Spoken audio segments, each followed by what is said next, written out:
All right. Good evening, everybody. Welcome to the stream.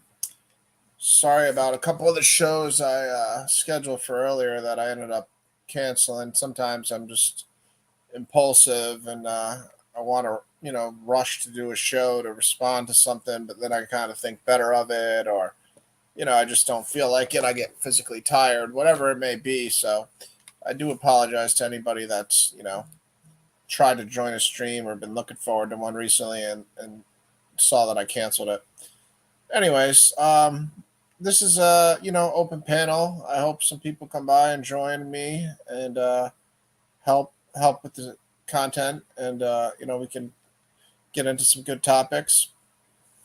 To start off, I just want to preface by saying that as usual, having some discussions with people on these channels, or just saying what you think is your opinion on something, can always turn into a controversy or turn into a long discussion.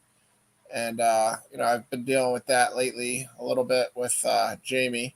So it'd be nice if he came by and actually was open and willing to talk about some of the topics we were disagreeing with, primarily the Book of Daniel and the prophecies. But I don't know, he misrepresented me on his channel, so he took everything I said and didn't represent it at all accurately, and just his own interpretation of it was definitely not what I said. So he started arguing, against things that I didn't even say. So I hope he does come by and we can sort through this. But I don't know how much time I want to, dedicate to just that one topic, especially without him being here, or primarily him being here, because I'm really just trying to show him, because he's the one who has this certain belief. But yeah, it's an interesting thing, because if you just read the Book of Daniel, Hey, hey, what's up, Ryan? nothing, just started the show. No set topic here, so we can talk about anything. What are you doing? Driving? Yeah. I seen the notification say 8:35, 8:25, something like that. Or maybe I was Yeah. looking at it wrong. No. I was just saying that I canceled two shows today because I was just like impulsively scheduling. I'm like, oh, I'm gonna go live, and then I fell asleep and like I got tired, and the other time I was like, oh, I don't want to say what I was gonna say, so I canceled it. So no, you Oh, saw right. You saw right. just know, just oh, okay. just know, there's a very what's the word? A fragile human being on the other end over here who's hitting the buttons. That's scheduling these things, and that I don't have a secretary, so the guy that's scheduling these things. He's not the most reliable. So Yeah. Now, for me, I mean, when I said like, oh, okay, perfect, because I seen the schedule. I said I'm gonna jump on. First, I gotta get do this delivery, then put gas in my truck, and then I'm gonna jump on. When I see you on, I'm like, okay, I got time. Because I know my wife, she gonna call, and I just got done talking with her. She going to bed, so yeah. oh But like, yeah, I could ride out. yeah, cool, good timing. Yeah, Yeah, man. You always drive the night shift, pretty much, huh? yeah. That's why the last time when I told you I was gonna be on, it's just my job. They messed me up, so I had to drive daytime, and nighttime came. I have to go to bed. Yeah. What do Yeah, you that's why. probably prefer driving at night because there's not as many people on the road and you don't have to worry about maneuvering around all the cars, right? Yeah, yeah, and again, I get the job done a lot quicker. I don't have Yeah, to worry about the traffic and shit like that. I like, yeah, man, yeah. I wouldn't want to be I driving a big truck in like busy traffic where people are work traffic. You stop and go or whatever it is. yeah, yeah. Because they talking about. I tell you, there's a lot of skunk devils on the road. There's a lot of skunk devils on the road. Because when you jump on the highway and and it tells you to merge on before the lane ends. Some of them will just merge on without no regards to my truck. They'll cut right in front of me. No Yeah, regards to my truck. yeah. No, I always personally was like afraid to like even drive next to like a big truck. Like, you know, when you're like passing it in the fast lane, like I will never like ride parallel to a truck for more than like 10 seconds, you know, just the time it takes me to pass it. Because you never know, Yeah, you know, that you swerve, you know, a couple feet or they swerve a couple feet for whatever reason, and you know you're done. So yeah, I never. I live in New York too, so sometimes you know in the winter, especially when it's snowing, you know the trucks are shooting up so much stuff it's hard to see, and you know you can't pay me to want to ride next to a big truck. you ain't the only one. I haven't. I've been driving trucks 7 years. I haven't yet to see a car drive parallel to me. Yeah, yeah, No, that's funny. That so yeah, you know what I'm talking about. Yeah, that's funny. yeah, Yeah. they and when they do, they trying to find a way to hurry up and pass me, they'll back off. They're trying to get behind me. They don't want to drive next to me, Yeah, that's what I'm saying. That's the whole point. You know what I mean? It's like, especially when I'm hitting a curve. Oh man, you should see how fast they drive. They don't want to hit that curve with me. They yeah, no, drive fast. I don't blame them, man. I mean, like I said, a big truck, it's gonna kill you. You know what I mean? Or at least hurt you pretty good. You know, it's not like riding next to another car, and you know, a car's gonna mess you up too. But at least you feel like Yeah, you have a chance when a big truck comes and takes you out. You know, you figure the truck's gonna be all right. The truck driver's gonna be all right, but the car's gonna get crushed. You know, but when when I get my new job of delivering fuel to gas stations, yeah, I'm gonna set up my own channel. oh yeah, Yeah, I'm gonna set up my own channel, not a Bible channel, but to show people what it's like doing delivering fuel for those truck drivers that they want to know the info and what all you need and oh, all of that's that smart. stuff. That's smart. That's smart, man. You can make some good money. You got a big market. You got a worldwide market of people that drive trucks. Yeah, but the only thing about it is the only way you could like get people to subscribe to your channel is if you're showing your paycheck. You Yeah, know?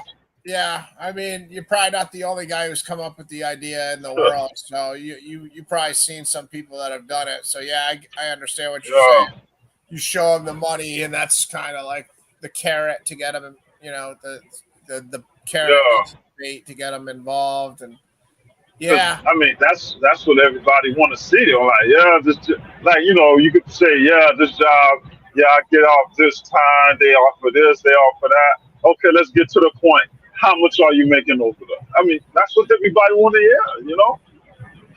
well, also But you gotta like because like the form of YouTube I'm doing right now, which is just like long conversation.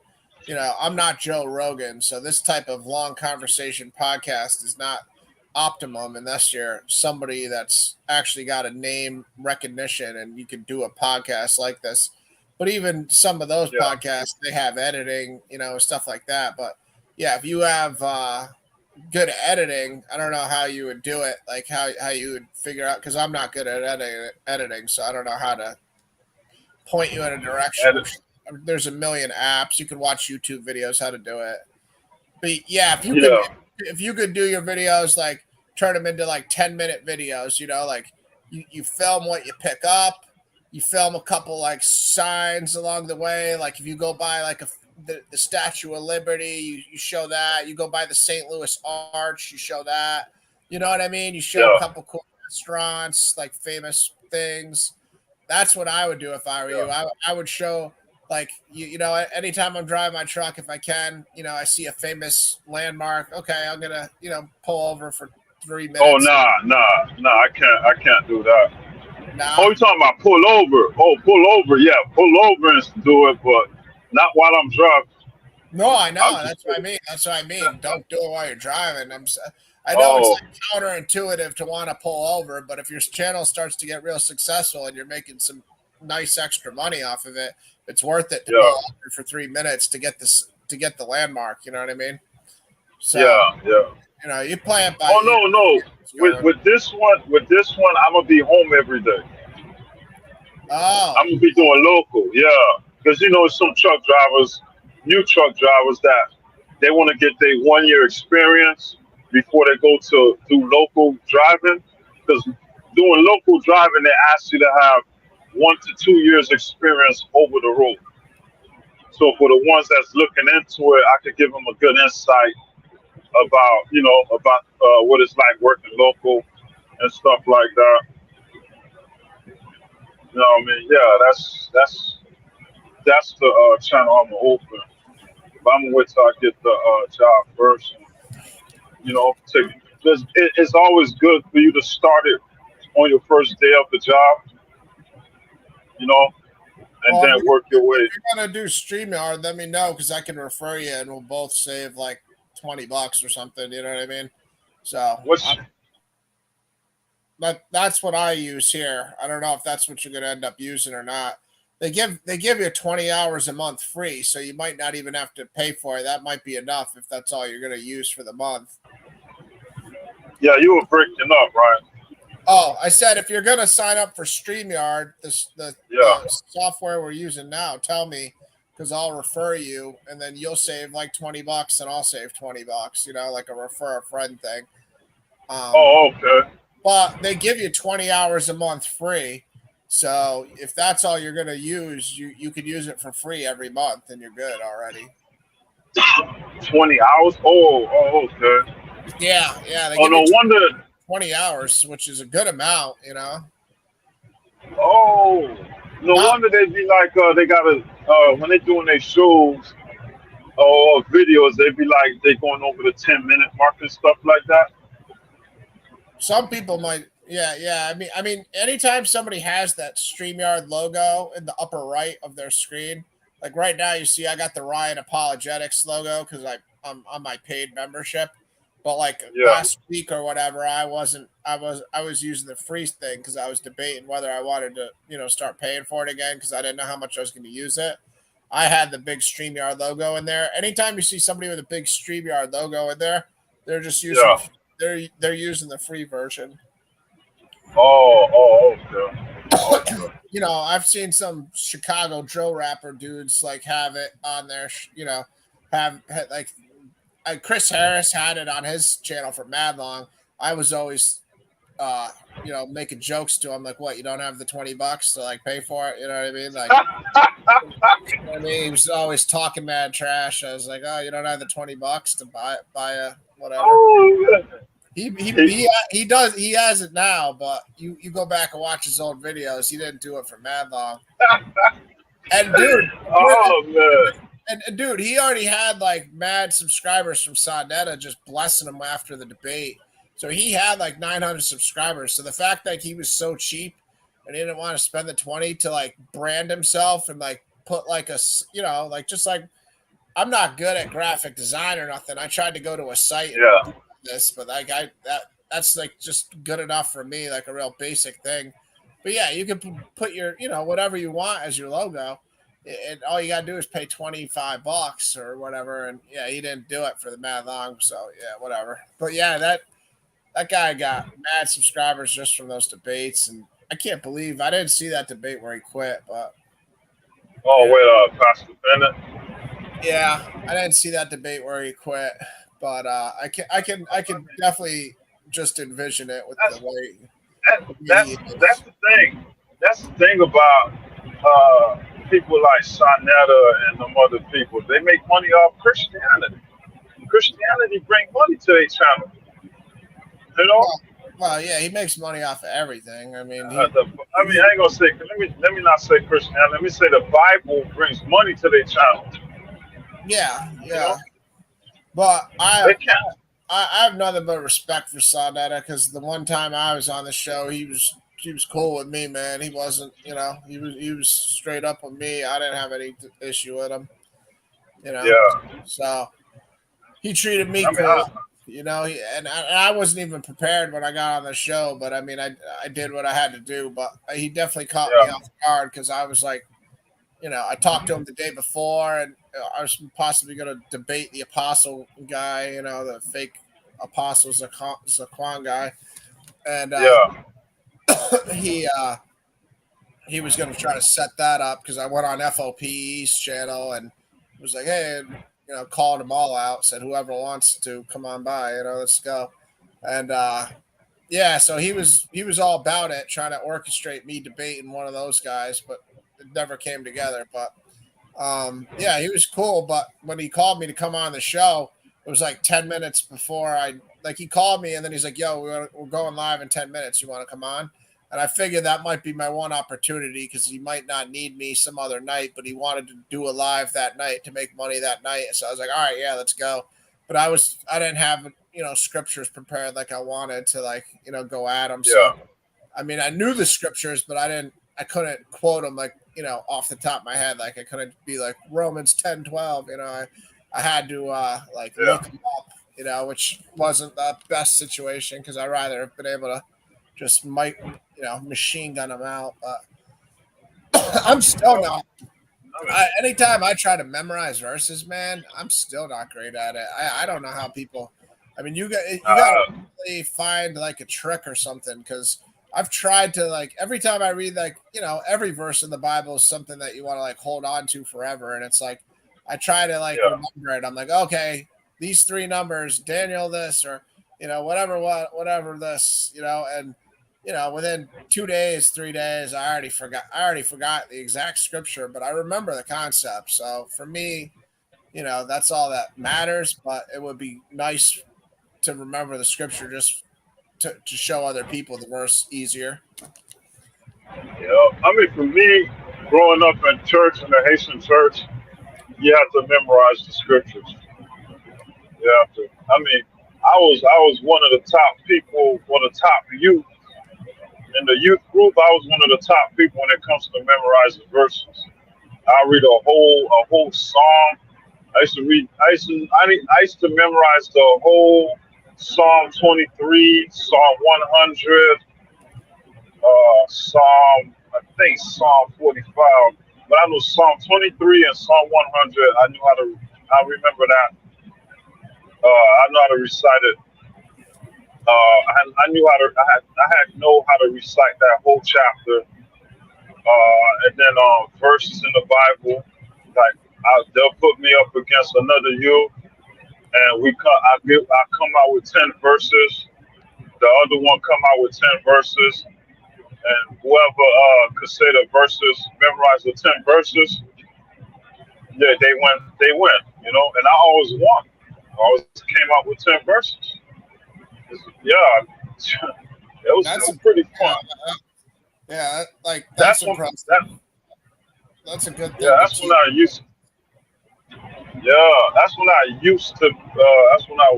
That's when I used to be deep in church around that time. I mean, I had my whole damn Bible was covered in highlight. I knew so much verses. It's basically like a rap battle. I go say 10 verses off the back. The other person has to try to say 10 verses off the back. And then if they do it, then I got to say another 10 verses. And then they got to say another 10 verses. Yeah. Yeah, that's good for kids, man. That's a good way to get kids to learn the Bible for sure. Yeah. Because every Sunday school, you have to, after Sunday school, the whole class got to recite the verse. You know what I mean? They have to recite the verse during Sunday school section when they give the attendance and how much offering this class made, who won the offering attendance. I mean, the offering banner, the attendance banner, and another banner. Yeah, this would be pretty fun, man. But, things change, and Ever since I lost touch with memorizing verses. I Yeah, lost touch. yeah. I I used was to pretty sharp. memorize the 50 states and the presidents, like the capitals of the states. Like in elementary school, they do get you to memorize some of that stuff, but it's like now I only have like a semblance of it. Like I used to be Yeah. able to do all the presidents. Now I have like more than most people because I remember some of them, but I mess up the order and stuff. You know. Me personally, I think it stems from smoking and doing drugs that kills Nah, your memory gland. nah, You you don't can't. think so? No way. I smoke tons of weed. You can't use that as an excuse, man. No way. It's You don't not think that nah, kind of like kill your memory glands and stuff nah, like that? not at all. I think that's the biggest myth ever that smoking weed kills memories. America. I think that's a bad myth, man. I think what it is you just don't use it. It's like certain math, you know. It's like you don't do certain math. So now, like, if we were like to Google the SAT math questions, there's certain math that, like, you know, certain I'll types of totally forget. algebra or whatever, you know, that we're doing, you know, or the geometry that we're, you know, when you're doing it Yeah, in high school, you actually remember like, okay, this is how you solve the problem. But now we haven't used it for 30 years. And it's like you look at the math and you're starting over again, you know, because you haven't used it. So I think yeah, it's the same thing, you know, if you're just not, if you had no reason to cite those 10 Bible verses for 20 years, then that's why you forgot them. And it's not nothing to do with anything else, you know. oh, okay, That's what I'd say. yeah, I mean, you can each his own. You can make your own opinion, but I never had a bad memory, and I smoked a lot of weed in my life. So, yeah, and my memory hasn't gotten any better, or like that I've noticed since I've stopped smoking. You know what I mean? It hasn't like been this crazy change yeah, where I remember everything all of a sudden. So, but yeah, I think it's just repetition. You know, I mean, look at the Hebrew Israelite groups. For them, they get the repetition all the time because they're going out and they're using it every week. You know, they're using it online. They build their memory up by using them over and over again. You know, trying yeah. to. They memorize the verse. They'll be like, yeah, well, let's go to John chapter 3:16. What does it read? All right. Why do you need the Bible if you not memorize the verse? You know, they memorize the nut. That's how you know. That's how you know they got a precept package. You know, that's how you know they got a precept package because they got a they'll like they'll bring a verse up in a discussion that they say all the time and still got to go back to the Bible and read it. If you memorize the verse, why do you need to go back to the Bible and read it? The only thing they memorize is where the verse is at. Yeah, John 3:16, yeah, yeah, Matthew 5:17. yeah. You know what I mean? Be like, what? And watch when you have a discussion with one of them, and they'll bring a verse up. Ask them, can they recite it? No, yeah, no, definitely. I hear you. That's a good point. Like there, a lot of them, I'm sure, are just memorizing, like you said, where it's at. You know, they Yeah, remember yeah. Where is that? they remember certain aspects, the meaning behind the verse, but then they just say it, so somebody has to read it. There's some exceptions, Yeah, obviously. I mean, what's sad to me is like that Naquam guy in Watchmen for Israel. That dude, he actually does memorize a ton of verses. It's just his heart's just so filled with hate for race, you know, other races that I don't know. who? The Watchmen for Israel guy, Naquam, the leader of it. Oh, I don't You know ever see the Watchmen for Israel guys from Baltimore? him. Nah, Oh, nah, really? You've never seen them? nah. From Baltimore, they ain't Watchmen for Israel. Yeah, yeah, Watchmen for Israel. They call themselves, and like WFI for short. They stand by Nah. like the dock in like Baltimore, like right by the water where there's like a boardwalk and a ship. But yeah, no, dude, he had uh, a bat like a verse battle with David Lynn And that's how I got introduced to him. I saw him going back and forth with David. Then I was like, man, this guy knows a lot of verses. But then I realized, his doctrine was just terrible, like poisoned. He recited the verses without the Bible. Yeah. He can actually. Oh, He's serious, man. He takes it like a soldier. Like they've had some. I don't know. Just check them out. Watchmen for Israel, and yeah, go to the Baltimore group. But they're filled with more like they're as hateful as any group. Like they're outwardly very aggressive for the race thing. They'll go hard for the race thing as hard as any other group, if not harder. But they started out like a small group, but now they're growing. I mean, all them guys are making money too, man. That Joel guy. The Sons of Thunder guy. He's the head of that. I saw him sitting with Captain Tazariak on the Sakari channel before the debate. Like, those guys know they're just making money off of their people, man. I mean, they could say what they want, but hold on, Captain Tazariak and that Sons of Thunder dude was not Tazariak. Sorry, Gorilla Hebrew. Gorilla Hebrew. Oh. Yeah, him before his Richard Carrier debate. He was sitting with the Joel guy from Sons of Thunder, but they're both heads of their groups, so they're just talking about how they're basically playing the people. I would assume when the two leaders get together, I'm sure they might have a good laugh once or twice about that. They're getting paid every month from these guys, type of thing.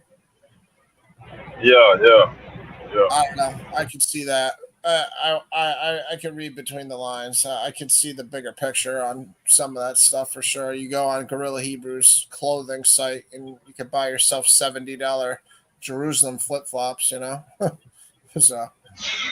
but I probably disagree. I disagree with their doctrine or how they, but I mean, they setting up their own little fashion world. They're making a business out of it for sure. It's not, but then again, they want to turn around and say the Christian pastors are stealing our money. Yeah. They're doing exactly what the Christian pastors do. Oh yeah, for sure. Even worse because they're going like, directly to them, like send it to their Cash App, But this man, the IUIC dude, he's making tons of money for sure. He talks about the Christian pastors are misleading the people with tithes and this and that. I'm looking at, ain't you the one that was on one of them rich man boats? I don't know, probably. I never saw him. Yeah, he was on one of them yachts. Yeah, I know. I'm sure he is. I'm sure he is because he's making a lot of money, dude. He's making millions. Yeah. He's not making chump change. He's definitely making. Yeah. He's got that. He used to be a cop and stuff. He's got that group run like. He's got it run like a fine-tuned business for sure. Yeah. They know he's the leader, and whatever he says is what goes. If he interprets a verse a certain way, well, that's how the entire group interprets the verse. It's pretty crazy. I don't understand how a grown man could be deceived by another grown man. I don't understand that. Yeah, not with the Bible. That's what I mean. Yeah. Especially with the way he goes through Revelation and stuff, man. He has like the most outlandish, crazy ideas on what Revelation is. He's like the eagle is America and Babylon's America. And, this is nuclear war and these are spaceships. And, this is the United Nations. You know what I mean? Like he goes through it. He literally has like all those different things in his Revelation breakdown. And he's showing, pictures and stuff like this is a building in New York. Look, they got this idol, old Roman pagan god on this building on the United Nations. So the United Nations is, is one of the Revelation devil things, There's a curse on the book. There's a curse that's added to the end of the book of Revelation that if anybody adds to it or takes away from it, that they'll be cursed with the curses. And I think Revelation is almost impossible to understand, and no one knows exactly. It's going to be aftermath that will see it, not, we might be able to go and understand some of it. I think I do, but I would not want to go and sit there and say, this is what's going to happen. I mean, inferences, maybe my understanding, interpretation, but good grief. I mean, we're in trouble if we're going to try to go and tell people what Revelation it really means. Just like the book of Daniel, it's sealed up until the end. Yeah, you're totally right, Nancy, and I agree with you about the fact that if you're gonna give your opinion on it, just make sure you tell people it's your opinion. Don't try to act like it's the only way you could look at it, because, like, for instance, Lou, he has a different idea on when the time frame is, and I'm torn on when the time frame is, because honestly, I don't know when the time frame is exactly. That's something I've always battled with as far as trying to figure out, like, what's the actual time periods within Revelation. When did this happen? When did that happen? Because I think a lot of it has already happened, because a lot of it was speaking about Rome. So I don't know. The Millennial Kingdom's a tough one, but It's past, present, and future. I mean, at the Alpha and the Omega, only Jesus knows, and some of it's happened, some of it's a dual parable or prophecy, and things. We just have to be vigilant. It's basically telling us be ready all the time in the event that he comes back. yeah, I hear you. I'm always in the belief that Jesus never left, because of my life understanding too. So, my life experiences, I should say. So, Jesus is always here for us. If you ever need him on earth, he's able to be here on earth at any moment for any person, and I'm a living testimony to that. So, there's no question in my mind that, like, the way we interpret it definitely could be wrong, as far as saying, like, he's not, he has to come back and do certain things. Like, I don't know. It's such an interesting book, and it's such a hard book to understand, because what does it mean when it says, the heavens and the earth will pass away? What does it mean when there'll be a new heavens and a new earth? Like, we don't know what these things mean. Like, all we can do is think of it in human terms. Like, okay, what does it mean? Is it just a new planet and this planet's destroyed? Like, those things. And I'll hear so many people be like, well, John saw it coming down. Like he said, how he says, I saw New Jerusalem coming down. And then so many people make a doctrine out of that alone, saying, well, it's going to be on earth. It's like all the person said in the scripture is, I saw it coming down. And it's like, if you're in a vision and you're in heaven somewhere and you see something go to the left, the right, up or down, you're just going to describe it as going in that direction. It doesn't mean it has to land on earth or something. You know what I mean? And you know what's crazy about that one chapter? It says the angel took him to a high mountain. In the vision, the angel took him to a high mountain, and then it says, "Heaven, the old heaven and the old earth passed away, and the new one was coming." Okay, if heaven and earth passed away, and the new heaven and the new earth coming down, where's this mountain at? I think it was Mount Zion. It might be It wasn't Mount Zion is in the new earth.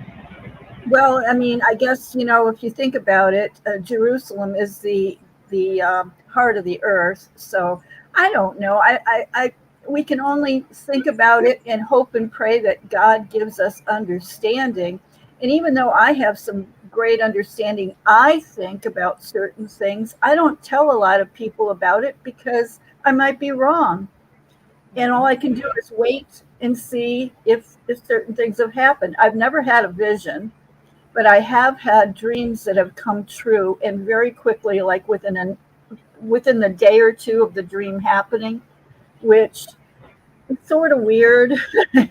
But it's like, well, okay, maybe God had a reason, and he warned me, or an angel warned me, or something like that, because I've had things happen that were very profound, and scared the hell out of me. And when the thing happened, I knew it was from the dream. Not was from the dream, but the dream warned me about the event happening. And, you know, either to make me realize it's okay, I'm telling you this, or to warn me that this is not a good thing that you're getting involved in. Yeah, no, God's done that for me too, and unfortunately, I don't always pay enough attention, and I end up in the pit of hell. And you know, that's a sad story about my life. But yeah, God will do that. He does protect you. He does give you the foreknowledge, and you know, we gotta pay attention to those warnings. And it's not easy because you know sometimes it's something pretty kind of subtle. You know, it's not a loud voice coming out of heaven all the time screaming at you. Sometimes it is, but you know, sometimes it's more subtle. But this is like I said, if you look like you know the throne's right there. But all I know is that I've talked to so many people that just because it says coming down out of heaven from God, you know, the people make the doctrine that it's going to be on earth, and it's like I don't know. I don't know how like it just shows that like how we read things and how we want to read things is very subjective because you know the throne is right there too. So it's like I said, if you saw it going up, you're going to describe it as going up. If you saw it going to the left or the right, you know what if it was moving to the right? Well, then what?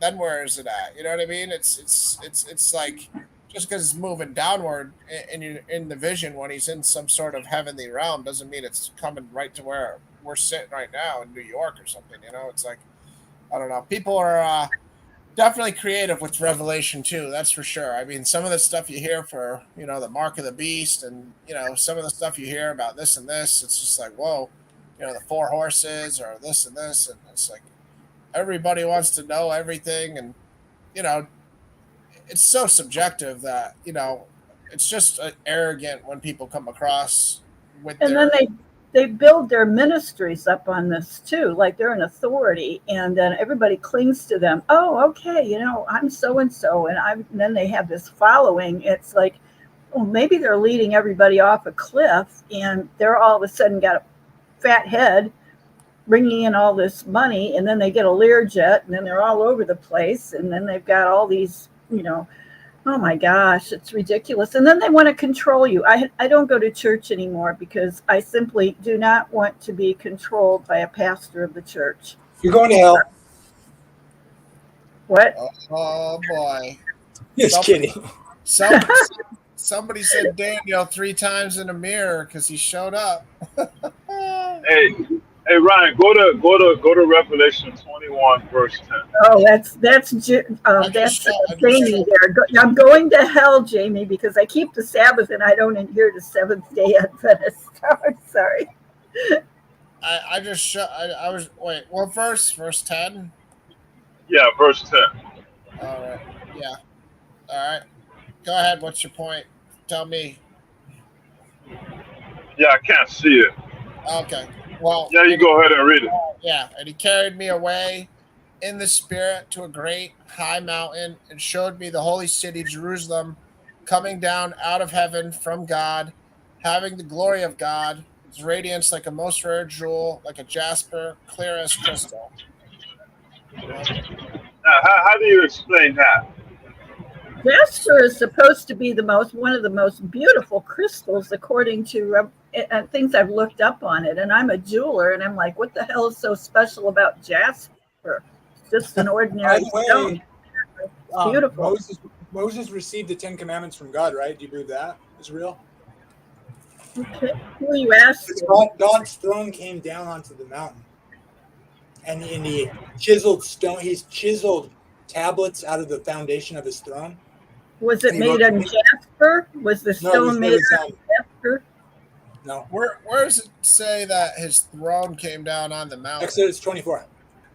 What verse? I don't remember.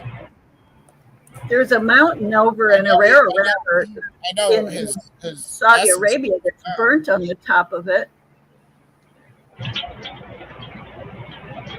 His essence comes down, but I don't know about his throne. His essence, yeah. Yeah. All right, you got to find the verse, Jamie. You got to. Hold on, give me a second. Yeah, I think that might be the wrong place. Yeah. All I know is that he came down and it burnt. There's I think Jamie pays attention to, is it Ron Wyatt or whatever, that he went over there to Saudi Arabia and found this mountain that he believes it is Mount Ararat, and the top of it is burnt and charcoal like.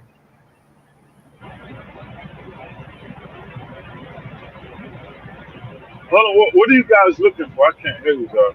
No, I don't know. Exodus Jamie? 19. All right. What verse?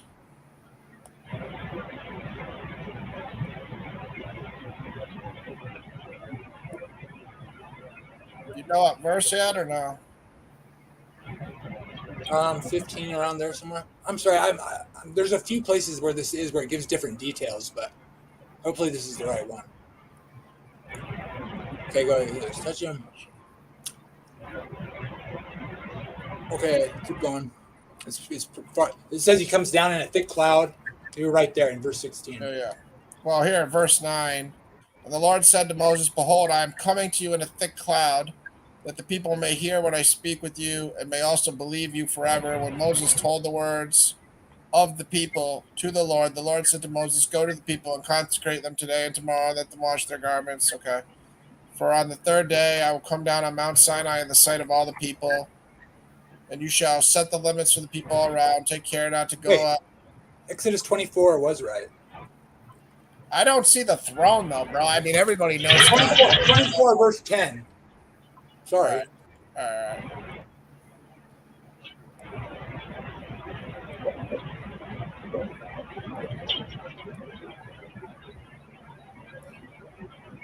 Payment of suffering. Hold on. A throne came down the mountain? Yeah, I don't see the throne still. Maybe in the King James or something. No, it's like there's parallel. Do you have parallel? Can you look up the parallel passages on that? I mean, it's still going to be. Throne came down the mountain. It's still going to be. It's going to be subjective interpretations. It's not. It's not. No, it says the pavement, and then there's another verse that says the pavement was made out of the same as the throne. It's made out of. What did he just say? It just showed it. It was like it's clear and blue.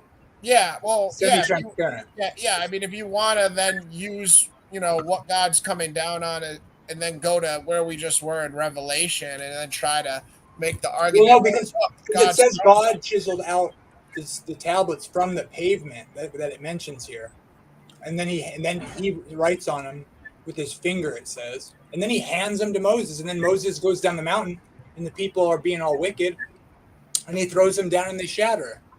So I mean, there's a throne that's physical. God chisels out of it a couple tablets and writes on the 10 Commandments, and Moses carries them down there, and it says it's made out of this stone. I can't imagine that Moses actually just got so angry he just threw him on the ground and busted him. I mean, oh my God. What was God thinking? Keep reading this. It's cool. Yeah, I still, like I said, I think it's subjective, because if somebody wants to say there's a throne here, they have to go to Revelation and then try. Well, I mean, the pavement is what his throne is sitting on. I'll get the references. I already know. We were just there, bro. In Revelation 21, his throne is there, and there's a bunch of clear things under him that, that's what I mean. You can draw these, correlations, but you also got to be careful, because it's like, we don't know if God was in a throne if it doesn't say he was in a throne. It's like, you can cross-reference things and say things, but it doesn't mean. I have a friend that had a not near-death experience. He actually did die and was raised from the dead, and he told his entire experience where he walked on these. He was walking and escorted and flanked by angels to Jerusalem on this road of pure gold that was like translucent or transparent, and he could smell the fragrance in the air of the flowers wafting their fragrance and everything like that. It's really amazing. I mean, I was there at the point in time where he had gone to the hospital, and he had died, and it was crackers for him. He was gone. And then, he had a real serious bout with cancer.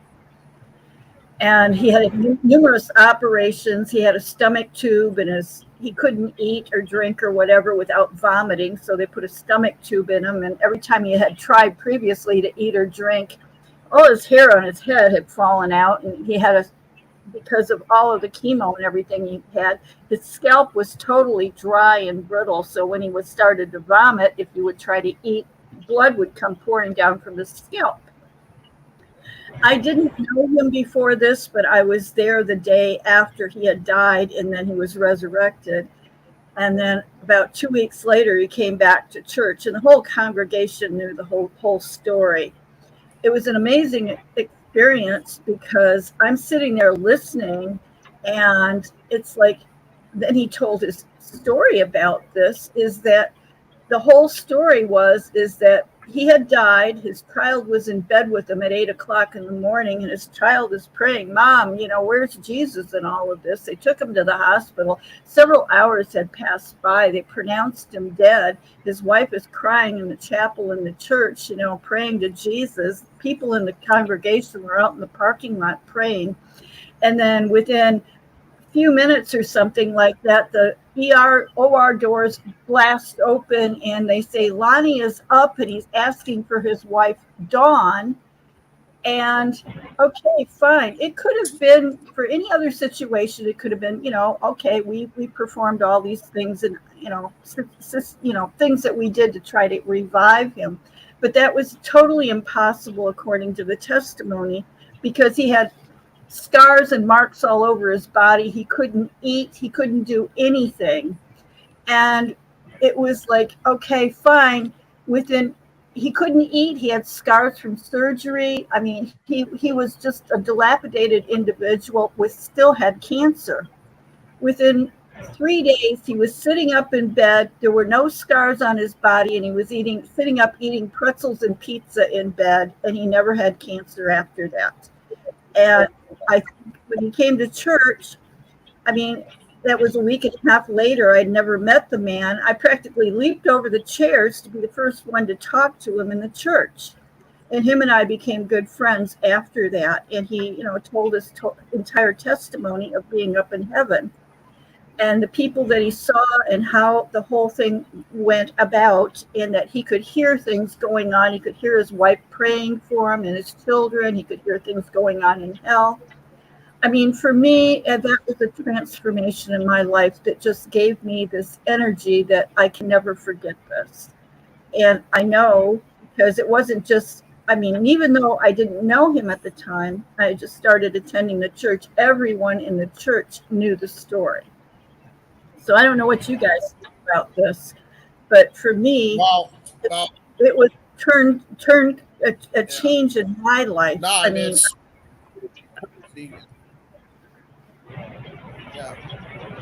pretty crazy to hear somebody say all that, but after all the supernatural events I've lived in my life, I can't discount anybody's truth. You know what I mean? So if somebody doesn't have a motive to lie at all, and they're not that kind of person, they don't just fabricate things for the I had no reason. It turned me around. It says Yom in it. I think they're probably trustworthy. What? As long as they don't say Yom exists in Daniel 8, they're probably trustworthy. But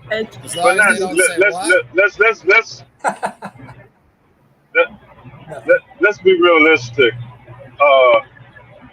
You say the guy testimony that he was resurrected. He got resurrected. Yes. After they pronounced him dead. Yeah, he had no brain wave or anything like that. He was gone, and it had been by the time they got him from the house, he was already code blue or whatever when they took him from the house, brought him to the hospital. All of these events that happened. From the place where he was to get to the hospital, and then to go through all of this. He was. They said no, we can't revive him. We can try to go in and give him an injection or something, but he's going to have permanent brain damage. And he had all of these scars and wounds on his body, and he had pictures of it. It was all documented. He had pictures of it. It was Did he leave the hospital when he resurrected? Was he resurrected at the hospital? When was he resurrected at the hospital, but he left on his own 2 feet, and he was sitting up and eating pizza and pretzels in bed, and all of his scars and wounds were healed. Now, how is that possible? Hold on, Nancy. He resurrected. He resurrected. He resurrected out of the hospital, and nobody didn't see it. What? Nobody didn't see him resurrect while he was in the hospital. I don't understand what you're asking. How could they see him? How could they see him? Yeah, how could they see him resurrect? She's saying he died on the bed, and then spiritually he went to a heavenly realm. They took him to the hospital. He was dead when he went and arrived at the hospital. They were trying to go and resuscitate him, and so an hour had gone by. There was no chance that they could even do anything for him. He was dead, and basically he came about of his own. I know that in the past, he was in the morgue. He was in the morgue then. No, he wasn't in the morgue. He was still in the ER, and all of a sudden he came up. He was alive, and he's asking for his wife, and everybody rushed in, and it was like the whole thing that made me convinced of the whole thing. I mean, anybody can be resuscitated in the hospital. But the thing that made it so real for me is he had all these wounds from scars, from surgeries, from months that had gone on, and he wasn't able to eat. He was on a feeding tube. All of this was disappeared within a couple or 2 or 3 days, and he was sitting up, eating regular food. His cancer was gone. He was a whole new person. I mean, scars gone. How do you know it was him? What? I'm just kidding. No, I was Well, just thinking, did he? Everybody. I mean, what about all the witnesses that knew him for all of this period of time? And I saw him that day in church within a week and a half or 2 weeks after the whole event. He came to church, and I literally jumped over chairs to get to him and ask him questions. He was totally intact. He was healed. No more physical injury. No more scars. You say he called for his wife. You say nobody calls for their wife. They do call for mama when you come back. No, he could hear. His testimony is that when he was up in heaven, he heard his wife Dawn, and she was praying and crying, and he was trying to make a decision because he knew that if he saw the Lord, he would never want to come back. But he was on his way to Jerusalem on the to the city. And he could hear all the prayers from the people, and he knew that he had to go back. He had a choice. I didn't believe I thought you believed that people were dead when they died. I guess not. It doesn't matter what I think or believe. I'm talking about a testimony of somebody else that I believe that is true. Oh, okay. And I mean, I became so close to after. Hey, Nancy. Yeah. Hey, Nancy. When they pronounced him dead, right, and he resurrected, did they bring any accusations to the hospital, like falsely saying the person dead or something, and he wasn't? He went, and it was about 3 or 4 weeks after all of this happened. He had a live thing in the congregation, and I was there. And he told his whole testimony, and he gave pictures. He showed all kinds of stuff. He had videos up for a long time about this, and I don't know where they're at. He didn't take the hospital to court or anything? No. I mean, everybody was in shock that the whole thing happened. Hang on a second. I've got to turn this to.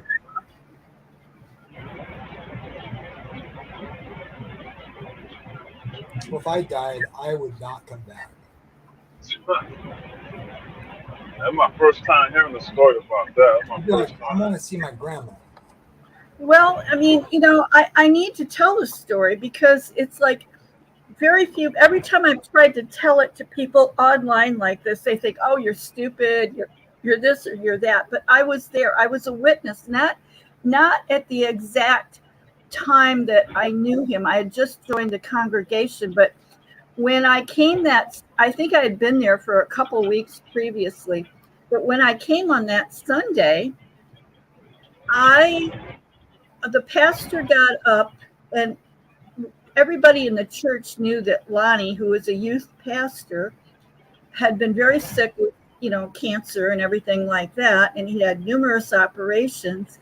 And the pastor got up at the stage and he said, "We have a terrible story to tell you today. Lonnie died yesterday. But the good news is that he's alive." And it was like, what? Everybody is just listening, on the edge of their seats. And it wasn't like there was just one person or something like that. No, there were, like, I don't know how many people that had congregated the day before, that had been at the hospital, that had been praying in the parking lot, that had just, it was an overwhelming experience. There was no way you could falsify it. The pictures were there. His wife was there. I've talked to his wife many times, and I mean, after this, I don't know how many times I've spoken. I think it was about 3 years ago I spoke with Lonnie on the phone. And I mean, I became one of his closest friends and confidants because I literally wanted to know everything that he had to say, and his story and how it changed his life, and the lusts in his life and everything when he went to heaven and he saw all of this. I mean, it's like it changed my perspective of everything when it comes to life and death. And I can't even begin to explain how the impact that it had on me. And, I can't keep my mouth shut about it because it's such a testimony that, it's a possibility. And because of whatever, that God decided to go and make this, maybe it was just about, maybe it was like, Nancy needs to know this, but I clung to him for several years, and then I moved away, and, but I can still contact him tomorrow. And his zeal has, like, he's a molecular biologist, a doctor in molecular biology. And he's got a few lingering problems in his life. I think maybe it's sort of like God didn't heal him 100% in areas that he wanted to be healed in. But all of those scars from the surgery and everything were healed within a matter of days, gone. No cancer, nothing. So, that's the only testimony that I looked at as, this has got to be legitimate, because he was not only revived, but his wounds were healed and he was brought back to life again. What if he was related to Paul, though? Well, then would you believe him? We don't know much about Paul. I've done 4 years of study on Paul, and there's almost non-existent 1st century and 2nd century information about Paul. It's all about little details here and there from people that are talking about it, and his teachings that come out of it. We have little to no knowledge. And I'm really wanting to write a book on what I know now, because it's like I have to do this. It's like I feel compelled, because people don't know the truth.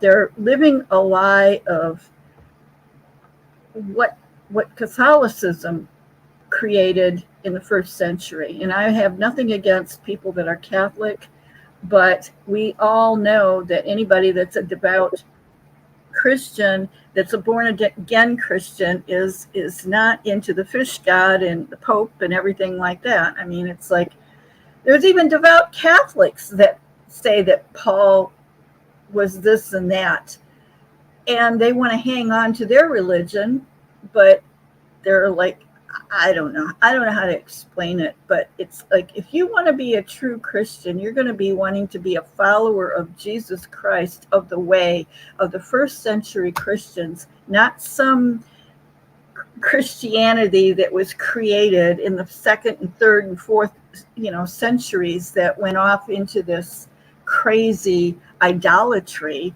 of things that, if you want to keep the law and you believe that the law is still in existence, and that you feel that once saved always saved is some type of a heretic type of a belief, then you're really going to want to go back.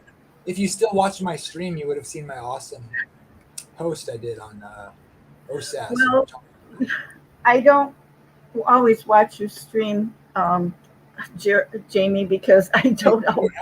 You don't have to. You never interrelate with people that are on the side chat, so I get a little frustrated. Not that I don't respect you, I just wonder sometimes. I'm just saying, the post I did was funny, I think, because it's John Calvin on his face on a. I'm sure Ryan will show it if he wants to, but hold on.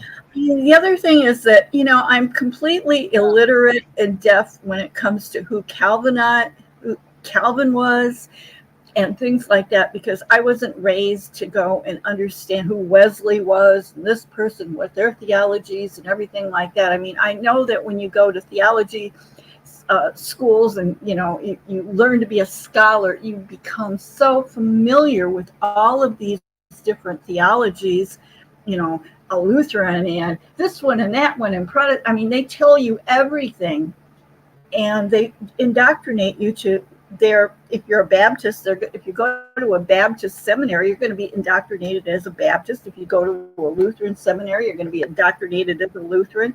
Fortunately, I'm not indoctrinated into anything other than the Bible. Yeah, unfortunately, I was raised in Worldwide Church of God with Garner Ted and Herbert W. Armstrong. But I learned from the time I was 4 years old the Bible backward and forward. Yeah, I my computer died because the cord got unplugged, so I'm on my phone. I'm charging the computer up, so I can't share the screen yet. But yeah, Jamie made like a good photoshopped rock album cover, basically, with the John Calvin and the OSAS as his baby. But yeah, no, I agree with you, Nancy. I think it's a distraction from the true faith when people want to go into the European denominations and 1400s to 1800s and act like that is the climax of the faith, when the climax of the faith is in the Bible. And it's first century Judaism becoming Christianity with the Holy Catholic Church, which the apostles are establishing through Jesus Christ, giving them the Holy Spirit. I mean, that's the true church. It's like when we get into this, are you this, are you that, from, European denominations, to me, if you want to get into that and look into that, that's fine. But again, you seem to, most of those doctrines end up following a man. And if you're going to follow one person, you're supposed to follow the one teacher, Jesus, and it's, to me, all that stuff goes into like you're following a man's opinion. It's like if I lived in the 1500s and I had a really popular interpretation of the Bible, a bunch of people followed me. It doesn't mean it should be called, Ryan's Apologetics 747, ism. You know what I mean? And that's kind of what happens. So there's a couple names that stood out, and those people obviously were popular, and they might have had a lot of good ideas and been smart, but they also might have had a lot of heresy and a lot of bad ideas. Ryan, how much do you know about the Reformation?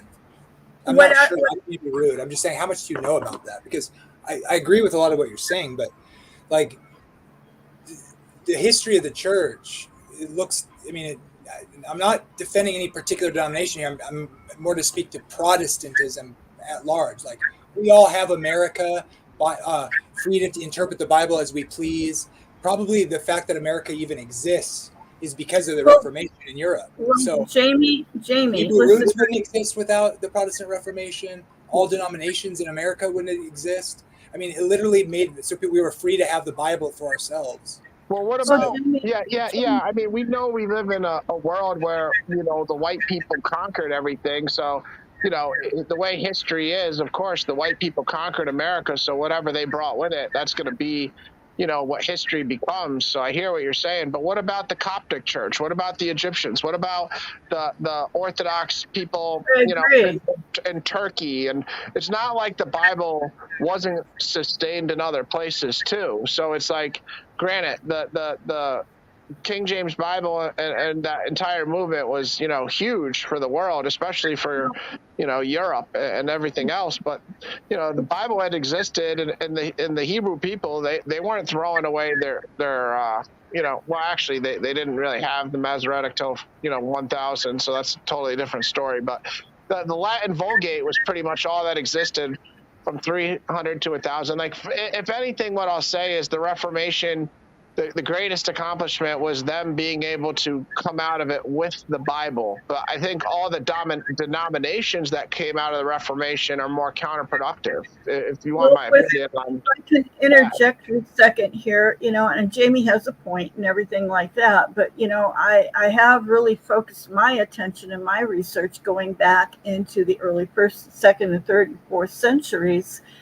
And what I'm finding is it's like, okay, we can trust all of these early church fathers. No, that's not true, because into the second century, like 180 AD and things like that, you've got Irenaeus, and you've got Papias, and you've got all of these people. And what has happened is we're finding out from preterists that are going back and looking at all of the manuscripts and all of the transcripts that go between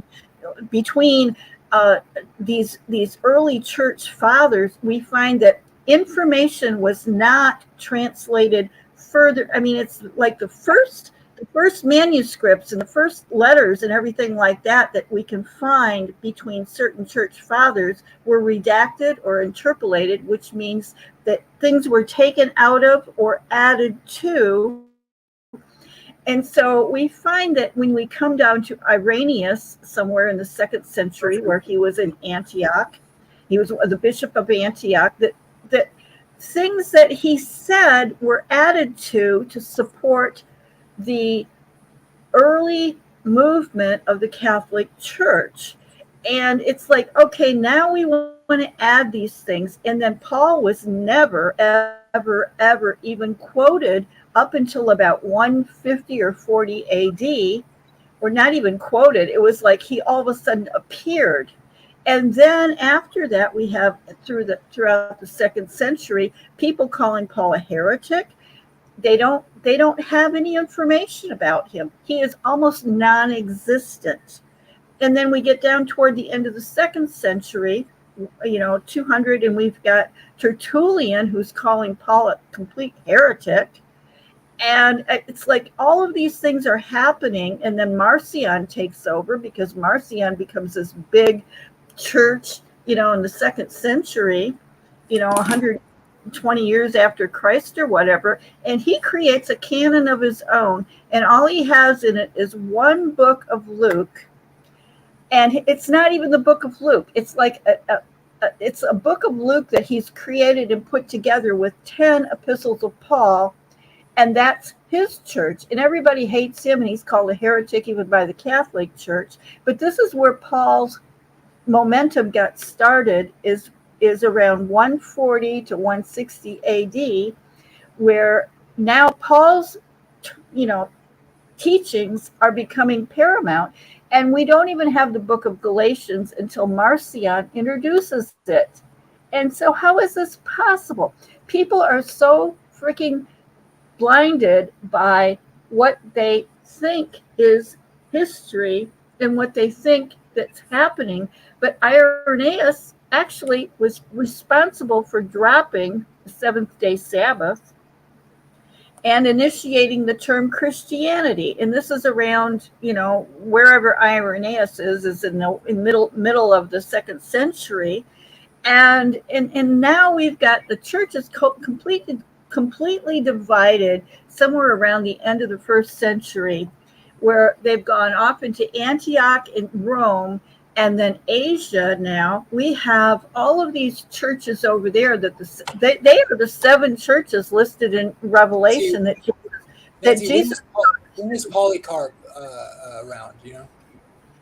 I think Polycarp was around the end of the first century or Right, he was one of the somewhere. earliest, right? He was appointed by John, I think. He was over in Asia. Yeah, He was in yeah, Asia. But yeah. what I was trying to say, to not, get off the subject here, is that, okay, Asia are the churches. There's 7 churches in Asia that Jesus is speaking to in Revelation. There's also the 7 churches of Rome that Paul is speaking of in all of his epistles. They are completely different. And even in the book of Acts, Paul was not supposed to go to Asia. He was prohibited by the Holy Spirit, whatever that says in the book of Acts, is that he was not supposed to go to Asia and teach. And the only church that is referenced in Ephesians is Ephesus, where Jesus is saying to them, I know that you have basically rejected the teaching of the false apostles. Do you And like my that picture, Nancy? Do you like my picture? and that is the only church that Paul was even got his foot in the door, and they rejected him. And Paul says, I was rejected in all of Asia. So, Nancy, wait a minute. I looked up. I have a copy of the 10-volume set of the Ante-Nicene Fathers, and as I have Polycarp to the Philippians, chapter 3, verse 2. He says, none can replicate the wisdom of the blessed and glorious Paul. When he was with you, he okay. accurately and reliably taught the word of truth to those who were there at the time. The reason, Jamie, that I oppose that is because there is a preterist, I think, what is his name? I can't think of his name. He always appears on History Valley. He's English, and he's a doctorate candidate, and Hold on. a minute before I get my words out of my mouth. Let me say what I have to say. Nancy, you didn't know who you were thinking of. I was just gonna say something because I was I'm wondering. sorry, that was Jamie. You were like you were trying to think of somebody's name. You didn't really have much going No, on. I know who he is. I really like him and I respect him. Okay, while you think of it, let me ask you guys: did Lou say he was leaving? That's what I'm trying to ask because I got no. Just popped out while you were gone. All right. I was just trying to figure out if he might have, lost connection. Yeah, he's right here. Okay, cool. You know that one guy who did that thing, All right. My question got in. Okay. Anyhow, what I'm trying to say is this guy he's like doing his doctoral thesis on Polycarp and all of these things, and he's finding that things are added to and redacted from these early transcripts from even the very first church fathers, and he's gone and he has like just poured himself into this. And I it's not like I don't know who he is, because I love to listen to him, and I just can't get his name out of my mouth because I get it mixed up with other people. Yeah, he's a respected scholar that questions some of Lightfoot's work on the translation of some of Well, do you even know who I'm talking about? Yeah, I mean, so. it's like. I think so. I think I do. Well, do you know what his name is? Yeah, it's a well-known thing. John Calvin, a lot of the reformers didn't accept any of Well, this. I don't know about John Calvin. I'm talking about the man that I'm talking about. Obviously not. I don't remember his name. I'm trying to think of it. Okay, well, because most people use Lightfoot's. He's not using anybody's commentary. He is going. I'm not talking about that. I'm saying translation of the early church fathers. No, he's going. That was redacted, and I'm not arguing with you. I'm agreeing with you, for God's sake. Well, what I'm trying to tell you is he has gone and done his own research without using commentaries to look at the details and the data, and he's finding things out. I mean, it's like, it's looking for a needle in a haystack sometimes. I mean, it's like, how in the hell do you it's like by the Holy Spirit only do you come across information that you wouldn't even have been able to come across until you started researching, and all of a sudden something pops up in front of you and you can go back. And I mean, this is why, I said the other night, I said, it's like, knowledge is going to increase in the last days. We have the internet at our fingertips, and all of these other people and scholars out there are searching and searching and searching, and they post this information. And it's only by coincidence, I would say coincidence, through the Holy Spirit, that actually you are able to even have even a little bit of a dribble of information that you can go back and, oh, wow, look what I found here. You know, it's like I found a disciple of John somewhere in Asia that wrote something that about, you know, the feast days and everything like that. It's like, where in the hell did this come from? There is information back there and out there, but we don't know where to start to look for it. It's not obvious. Okay, Nancy, I got to jump in, otherwise you're going to go forever here. I mean, I know, sorry. I'm sorry. I can't even think how to respond because you brought up like 100 points. Like, we got to have a conversation. We got to, like, you know, you bring up some points and then like pause and let us talk about it. You know, Okay, I'm sorry. Just tell me to be quiet. I don't know if he left because he had a bad connection or if he just got frustrated or what, but I wanted to talk to him about some Daniel stuff. So he was driving a truck, so he probably had things going on there that he might have had to stop his conversation. No, that was Lou. Jamie's not driving a truck, but either way. I meant Lou. I meant like yeah, Lou's back now. Lou's back. Oh, okay, good. So that's good. At least we got Lou back too. But yeah, I mean, the whole you don't want to believe Paul thing is your personal choice. It's a dangerous. Well, I mean, I'm just bringing up information. I'm not talking about Paul here. I'm bringing up information about the early church and how we have evolved through all of this stuff. Well, you brought up Paul at some point there. You definitely talked. Like I said, you brought up 100 different points. So I'm just addressing one of the points. The point was Paul shouldn't be trusted or whatever, and you know, that's a dangerous game, and I don't recommend it to anybody. So, you know, you're a grown woman, it's your choice, but, you know, you're putting your faith in the Gospels, and we don't even know the writers' names. I mean, the closest we can get really is Luke, you know, but besides that, we don't know who these people actually were, but we don't know in God's wisdom if that's better, because that could prove the people that wrote them are more divine, because they could have been specifically sent from God for all we know, because we don't know the man himself, you know, so it could work in our favor that we don't know who these people are. So it doesn't mean it's a bad thing we don't, you know, even though secular people will try to make it a bad thing. But what I'm saying, trust the Gospels. If you trust the Gospels and you don't know the authors, and, you know, then you got the scriptures that Paul wrote in there. I mean, it just seems like, you know, you're playing a dangerous game trying to discount what he said. Well, I have no dispute for Gospels. Do you believe Jesus is the sacrificial lamb? Obviously, yes. According to what book? Well, it's the Old Testament that points. It's a shadow of things to come. The Old Testament points to Jesus all the way through. He died on Passover. Yeah, where in the Old Testament says Jesus is the sacrificial lamb? It doesn't. It's a shadow of things to come. You just have to glean that from understanding. Okay, can you show me where in the Old Testament that Jesus would be a sacrifice for our sins? How well established are you in the Old Testament as far as your understanding of Genesis? I'm not well established. That's why I'm asking the question. What I would recommend before you challenge me is to go back and read Genesis, Exodus, Leviticus, Numbers, and Deuteronomy. That is the Torah, and that is the law. That is the actual definition of what the law is the first 5 books of the Old Testament.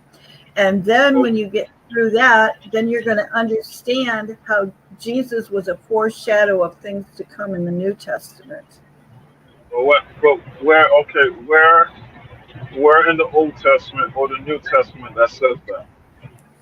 Well, I would suggest that if you really want to get into Jesus being the Passover lamb, I would say the foundation of it is in Exodus, and especially in Exodus 12.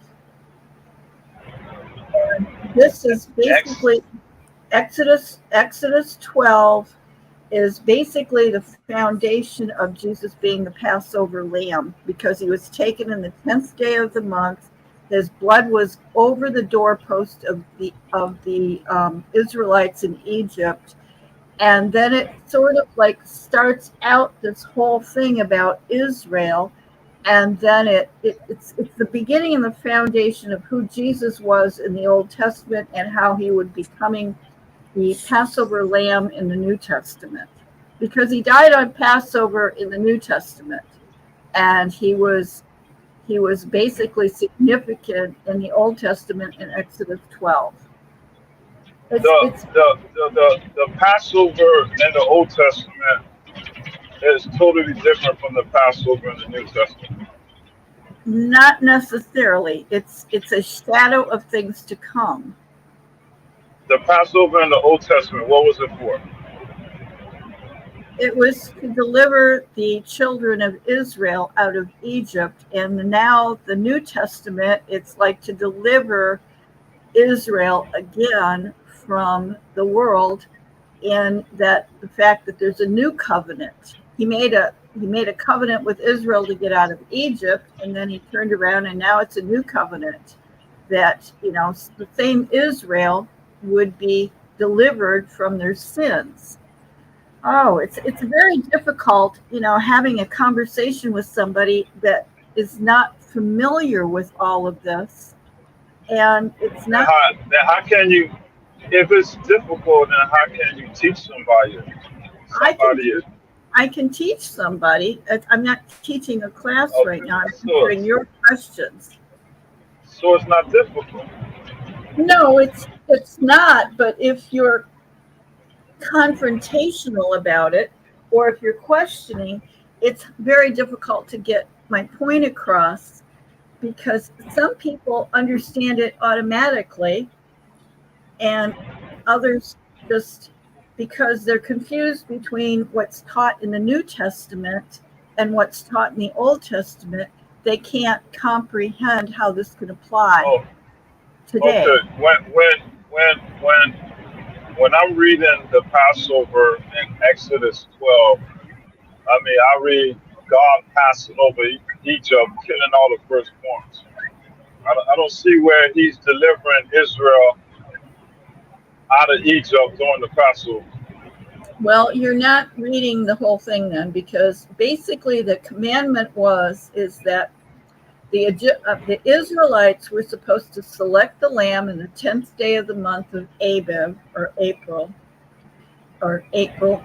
March, or whatever, and they were supposed to keep it for 4 days. They were supposed. That's a feast.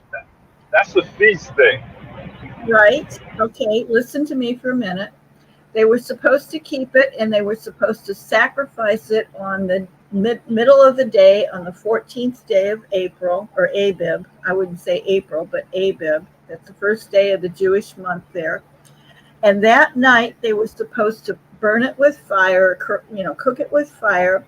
And basically they were to take the blood of the lamb, which represents the same blood of Jesus, and put it on their doorposts, because the curse was, it was the last and final 10th plague of Egypt. They were supposed to take that blood and put it and paint it over their doorposts. In every house that they sacrificed a lamb in Egypt, all the Israelites were supposed to do that. And the last and final curse of to the Egyptians, the 10 curses to Egypt, was, they had gone through all the plagues of the frogs, had gone through the plagues of the blood in the water, and everything that was happening. Okay, I know. Okay, but the last and final plague was that the firstborn of every person in the land of Goshen or Egypt would be killed if they did not have the blood of the lamb over their doorpost.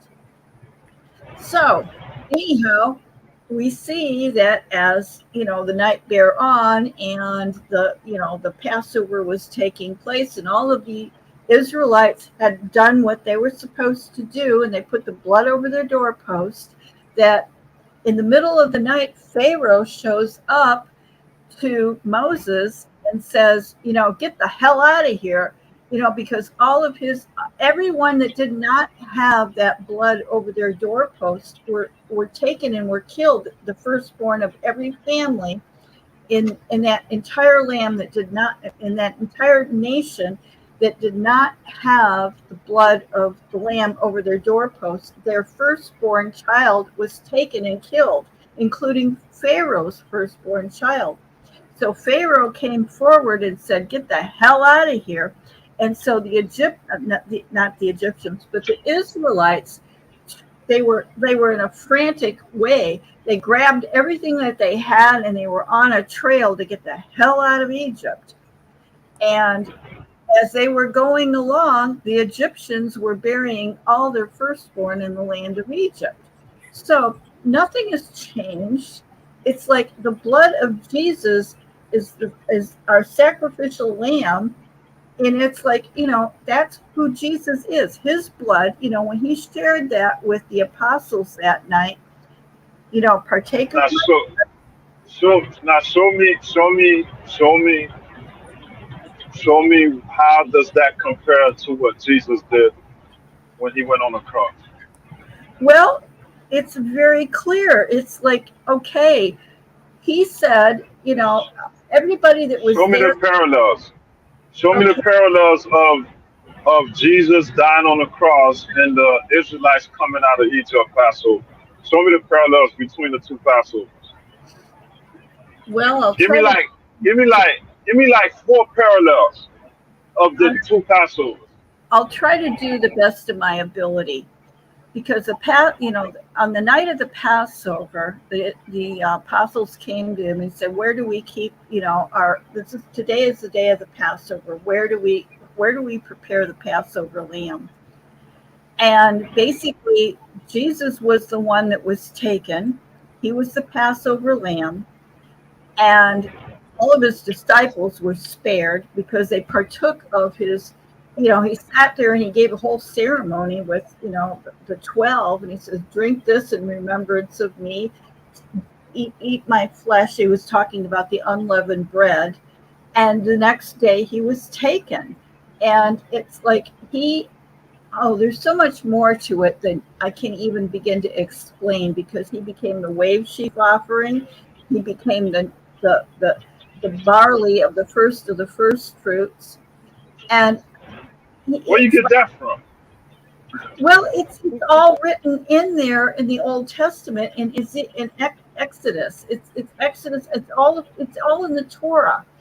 I know that, but where you get all this stuff is pertaining to Jesus from? Where you get all that from? Do you have any verbatim verses that says it's a foreshadow of Christ, or just something you read? I don't like Ryan says, I can't remember to quote exact verses because it's all in my head. I know what it says. I know I've for 40, 50, 60 years, I know it's all in my head. But it's like Jesus is the wave sheaf. He's the first of the first fruits. He is our new covenant, and he protects us. If you keep the Passover. Nancy, listen. Oh my. How do you know? Who told you Jesus is the first fruit? What verse? What book and chapter tells you that? What book? Well, that's Paul 1 Corinthians 15. So yeah. Well, Paul says a lot of things that are true. And at the same time, it's like Jesus is the first of the first fruits. I've done studies on the barley harvest and everything like that, and the wave sheaf offering, and all of these feast days that. Well, you're not giving us no verbatim verse in the Old Testament, because you told me if you're not well versed in the Old Testament, I will not understand the law. I did not say that. I said I cannot quote a verse, like Ryan possibly can't quote the exact verse. But not that. When I asked you a question earlier about the Passover, you said if you're not well versed in the Old Testament, you won't understand the law. You got to go back to Genesis, Exodus, Leviticus, but you can't take me back to them same chapters you named to point out a verbatim verse that says Jesus is the first fruits.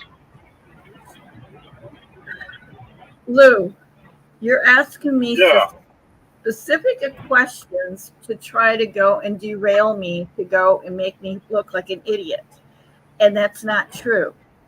And I don't like that, because if you were to sit down with me one-on-one and you and I were across the table and we could have a basic biblical discussion, I could show you everything and every question that you have, because I've been through this for 40 years. It's not like I'm confused. You aren't aware of certain things, and that's not your fault. It's just you don't know about these things. Well, I think we all as Christians have to agree Christ is the Passover lamb. I mean, he's called the Lamb of God, right? Lou, do you agree on that? Yeah, that's what Paul said. Yeah, and also But John. I'm trying to find out who else said that.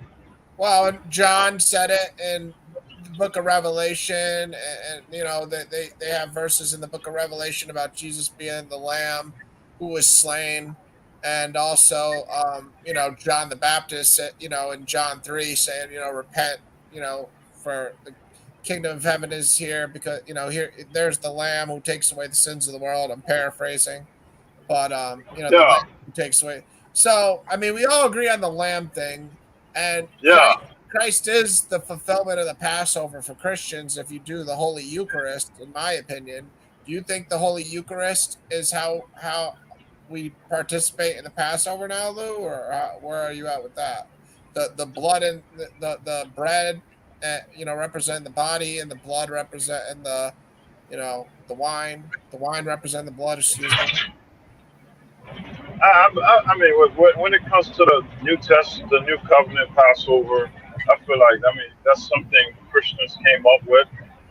You know, I mean, you can go to First Corinthians where Paul said, "Let us keep the Passover, but without the unleavened," you know, stuff like that. So Christians take that and make up their own Passover. But I mean, I don't see Jesus saying that. I don't see Jesus calling it the Passover. His death a Passover. I don't see nowhere Jesus commanded that. The apostles came directly to Jesus that day. Nancy, let me warn you. If you're gonna jump in this conversation, you gotta have a verbatim verse. Because I don't want to be asking you a question, then you're gonna be thinking I'm trying to antagonize you. Look up your own verse. If you don't have a verbatim verse, don't jump in the conversation. No, I'm not jumping into it. You're asking me questions, and basically, I was talking to Ryan. You don't need to know the exact verse number, Just leave it. Just leave it alone, Nancy. Just leave it alone, because you don't have a verbatim verse, so I don't want you to be feeling like I'm insulting you. I can quote the verse. I can quote the verse out of my mouth. What was said by the apostles? They came to I'm not asking about the apostles. I'm asking you where in the Old Testament that says Jesus is the first fruit. You don't have a verbatim verse. You can't quote no verse.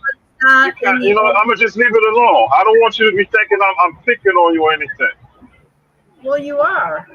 No, he's not picking. That's what I'm telling you to leave it. That's what I'm telling you to leave it alone. He's not picking. I'm telling you to leave it alone.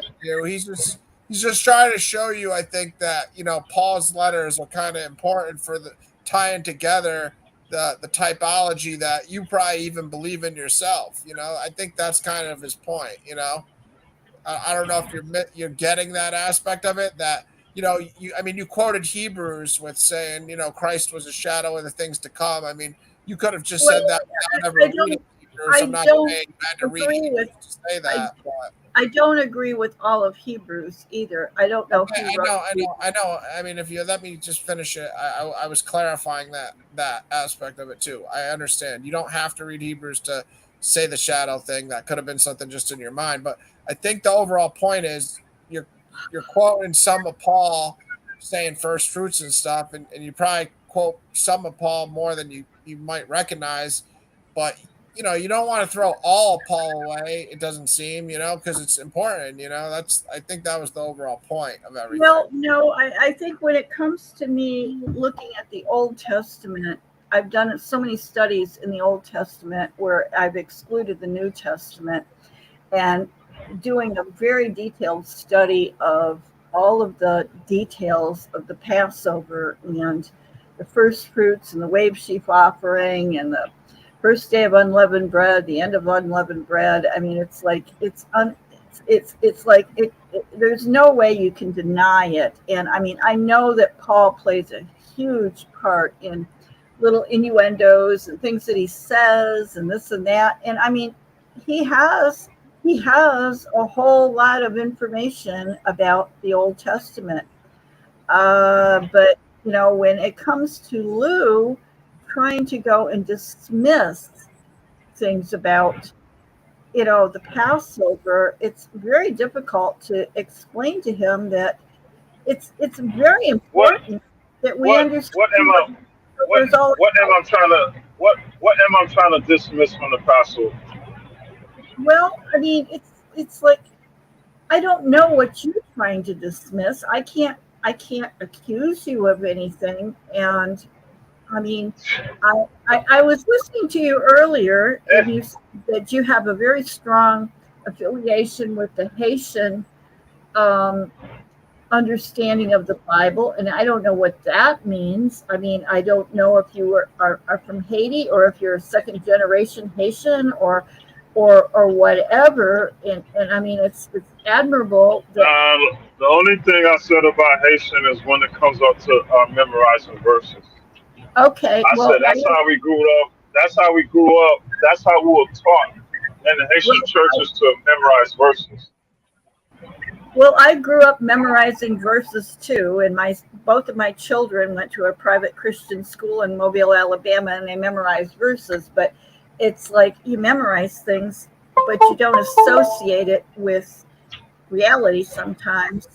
And you associate things memorized with what you're taught also, that this is what this means, because this is what, you know, the church taught for 2,000 years. I mean, we go to every church in the world right now. We can go to Orthodox Russian. My grandfather was an Orthodox Greek, and he was baptized in oil, for crying out loud. But he was. Okay, let me tell you this, Nancy. You've been studying the Bible for 40 years. I'm 40 years old. Did you study the Bible today? What? You study the Bible today? I study it every day. I study. Oh, you study it. I study things. I don't study the Bible every day. I'm just letting you know. I research things, and it's like, you know, I know the Bible, but I want to know information. I want to know what God's word is. So I go and I look at external things. I look at things that are, you know, secular. I look at things that are, I mean, it's like, you know, God speaks to you in your spirit, and you're supposed to be spoken to your spirit. Are you asking a question to God about something that's really important that you want to know about? And then you try to study out, you know, information on that particular subject, and all of a sudden it's like 10 years later you get the answer. Oh my God, you know, it's like, oh, I didn't get that. And now you have a foundation, a building block of knowledge. Then all of a sudden you realize, well, if somebody else introduces something stupid to you, that you're not going to go and accept it because it's not going according to the big building block. I mean, you know, it's like, you know, if you build your foundation on a foundation of sand, if you're building your foundation on Catholicism, even Eusebius, who seems to be, you know, he was one of the people in the 3rd and 4th century that I can't tell you exactly. Let me ask you this, Nancy. Are you open for correction? Well, I mean, if I'm open to God correcting me, He corrects me all the time. See, It's that's like see, you have to sit there and tell me you don't know anything about this that's stuff. not Tell me you're correcting me. I'm not going to accept that's that. not good because okay, like yesterday I was talking to Ryan. Me and Ryan was having our chat. We were chatting about Isaiah 14.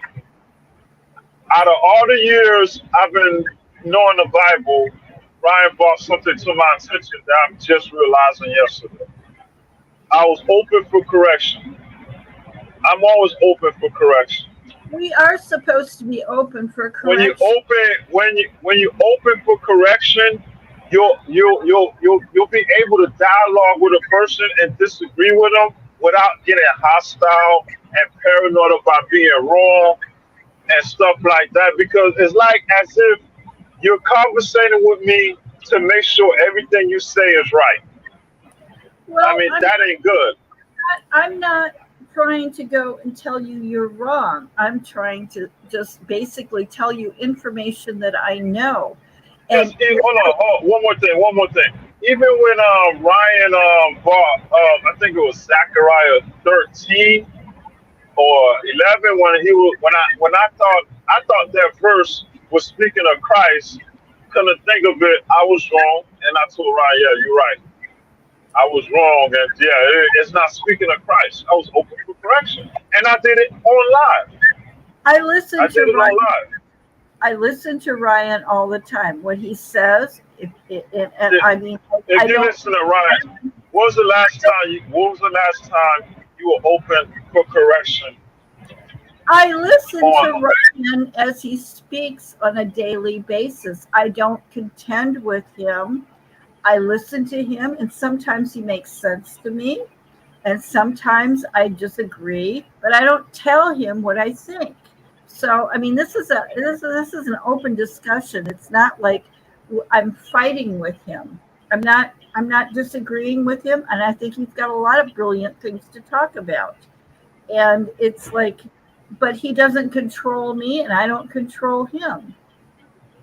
Yeah, we're all having a conversation. It's just, I think you guys don't know each other as well, and that's kind of what the problem is, because both of you are nice people. It's just, you know, you, you don't want to be defensive. Like, honestly, with the Paul thing, Nancy, it's like, it's a topic that most, like myself, I don't even like talking about, because to me, it's just like, it's the Holy Bible. So I accept it, but I talk about it because I have genuine concern for a person that dismisses it, because what if you're wrong? Like there's such consequences if you're wrong. I mean, what if, because Paul, if you look at Paul's life story, he was like a very perfect, ideal person for Jesus to choose to be a vessel, because he was a person that was, persecuting the church, killing people. He was a person that knew the Jewish law, the Pharisee, and obviously God knew that in his heart. He did have zeal for God, but he was misguided. So the fact that God would choose him to be the vessel makes so much sense. Like, could you think of a better person for God to choose? And he knew, and he knew how to interpret the Old Testament.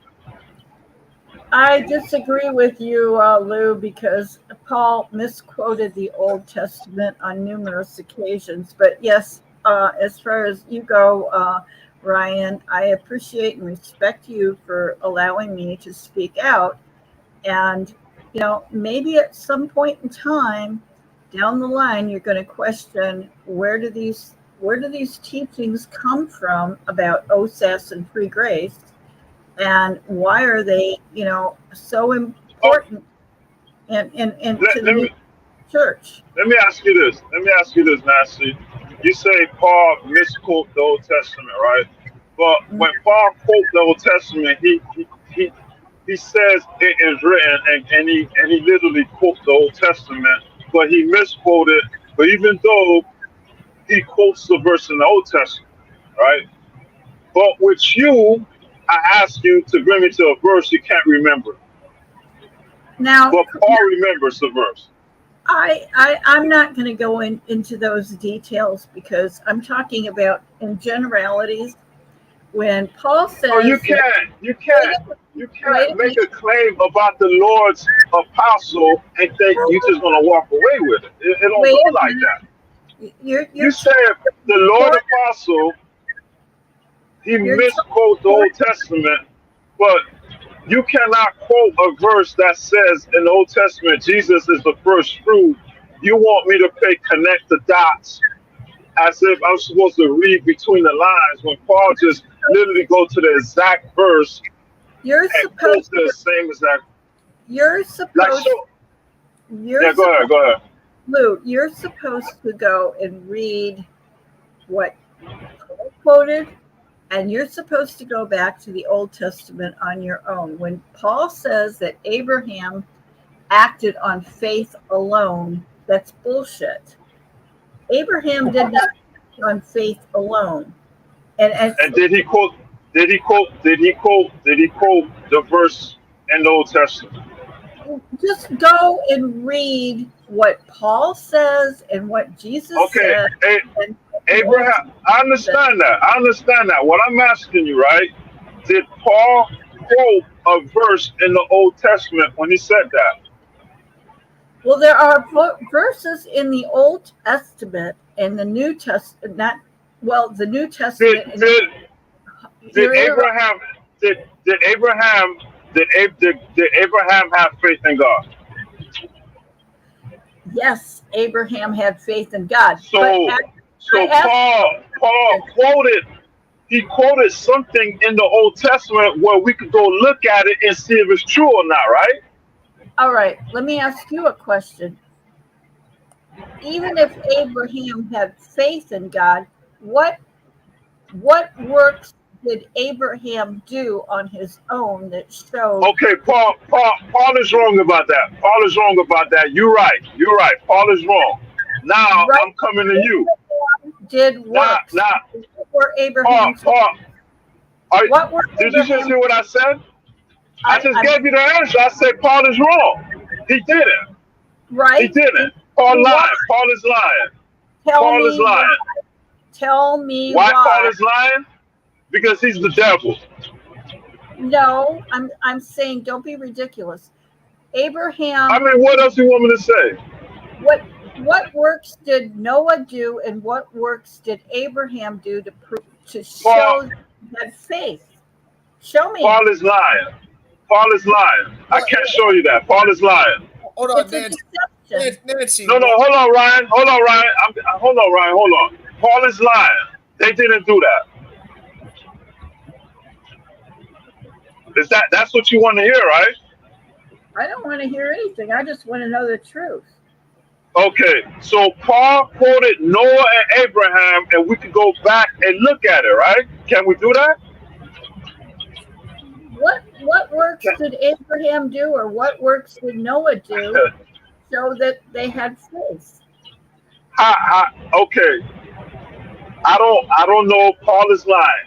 We could go back and look at what Paul quoted to see if it's true, right? I'm just saying that Paul's telling one side of the story. Yeah, and we could go back and look at it, right? What did James say? James said, because we could literally go to Genesis and find Abraham to see if that's true. We could literally go to Genesis and find Noah to see if that's true. But can we go to Genesis, Exodus, Deuteronomy, and Numbers to see if Christ is the first fruit? Can we literally do that? You're mixing apples and oranges. I mean, it's like, okay, fine. It's like, what? Did Noah have faith and works, or did Abraham have faith and works? And did Moses I don't know. have works? I don't know. Works. Did they, or was it just faith alone that God came along and said, oh, poof?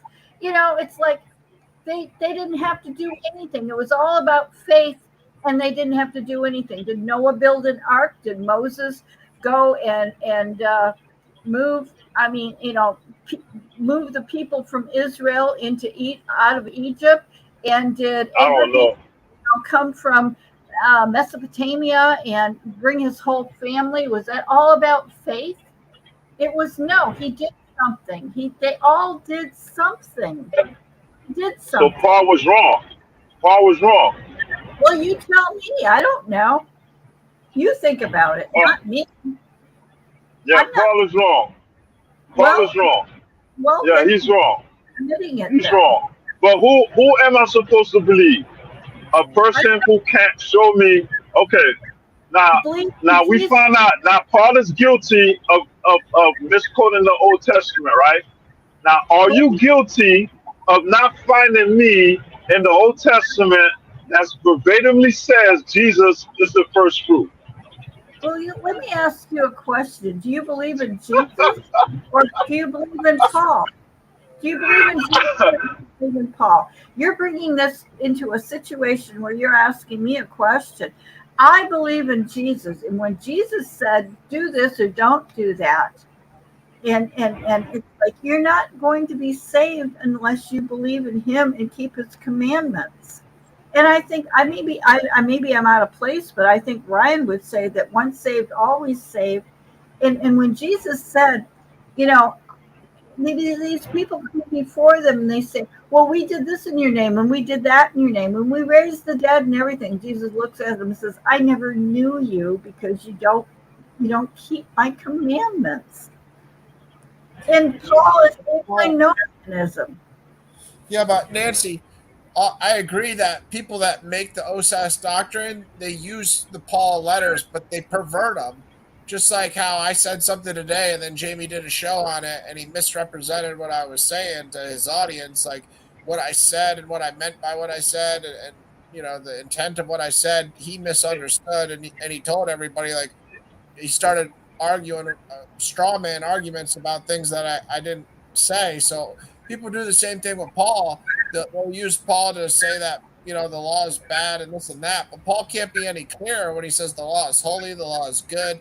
He just shows that. And then he says the law is a curse at the same time in Galatians or Ephesians. I can't remember which verse. Yeah, no, he does say that because what he's saying, Nancy, is if you, let's put it this way, the reason he says that is because if you have to truly have faith in God the Father, Jesus, and the Holy Spirit, and the law is all you had, there's no way you could be Abraham because you would say, thou shalt not kill. I'm not going to kill my son. So even when you heard the voice of God, you wouldn't be able to do one of the greatest acts of human history, which was Abraham believing God, knowing that God was still going to save his son, but Abraham being willing to sacrifice his son. Somebody that only lived by the law would never get to that point because they would be thinking, thou shalt not kill. So when Paul's saying the law is a curse, what he's saying is it's a hindrance to the true faith in God, which is, you know, being able to understand what to do in every situation because God's going to guide you in your heart and soul. Like, for instance, when God told in the Old Testament, when God told Saul to destroy all the Amalekites, but Saul didn't destroy them all. He left some, you know, he didn't kill them all. Like, you know, or Moses just hitting the rock. You know, I mean, some of these things aren't written in the law, but Saul's thing is because if Saul just go by the law, he wouldn't kill, you know, at all. So right. Ryan, you understand my point, though? Do you get my point? Ryan, can you differentiate between yourself and Jesus and Paul? I mean, it's like, all right, I mean, we hear what you're saying, but Jesus, what was his message? I mean, Jesus went above it. Jesus is a perfect example. You're right. I should have used him. Think about Matthew 5. Can you decipher between that? I had a word here before. Can you disseminate between what Jesus said, like, I never knew you, and what Paul says is like, you know, it's like Jesus never mentioned the word grace. Where did what are you talking about? Galatians 3:13? What, that's what he say? Paul says the law is a curse. When did Paul ever said that? Well, you know, I didn't say that. Jesus didn't say that. And you said Paul said the law is a curse. Where did he say that at? I believe it's in Galatians or Ephesians. I don't know because Paul said something very similar to that somewhere. Galatians Paul said the law was 3:13. What is it? He Galatians. said 2:13? circumcision did not do you anything, and it's like, okay, like I said, Galatians 3:10. Hold on, let Ryan read it, Nancy. Let Ryan read it. By faith or works of the law. Okay, the righteous shall live by faith. So this goes back to Habakkuk, the prophet in the Old Testament, Habakkuk chapter 2, verse 4. For all who rely on the works of the law are under a curse, for it is written, cursed be everyone who does not abide by all the things written in the book of the law and do them. Now it is evident that no one is justified before God by the law, for the righteous shall live by faith. Again, this goes back to Habakkuk 2:4. This particular quote, the righteous shall live by faith. But the law is not of faith, rather the one who does them shall live by them. Christ redeemed us from the curse of the law by becoming a curse for us. For it is written, cursed is everyone who is hanged on a tree. And that goes back to Deuteronomy, cursed is everyone who hangs on a tree. So that in Christ Jesus, the blessing of Abraham might come to the Gentiles, so that we might receive the promised Spirit through faith.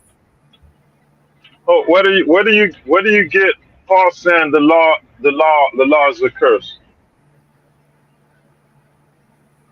Paul says the law is a curse. Well, he just said in verse 15, Christ redeemed us from the curse of the law. So, somebody can read that, The curse of the law is Deuteronomy 28, 15 to 68. Them are the curses of the law. What does Jesus say? Jesus says, he basically says the law has never been done away with until heaven and earth, are done away with. And he says, and anyone that ever teaches that the law is done away with will be the least in the kingdom of heaven. And those that teach that the law is in force will be greatest in the kingdom of heaven. Where did Paul say the law was done away with? What verse is that? Wait a minute. Why don't you listen to what Jesus said rather than I know what Jesus said, but you said Paul said something. You said Paul said the law is done away with, right? Where did Paul say the law is done away with? Paul said the law was a curse. Did you not just read what Ryan said? Paul said Jesus saved us from the curse of the law. The curse of the law is in Deuteronomy 28. Why can't you not understand that he says that the law is a curse? And show me. Do you not understand? Hold on. Let me point it out what the difference is. The difference is Lou is saying Paul is using the word curse of the law as that's a consequence of the law, because in Deuteronomy 28 and in Leviticus 26, there were blessings for obedience and curses for not following God. They would get cursed if they didn't listen, and they'd get blessed if they did obey. So he's saying here that Christ redeemed us because he became one of the curses that were a punishment for disobedience to the law. But he's not saying that the law itself is a curse. But there are verses in other letters, Lou. I can't say them off the top of my head, but there are some that I can see people reading. There's other verses where it's kind of similar. I have a statement to make. Jesus said, and I'm not going to quote the verses, I'm going to paraphrase it. He says, I have come not but unto to tell the people that, it's what the Father has taught or told me to say. And then, it's like, I can't say anything more than what the Father has told me to say to the people. And then he basically tells it to his apostles. You cannot tell people to do more or this is what the Father has taught me. This is what you're supposed to say to the people. Paul comes along with a whole different damn message. Give us a verse. Give us a verse. I'm not going to do that. No, because you and Dirty, y'all always say Paul say this and that. When it's time to give the verse, Y'all don't Are want to you give it. And then when we take y'all to that verse, y'all want to change the meaning of the verse. Give No, us the are verse you he's talking about.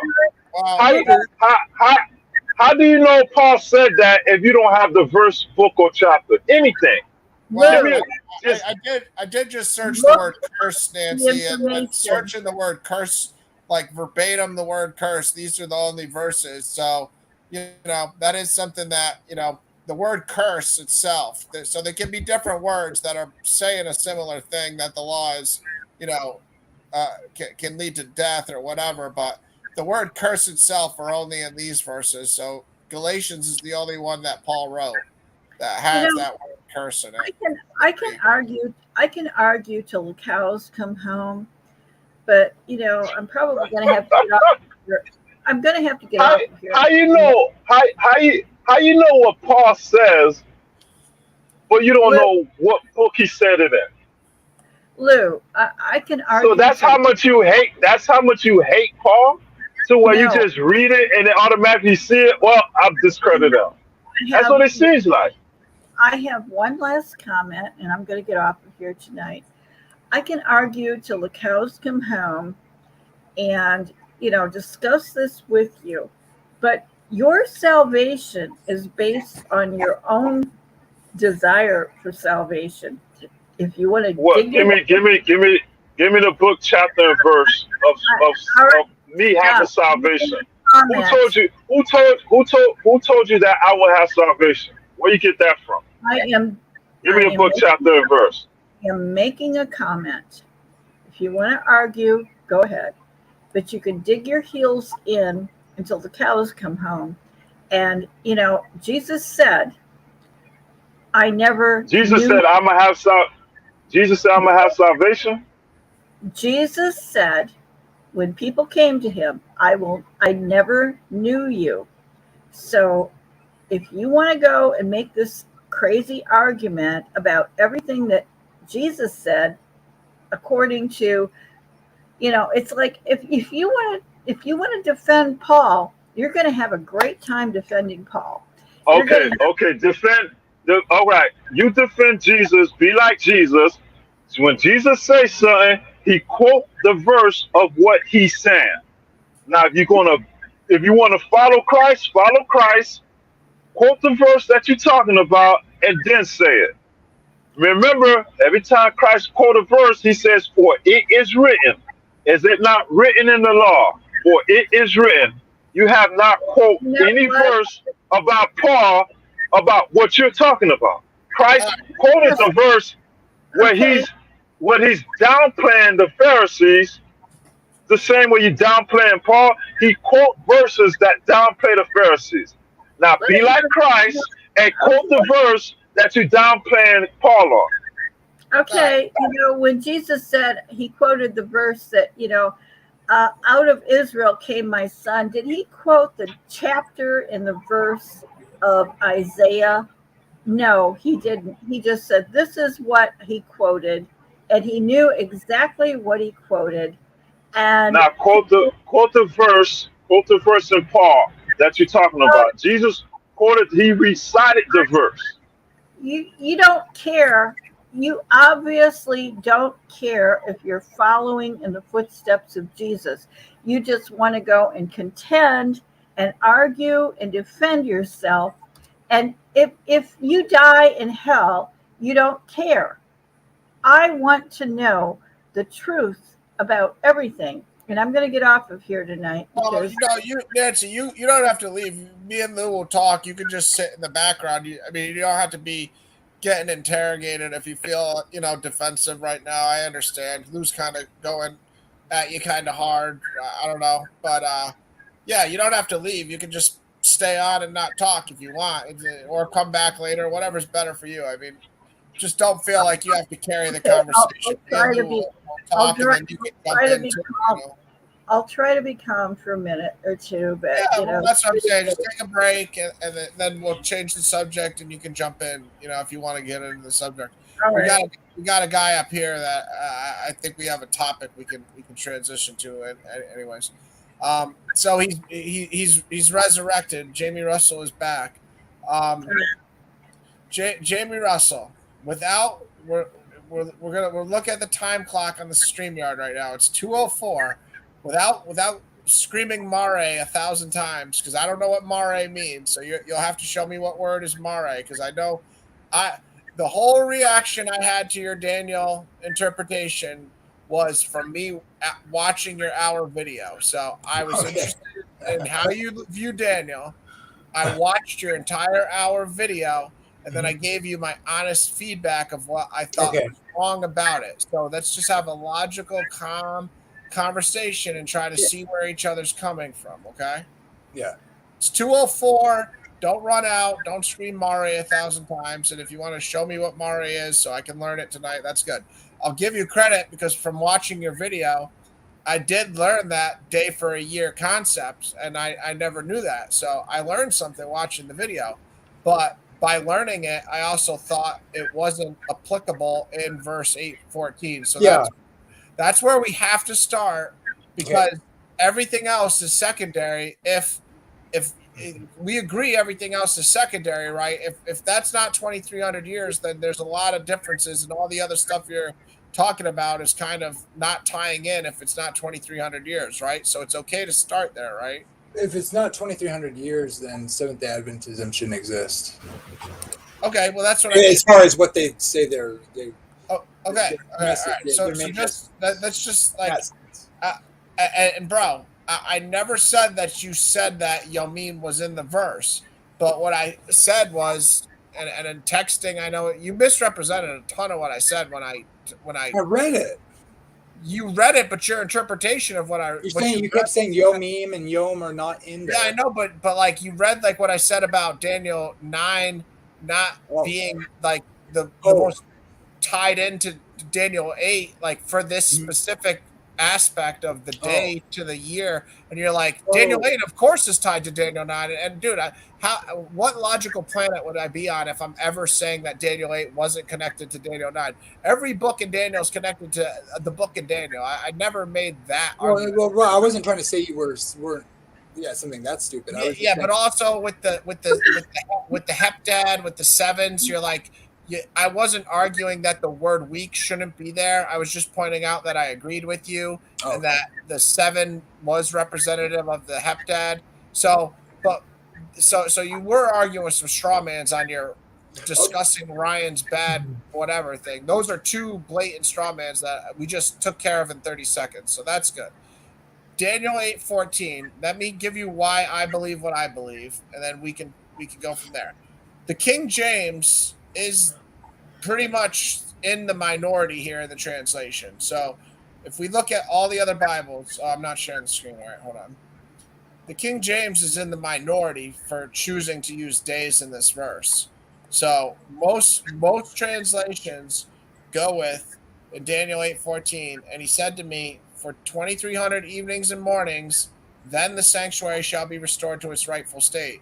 So we don't have the word days in this translation for the ESV, but if we look at the King James, instead of using evenings and mornings, it says, and he said unto me, unto 2,300 days, then the sanctuary shall be cleansed. So right off the bat, if somebody chooses to use the King James, they're going to have a huge discrepancy here, and this could be a mistranslation if evenings and mornings is what's actually written and days isn't written. And we know the word days in this context would be the Hebrew word yamim, and or at least yom, like Yom Kippur, day of, atonement or whatever. The yam is singular, but the days would be yamim. So when I looked at the interlinear, again, I learned. I see now. I see what it looks like in your mind. When I look at the interlinear and I'm looking after I made the arguments I did about the linguistic usage elsewhere, it sounds like I'm claiming that you could jump to that conclusion that I'm making that claim. I could have been clear about what I was trying to say. It's conceptual, not anything to do with particularly this verse per se. Yeah. Well, that's my whole point. Was there was no point in the video where you clearly told, because I learned this day for a year principle watching your video today, So I'm telling you, like, as a layman person, my constructive criticism was, if you want to be very direct and I see. honest about what your view is, you should be pointing out that Yamin is not in this verse. You know what I mean? Like, to me, Yeah, that's yeah. really important distinction. Sure. Because That's true. to me, the Arab and Bokor evenings and mornings ties more into like a Genesis 1:5, just any Genesis. God created the earth in the 7 days. So, like, if we go back to, and there was evening and morning, it's the same Arab and Bokar words, and then it says, the first day. So for me, it's like in Daniel 8:14, what I'm seeing is evening and morning, just like in Genesis 1:5, Arab and Bokor, evenings and mornings, the same Hebrew words, Arab and Bokor, and then it's calling it a day. So what my problem is with the way you're interpreting it is, do you think Genesis 1:5 is a year because an evening and a morning adds up to a day? You don't think that, right? No, of course not. So that's what my point is. So why do you not think Genesis 1:5 is a year? Okay. Yeah. But you think Daniel 8:14. So now go ahead and get the point. Excuse me for a minute. I'm going to jump out of here because I'm getting tired, and this is a little bit not over my head, but I don't agree with Jamie. Okay, yeah, well, come back if you want. Thank you for coming on, Nancy, and God willing, see you soon. See you tomorrow. God willing, near future, whenever I do a show again.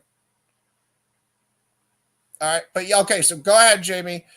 Is it that you don't accept these other translations and you accept the King James, or no, even though the King James doesn't have the? It's hard to know what all needs to be explained because I'm kind of like okay. So I'm going to retract my. Now that I understand what you're saying better, I'm going to say, yeah, I was in a defensive mode and I mistook what you're saying. So sorry.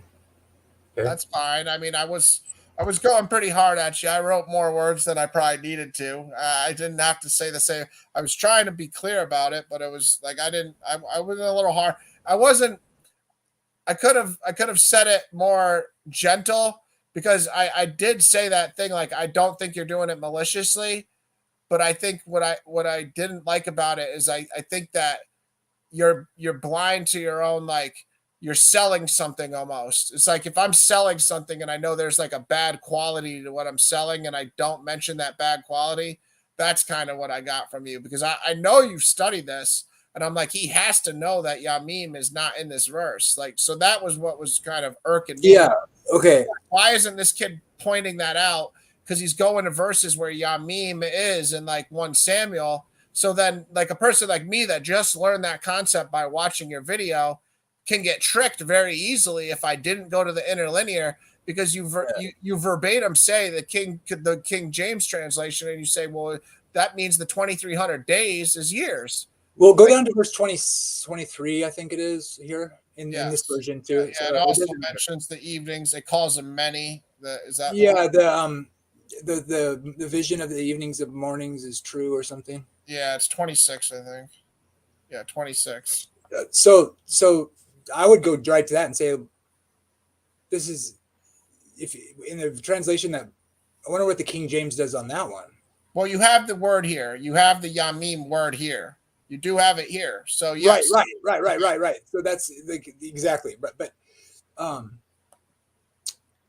that's not directly related to the evenings and mornings. It's just saying whenever that is in many days. It's an interesting point that it uses yom there. But I prefer that the text demonstrates in a translation that when it says the vision of the evenings and mornings, although it's interesting because that word is mare there, but in earlier when it talks about the 2,300, it's talking about the other. Yeah, what is mare, dude? Because I tried to Google it and it just gave me something in the book of Esther. I didn't know. I spelled it Mare. Oh, yeah. Okay. Let me. I have a slide I can show you. Okay. We'll get to that because you said mare 1,000 times and I didn't know. Yeah, but let me give you the. And I've made videos about it, and I wouldn't expect you to have seen it. But on Daniel 8:14 though, because it is a real pivotal thing. Can you before we jump? Can you just tell me why I'm wrong for translating this like Genesis 1:5 or any of the Genesis? Why would that be a wrong? No.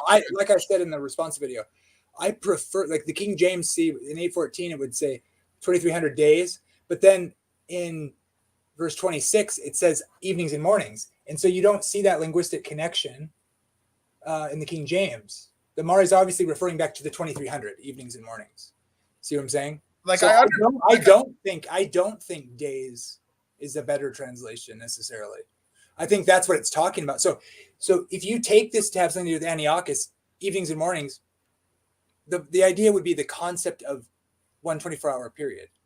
It doesn't need to say days. I think evenings and mornings is a better translation.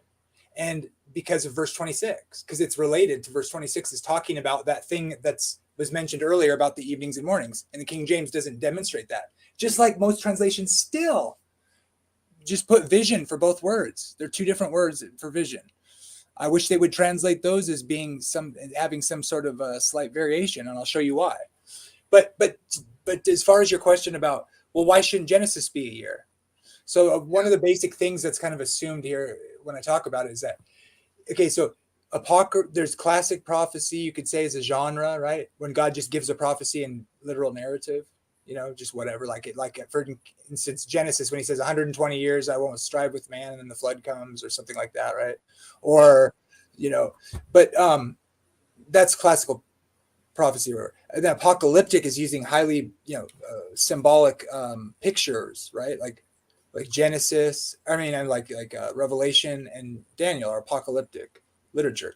And so it's obviously using symbols. We all know that. It gives many of the interpretations in the text, including Daniel 8 here. The second half of Daniel 8 is kind of partially the interpretation in literal terms, right? Giving you that the symbols are.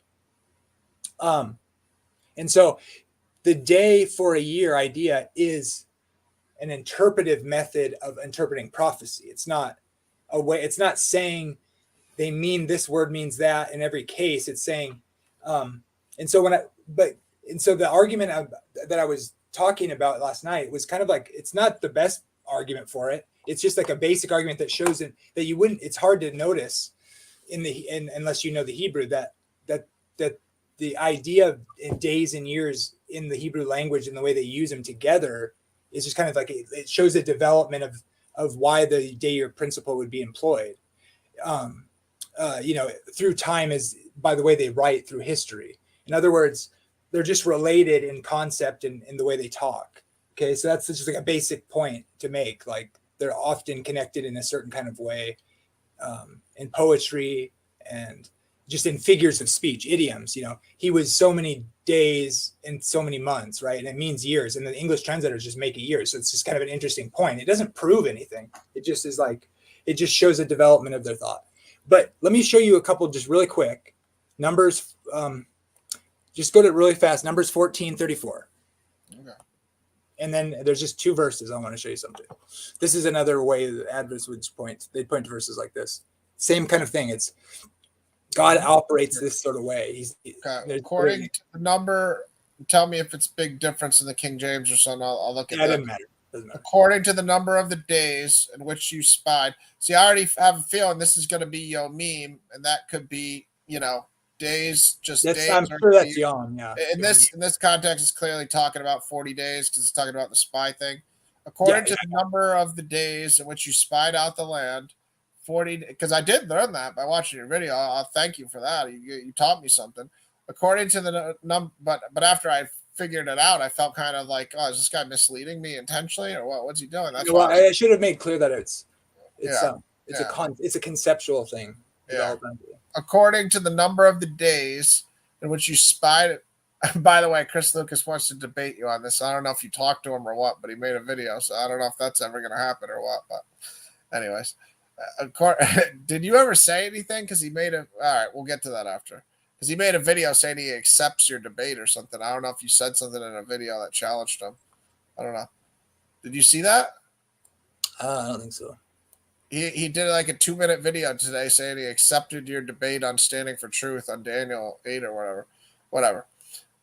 I don't know. It was weird then. If you didn't call I'm not really interested in debating him because he's not. Yeah. Well, anyway. Anyways, that's a separate subject. I was just thinking about that.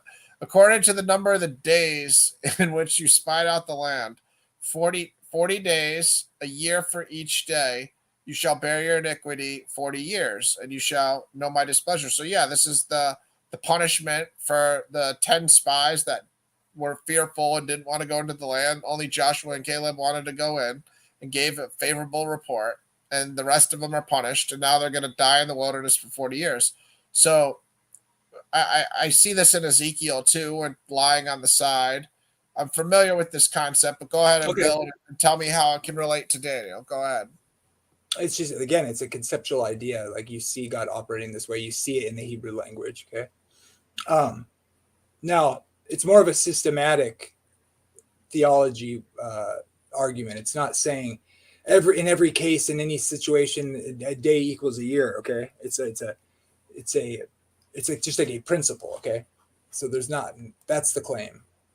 And then of course the other one would be Daniel, and you can argue about them being years, and they don't need to be thought of as days there either. Right.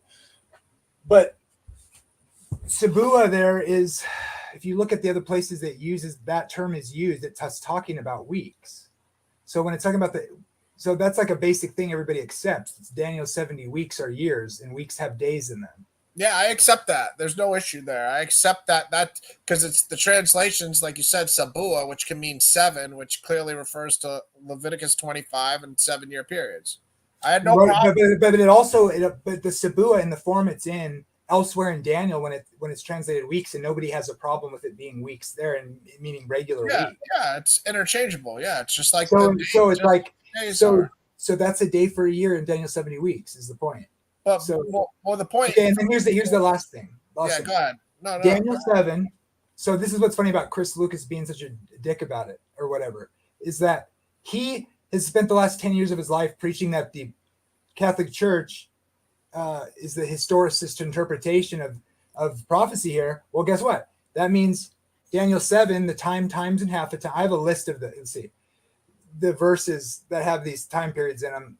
But it's Daniel and almost nobody would claim Daniel and Revelation don't interact with each other with the time periods in the beasts in Daniel 7, Revelation 13. But just as a quick overview, from Daniel 70 weeks, or from Daniel 7, sorry, it mentions times, and half a time. And it's talking about the last beast, which is Rome, okay, in the 4 beasts. Because Daniel 7 and Daniel 8 is a recapitulation of the same kingdoms, which is established in Daniel 2 from Nebuchadnezzar's dream. And so in Daniel 7, it's times, and half a time, which means a single, a double, and a half. So it's 1 plus 2 plus a half. It's 3.5. Times, and half a time. Nobody knows for sure why it's said that way. People have theories about it. Okay, but then that beast is mentioned elsewhere in like Daniel 12. It mentions the times, and half a time, which in Revelation 11 and the similar imagery in Revelation 11 twice, and Revelation 12, 6, 12, 14, and then Revelation 13, we have 1260 days, 42 months. We have the term 3.5 years, and it uses times, and half a time. So when you put them all together, you realize, well, times, and half a time is 3.5, and 3.5 years on a Hebrew calendar, the prophetic calendar, you could call it. That's a 12-month year with 30 days in each month. Okay, it's like a symbolic calendar. 42 months on that calendar is 3.5 years. 42 months on a lunar calendar is 1,260 days, because 42 months times 30 days is 1,260, right? So almost everybody, no matter what their interpretation, recognizes this connection. It's all the same thing, meaning not necessarily how it's used or implemented, but it's talking about that last beast. And these time periods all equal the same thing. Most people say, well, it's literal, like a futurist or a preterist, right? But if you take Rome in view, then you have to make that period be years, which is what I would say is right. So would Chris Lucas. So now we have Daniel 70 weeks expressed essentially in weeks, which end up being in years. Sure. You have these time periods, and then all the other 2 or 3 time periods mentioned in Daniel, the 1260, the 1290, 1335 are all similar. It's just an extra month added to the lunar calendar of 1260 is 1290, and then another month and a half on that calendar gives you the 1335. And so they're obviously, clearly related, although it doesn't give it in those other increments. So those periods have been classically understood, especially by historicists. Pretty much every Protestant accepted this, that those were years, because of what's described after Rome in Revelation. You get more details about, how Rome subdues 10 of the 10 kingdoms and 7 of the heads or whatever. And historically speaking, there we know those are what became the European nations. And then the length of the Pope ruled with civil power until the French Revolution, essentially, was exactly 1260 years from when he sacked the final king that were left of the 7 heads and 10 horns. The barbarians and the Vandals and the Lombards and the Visigoths, all those people that came, all the European nations, like the Italians and French and Germans and Britain. And so when you fit that symbols together and you see that these kingdoms are a progression through long periods of history, and then it describes with the heads, which are kingdoms, and the horns are kingdoms, and how history kept going, and you just follow the pattern of the empires going, you see what happens. Rome becomes papal Rome, and it defeats the other, the Empire of Rome has to defend itself, and then it becomes papal Rome, etc. And then it does all the things to the Protestants that it sounds like it was to do. I'm not prepared to go speak on it, but my point is that means you're accepting that the 1260, which is called days in Revelation and elsewhere, all those other periods, right? If you take the 1260 as being years, that's the only way you can get there, because it's just plain historically speaking. And so it's like, is it crazy to think that in sandwiched between Daniel 7, which is what I just explained, the 1260 that's what it's talking about, if you take that view, which Chris Lucas does, by the way, although he may be hating Adventists so much, he may be trying to change his mind. But that's Daniel 7, where that time period comes from, their years, okay, and spoken of as days elsewhere, speaking of the same thing. And then Daniel 9, on the other side of Daniel 8, the 70 weeks are years, and that's verified by Christ coming, and that verifying the scriptures is when Jesus would come. No one denies that, although they want to call them heptads now, even though that word is translated as weeks elsewhere. So now you got these long periods of time similar to 2300, although it's said in a different way. It's different. In fact, Daniel 8 is the first chapter in Hebrew. Daniel 8 is. Daniel 7 is actually the last chapter in Aramaic. And part of chapter 1 is in Hebrew as well. But basically, most of 1 through 7 is Aramaic, and then it switches to Hebrew for the rest of the book. But still, most people who are conservative would say Daniel put together /and/or wrote, the whole book. It was all Daniel in the 600 BC time period, which means, so in other words, everything, all the other days, because it's symbolic, remember, these are all given in symbolism.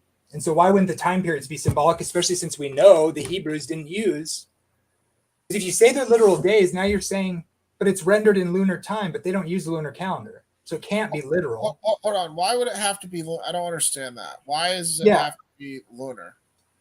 No, I'm saying the fact that the 42 months and the 3.5 years in the text and the 1260 days, that all means the same thing, right?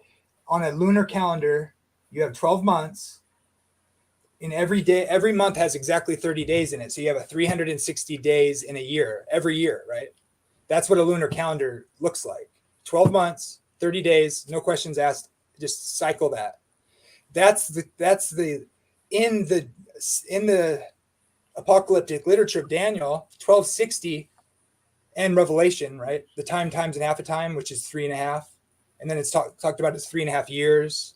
And that's also talked about as 42 months, because in a lunar rendering of a calendar, 3.5 years is 42 months. And every month has 30 days in it on a lunar calendar. So 30 times 42 is 1,260 days. And so 3.5 years is 42 months, is 1,260 days, right? So, Sure. So people say, your view is wrong, Jamie, because, for instance, that time period is literal. They think it's going to be a literal 3.5 year period in the future. Or if you're a preterist, you think it was a 3.5 year period in the past. And my argument has been, from my own research, I didn't get this from anybody, but I realized the Jews not only do they not use a lunar calendar in real time history. And so if you say these time periods are literal, you're saying the 1260 days is actual 1260 days being prophesied in their actual history, but they don't have a calendar that's lunar. It's lunisolar. So I was pointing out that they can't be literal. For one, it's in some Daniel 70 weeks isn't literal in that sense, for one, and everybody already accepts that. But even if you want to heckle about that, if you're going to say that all those time periods are literal, then you have to say they're lunar, but they don't use a lunar calendar. So in other words, the 3.5 years or the 42 months is the 1260. That's the same thing, right? Which is what everybody says. 3.5 years is not, and no, it never will be in a 3.5 year period in literal Jewish history. Has there been a 3.5 year period that has 1260 days in it? And if you say it's literal, then it's literal. And so 1260 days means 1260 days, but that's impossible because the 1260 is the 3.5. And they don't use a lunar solar calendar. The Bible tells you they can't. They have to add a 13th month every 7 times out of every 19 years, which means every third year, you're going to have another month with an extra, or you're going to have a year with a 13th month, which means you can't get 42 months in any 3.5 year period ever, no matter where you start, because you're going to get that 13th month at least once, if not twice, in that period of 3.5 years. You're going to have 43 months, you're going to have 44. And you'll never get 1260 days because they're not 30-day months, they're 29 or 30. And so you don't get any, you get 354 on a 12-month year, plus or minus 1 day. And then when they add the 13th month, just add 30 days to that. So 384 plus or minus 1 day, based on how the festivals line up with certain, with the weekly cycle. They do an adjustment. So that's my point. It can't be literal or it falsifies the Bible because those periods are clearly symbolic, embedded in symbolism in the text. And so they represent something else because they never used that calendar. Not when Daniel wrote it, they didn't use a lunar calendar. And they didn't use it during the time period of when Jesus came, and they didn't use it to this very day. All right. Well, Jamie, let me ask you a question. That 2300 years, right? Is it a year where them people were counting it down? No, it says in the text that no one would understand until the time of the end.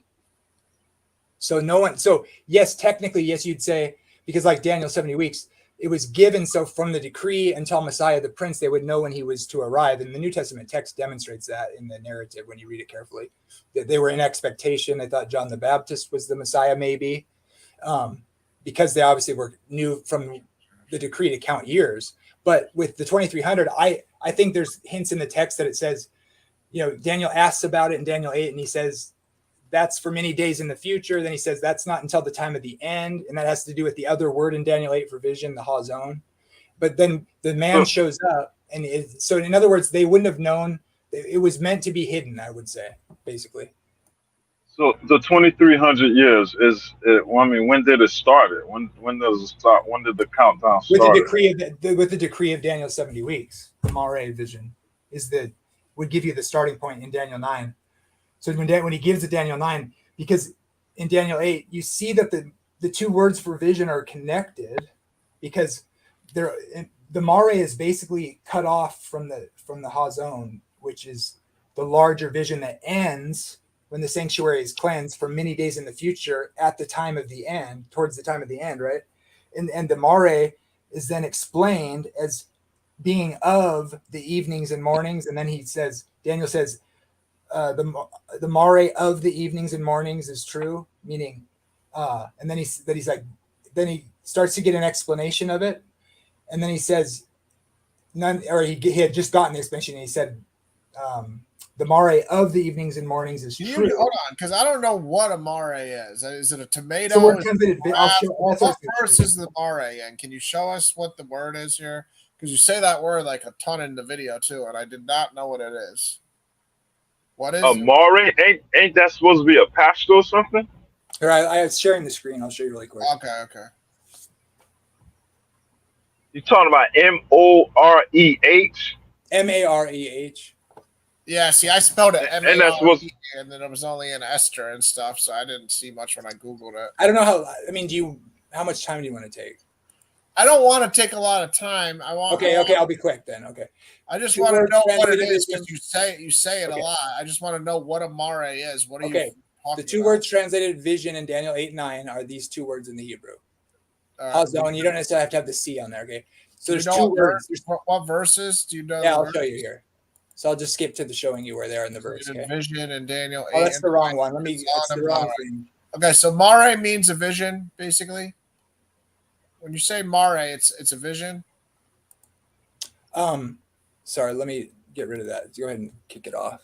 Okay. It's best to show you in the text what I mean, because mare and the in Daniel 8 and 9, the word vision is one of those two words. Okay. Okay. All right. And so, but mare, when it first shows up, the vision he's been well, I'll just show you. When you say mare out of your mouth, you're saying a vision, right? It's the term vision and okay. But when you're talking in your video, I see it in Daniel 9:24 here to seal both vision and prophet. So let me go to the interlinear. That's probably what you're talking about. Share my other screen. No. How many screens you got? Just one. My other one. The right one. I have to share it again. Yeah, I mean they StreamYard changed. Oh, it'll be right. You can double check me, but yeah, it's they don't have mare for vision in this one, but sometimes the blue letter's different. They have Hazan. I'll show you where it is. If you just share my screen. 9:24, they have a different translation. Two Hebrew words for vision, mare kazon. They're color coded now. Okay. This tells you which verses each one are in. Okay. And this is in Daniel. Daniel okay. 8. This is just Daniel 8. So 26, I'll show you. 27. Okay. So the vision in the first few, you see the verse numbers there. This is chapter 8. Sure, that's good. That's well That's done. vision. Okay. I saw in a vision. It's always Shazon. Yeah. Okay. I saw Shazon. Then 13, Shazon. It's the Shazon, right? Okay. This is where it gets interesting.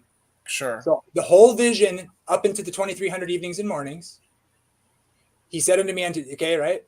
So he's got all these symbols of this Shazon, right? And so it came to pass when I, Daniel, had seen the Shazon, and I sought for the meaning of it. Then behold, this word here is not vision. This first mare. The first time mare shows up, it's not vision in English. It just says the appearance of a man.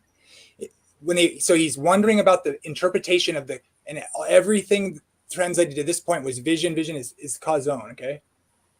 Then he's like, I'm having this kazon vision, and I sought the meaning of it. And behold, there stood before me the mare of a man. Yeah, what chapter is this? This is 8, still 8. Okay. This is just chapter 8. They was just going through the verses. Which called and said, Gabriel, make this man. And then he says, and so mare shows up, and it's associated with because the vision, it's like an appearing vision where you're seeing it, you're perceiving it with your eyes, kind of, you could say. But this guy shows up because Gabriel was there before, and now this guy shows up, a second person, and it's the appearance of a man. So it's almost like a hologram type experience. You could speculate, but vision isn't a wrong translation. But notice how this could screw you up. Well, I'm just saying in verse 15, stood before me as the mare of a man. It could be the best way we might describe it in our modern terms is like a hologram almost. Sure. Okay. Yeah, that's fine. But remember, the vision up to this point, when the word translated vision like 4 times now, is kazon, and he seeks to understand that word kazon, which is what what's the significance of why it changes from kazon to mare according to watch. And so now this word mare shows up. It's just translated appearance, so it doesn't really matter unless that that this word that for vision that's used now too with kazon is associated with this man who shows up. Because it's the appearance of a man. Now I heard the voice between the banks, which called and said, Gabriel. So this man that shows up, the mare of a man shows up. Make this. He's telling Gabriel, this new man, this appearance of a man, this mare of a man says, Gabriel. Remember, Daniel asked about the kazon. This guy shows up about the mare, and then he says, hey Gabriel, tell him about the mare. And then, so it just says vision though in the English. So he's asking about the vision. The guy tells him, make him understand the vision. Oops. And so, but if you don't know it, there's 2 different words for the vision. Now watch, make him understand the vision. He asked about kazon, make him understand the mare. Then he says, so he came near where I stood, and where he came, I was afraid and fell upon my face. And he said unto me, understand, O man, for the time of the end shall be the kazon. But in the English, it would just be vision. So I wish I could show you in the English now. In other words, he's asking about the cause zone. He says, tell him about the mare.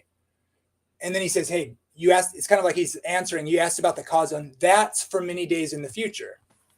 Okay. So think about that. You see the significance of that difference? I lost my internet for a second, so I didn't hear like the last 30 seconds. The whole vision up to that point was cause zone. And then this guy shows up.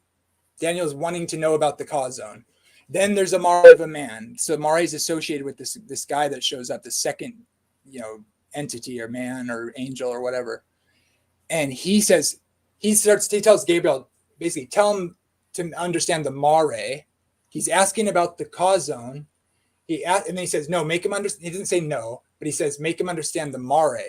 And then then the man comes to Daniel and he says, look, the cause zone, the thing you asked about, is for many days in the future. So, but in the English, cause zone and mare just say vision.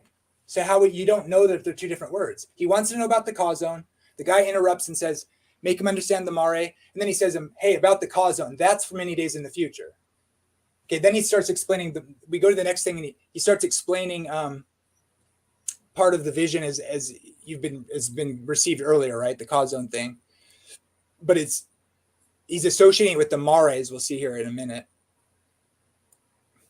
And so this is in the mare of the evenings and mornings, right? Well, I thought the cause zone there was no mare with the evenings and mornings. It was the cause zone word, right?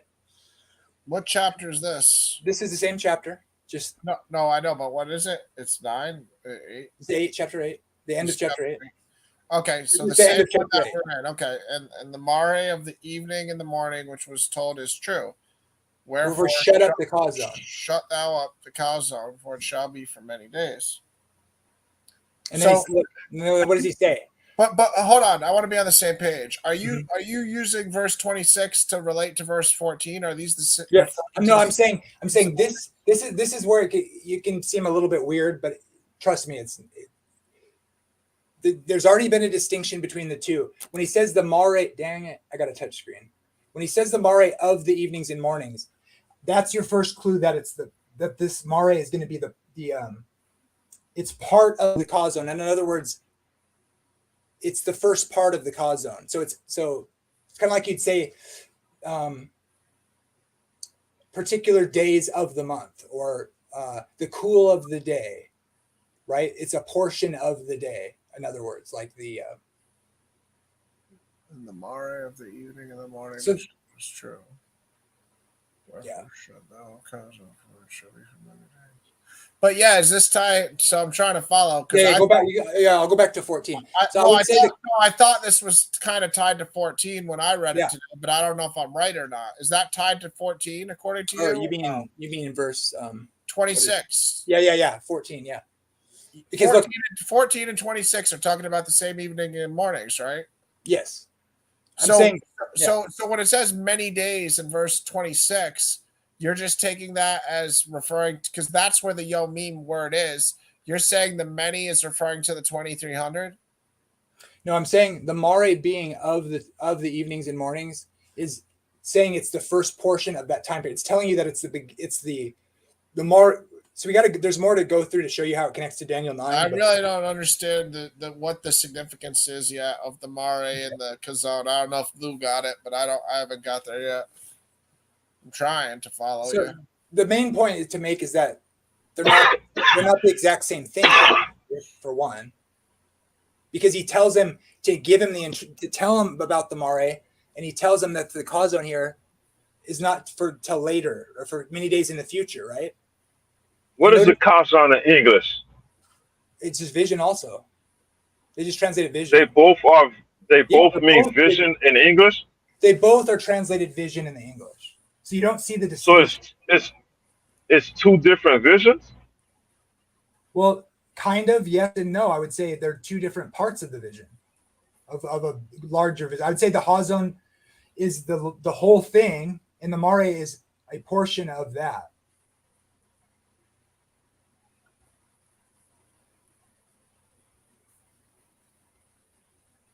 All right. I'm still not grasping too much of what the significance is. I'm sure there's something, because they are using two different words to like demonstrate something. They're not just using it for the heck of it. There's some sort Yeah, I of. mean, it seems like because he asked about the cosm, and then this guy shows up, make him understand the mare, and then he tells him the thing you asked about essentially is for many days in the future. And I would say the cosm, because remember, before verse 15, all the symbols so far, it's referred to as the red word, right? Let me go back. Well, my point is, if 26 is tied to verse 14, if they said many days in the future, and that is the Yomim word, where it could be many years in the future, I have two questions. Like, why don't they just verbatim say 2300 there instead of many, if the 2300 is definite according to you? Well, the one thing I'd point out here that people don't seem to see it, that I see it anyways, is that notice that what it says in verse 14. This vision, he asks regarding how long till the sanctuary be cleansed is the question. So let me go back to that verse. Hold on. What's zone could be concerning the daily fat sacrifice and the transgression to give both the sanctuary and the host to be trodden underfoot. How long will it be trodden underfoot? And he said unto me, unto 2,300 days, then shall the sanctuary be cleansed. So which sanctuary? Whatever sanctuary he's talking about. Hold on. You just said it like it's translated in the King James. It's not. That's what I'm saying. You just said it again. You said 2,300 days till it'll be cleansed. That's verse 14, right? Wait, what do you think I was saying? I wasn't. Well, you read verse 14, but that's the King James translation, and I don't think days is an. If I said days, it doesn't have to be days. Listen. When I was looking at this earlier, the Septuagint had the 2,400, but it said evenings, mornings, and days in the Septuagint. So they were trying to, I think, show us that the evenings and mornings are like the 2,300. In the Septuagint, it said 2,400 for some reason, but everything else said 2,300. But it said evenings, mornings, and days. Yes, well, hold on. My point is, in the Septuagint, they made sure they had evenings and mornings in there because I think that's what was representative of the Hebrew. But they just qualified the fact that that's a day, like that's one day. So that 2,400 in that verse would be 2,400, or this 2,300 would be 2,300. But I don't get to the. Yeah, that's for sure. That's what I try to say. It's days. Yeah, the days are years in symbolic prophecy. It's a layer of symbolism. But that, Jamie, see, this is where we're getting into we're not agreeing, because the King James is using days there, but the word days isn't in the verse. It's evenings and mornings. Right, but I think you're like kind of missing. The same as Genesis. This is, to me, I view. No, it says days. It's days in the text. The text means days. No, it means days. In verse 14, that's a symbol for years. So why in Genesis though? Why wouldn't I take the same logic and say, well, because it's not apocalyptic literature. It's not symbolic literature. It's literal literature. But that doesn't. Just because we're in apocalyptic literature doesn't mean we can always just tweak. Not always necessarily. In Daniel 9:2, in the beginning of the chapter, it says years, and it's just talking about normal years. So it's like we got to be careful when we choose to change it, obviously. And that's why if verse 14 is tied to verse 26, why does it not repeat the 2,300 if it's such, so specific in verse 14? It's saying, it's referring to the evenings and mornings that were mentioned earlier. It's like I understand a normal conversation. If I said I got $1 million and then later in the conversation I said I got a whole lot of cash, I can understand in common conversation how that is possible. But I'm just saying it seems a little like careless if the 2,300 is certain for verse 26 to only say many days in the future, because that when it says many days in the future and Daniel doesn't understand the prophecy in the very last verse of chapter 8, it says Daniel didn't understand it, then it seems to me like he had some questions about like, well, what does many days mean, or what does this mean? What does that mean? At the end of chapter 8? Yeah, I agree with you. Yeah. So he doesn't understand it. He doesn't. That's why chapter 9 is the explanation. We didn't get there. because I I can't agree with you. get The evenings and mornings of chapter verse 26 are associating. It's speaking of the evenings and mornings in verse 14. It's talking of those evenings and mornings mentioned about the 2300 evenings and mornings. That's what's being referred to. I agree with that. I agree with you that it said the why text the word just many? days. Don't you think it's a little strange though that the word many's there instead of just repeating the 2300 though? No, the Mare vision. Hold on. I just want to be clear. Which verse? According to your understanding, the many has to be referring to the 2300 though, correct? It has to. Which many thing? In verse 26, it has to be 2300 For many days. According to your understanding, if your understanding is being consistent. No, I don't think days has anything to do with the interpretation of the evenings and mornings here. I think this is just a phrase saying the vision is way in the future. So that's all it's saying. It's just saying the part where it's connecting is because the Mare is of the evenings and mornings is where it connects with the 2300 because the 2300. What sanctuary are we waiting for during that? What sanctuary in that 2300 years that's going to be cleansed? I would say it's the heavenly sanctuary. So the heaven sanctuary. It marks so the heaven sanctuaries. Go ahead.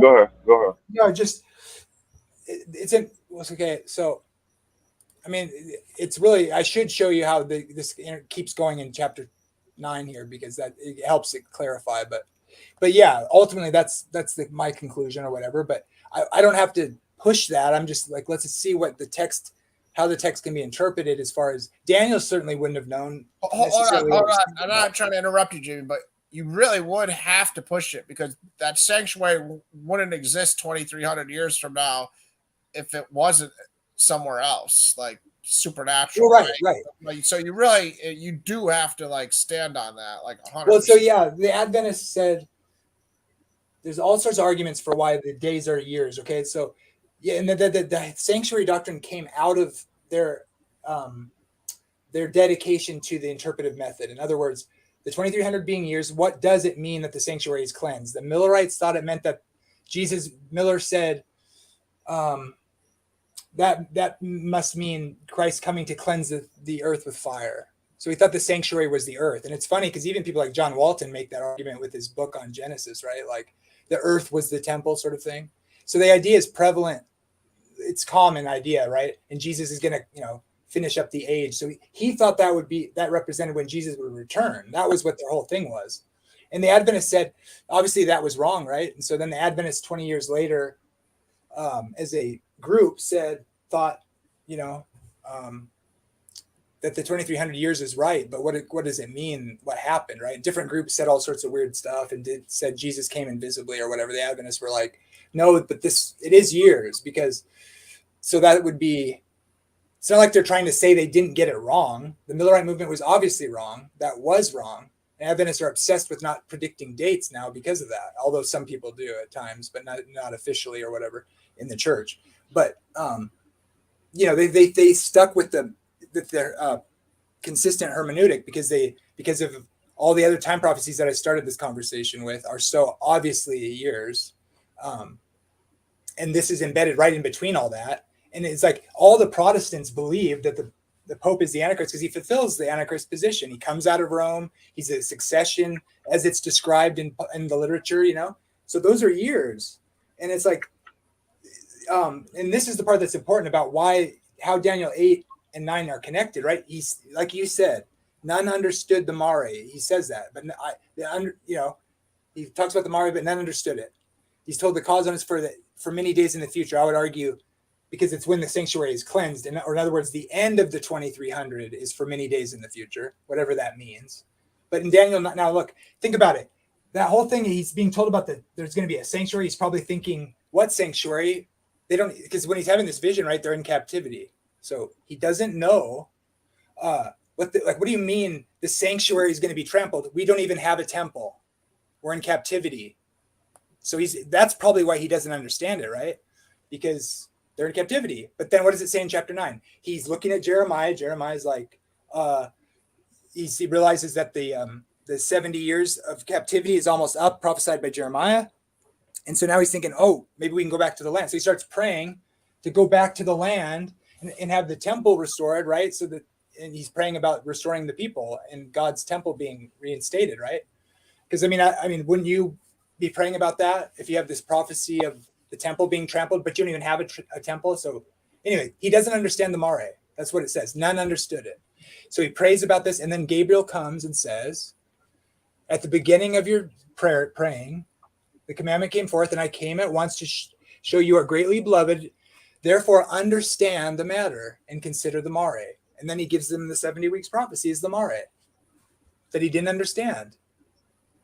So if the Mare is the 70 weeks, and the Hazon is for many days in the future, and we don't have a starting point for the 2300, but you realize the Mare, the 2300, the 70 weeks prophecy is of the evenings and mornings, the 2300 evenings and mornings. This is the starting point, and the 2300. Hold on. Wouldn't it be inconsistent to not use the same starting point for the 2300 as you're using for everything else? Because that's what I'm saying. That's what I'm saying. You do. The Mare is the first part. So it says 70 weeks are determined. The word determined is katak. It's only used this place right here in Scripture. It's not used anywhere else in the Hebrew Bible. But if you go to the Mishnah from that period, I think there's 8 or 9 times this word can be seen. It's just how it's used. And it really is, the best translation is cut off. Determined is fine. I don't care if it's determined. That works too. But when you read it, it's like when the priests are cutting something off from a larger piece of something. Katak. Okay. That's translated determined. 70 weeks are cut off would be probably a better translation. In other words, when you realize there's these two different visions and that the Mare is of the evenings and mornings, and the evenings and mornings is the 2300, that's all up to that point is the other word for vision. And he says, hey, I know you asked about the Hazon, but you're going to understand the Mare. And he says, and then he goes to him, he says, the Mare is for many days in the future, right? And then he gets the Mare interpretation, and it's of the evenings and mornings. In other words, it is the starting point for both. They have the same starting point. The Mare is the first part of the greater vision. And notice this. In the vision, and then so he says, consider the Mare, and then he tells them the 70 weeks. And then the last of the 6 things in verse 24 is seal up the vision. So the Mare seals up the Hazon. In other words, the Mare has to happen to seal up the thing that's going to happen with the other thing, so the other part of the vision.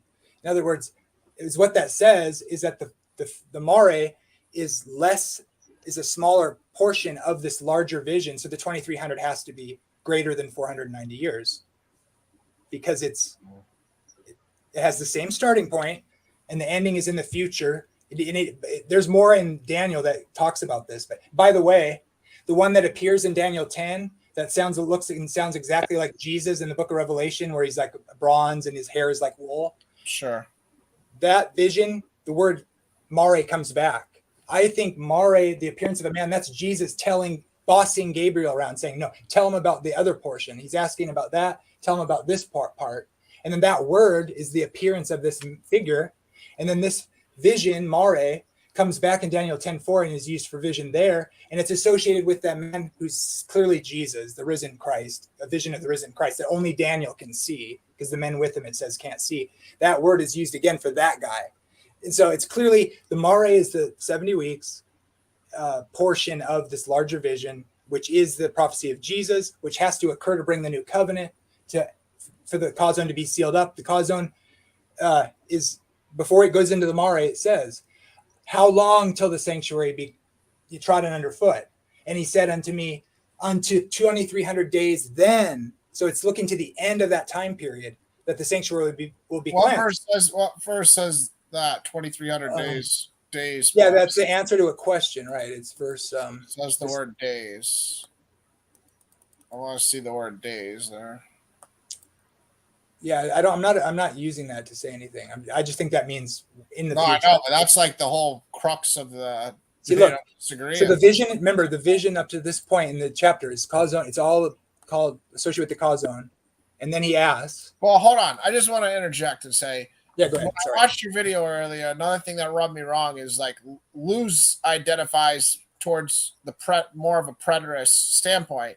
And you did say around 18 minutes of the video, you said if somebody's a preterist, they're just a full-blown heretic and they don't believe in the Bible and this and that. And so that also kind of triggered me because I'm Okay. honestly, Well, I love Lou. hold on, because I don't identify with preterist or futurist or any of that stuff, but I'm torn on when everything happened in the book of Revelation and stuff, and I'm open to the possibility that the millennial kingdom and all that could have already happened too. Like I'm open to that concept. I can't definitively claim that I know that the whole book, because I think a lot of Revelation had to do with Rome, and I think a lot of it was already accomplished when it's talking about the devil and the beast and this and that. I think a lot of it had to do with some Roman emperors and stuff and defeating Rome, It's and like possible, you said, yeah. pride tied into the Catholic Church. So So by the way, that'd still be I after the can't- cross. You'd be extending but it. dude, the point of the matter is like people are so like selective on when they want to say, well, this hasn't happened and this hasn't happened, especially as Christians. Like if we go to Isaiah, like I was reading it today, I think it's Isaiah 2 or 3, where it's talking about, you know, the newborn child will like, you know, pet a cobra or whatever, like, you know what I mean? The lion will eat grass like the lamb. Like that's a future prophecy and is clearly talking about Jesus. So it's like a Jewish person could come to us and be like, well, that's clearly not happened. So your Messiah hasn't come. So we're kind of torn in the middle here where it's like, we can't get to the book of Revelation and then all of a sudden just totally change our hermeneutic and say, well, no, when we're in the Christian thing, it's all future. You know what I mean? We have to say it's possible future, but it's also possible that it could have occurred. Jesus could have. Okay, well, let me clarify one thing. Just like, hold on, just one last thing. He could have fulfilled it in a heavenly way, just like you're saying this sanctuary is in heaven. The book of Revelation could have been fulfilled in a heavenly manner in the exact same logic, you know? Okay, yeah, but so when I say preterism is heretical, in the way I said it was not as specific, but this is really what I do mean when I say that. Is what I intend to mean is I kind of tied it to, oh, you're a preterist if you say this, but I don't really necessarily think you have to be a preterist anyways if you don't think the 2300 are yours. I wouldn't say you're automatically a preterist, but it's suggestive of a preterist view. And then when I said if you're a preterist, you're a heretic, is all I meant, because then I say you don't even believe if you don't believe in the resurrection from the dead, the New Testament says you're a heretic. That's my point. But what do you mean don't believe in the resurrection of the dead? Like we have totally different understandings of the resurrection of the dead too. You think everybody's in a soul sleep state right now. No, just if you don't believe in a bodily resurrection of dead saints. Well, I don't I'm not set on a bodily resurrection either. Like there's going to be some sort of body, but I'm not sold on, especially as somebody that's a handicapped cripple, bro. The last thing I'm thinking. No, dude. It just means you're not a spirit forever. It means when Jesus returns to the earth and the dead people come out of the graves. I mean, however literally you want to take that, but the dead rise. Lazarus was dead and he came out from the grave. That's going to happen. But isn't the point is Jesus already did that? Like, I don't see how you're arguing Jesus. Okay, go to first. I understand the verses, like in Daniel 12, the last trumpet, the book will be read. I understand in Corinthians, you can go to, or some other letters you can go to it is talking about, you know, the last trumpet, the final judgment. Like you can go to verses to have your position. I'm not saying it's an impossible stance. It's possible. You understand that the history of the church, nobody in the first thousand, nobody appeal to authority. It's not appeal to authority. It's appeal. Yes, it is. If I say PhD guy. Oh, how come you don't say that when people say that about Ellen White in my church? How come you don't stick up? What do you mean, the only thing we believe has a historical precedent. Dude, I don't care what any other person said about Ellen White. I judge Ellen White on what I think about Ellen White. I've never appealed to authority to judge Ellen White. I just judge Ellen White on what I think. You haven't said to me. Sorry, I'll take it down a notch. Yeah, take it down. It seems like you've said to me, dude, like nobody believes this. Are you saying, your church is right about this? It's like, yeah, I am saying that. Well, that's an appeal to authority. You're correct. I shouldn't say that. I shouldn't use the appeal to authority that no one else believes this. So that's why it's wrong. I agree because you were just doing it to me. So I'm not going to be inconsistent. I shouldn't. I'm not saying it's right because of that. I'm just saying isn't it kind of a bad thing if like, oh, by the way, Jesus actually did come back. Like the entire church thought he was going to come back right away, and he didn't. Essentially, it was reflected in the early church fathers. They all said, like, it's in the New Testament that like, unless you think Jesus Christ came in the flesh, and then all the verses that connect saying we will be raised like he is, and that Paul talks about the day of the Lord is that don't believe anybody who said the day of the Lord already happened, because the falling away has to come first, and the man of sin be revealed. And the Lord himself will descend from heaven the same way he left, which is ascending into heaven, it says. And then he'll come back the same way. And it says when he descends, the dead in Christ will rise. It's talking about people rising from the dead. And then if you're alive and remain, you'll be gathered together with them to meet the Lord at his coming. Yeah, but what you just said, like that happened. My grandma's still dead, dude.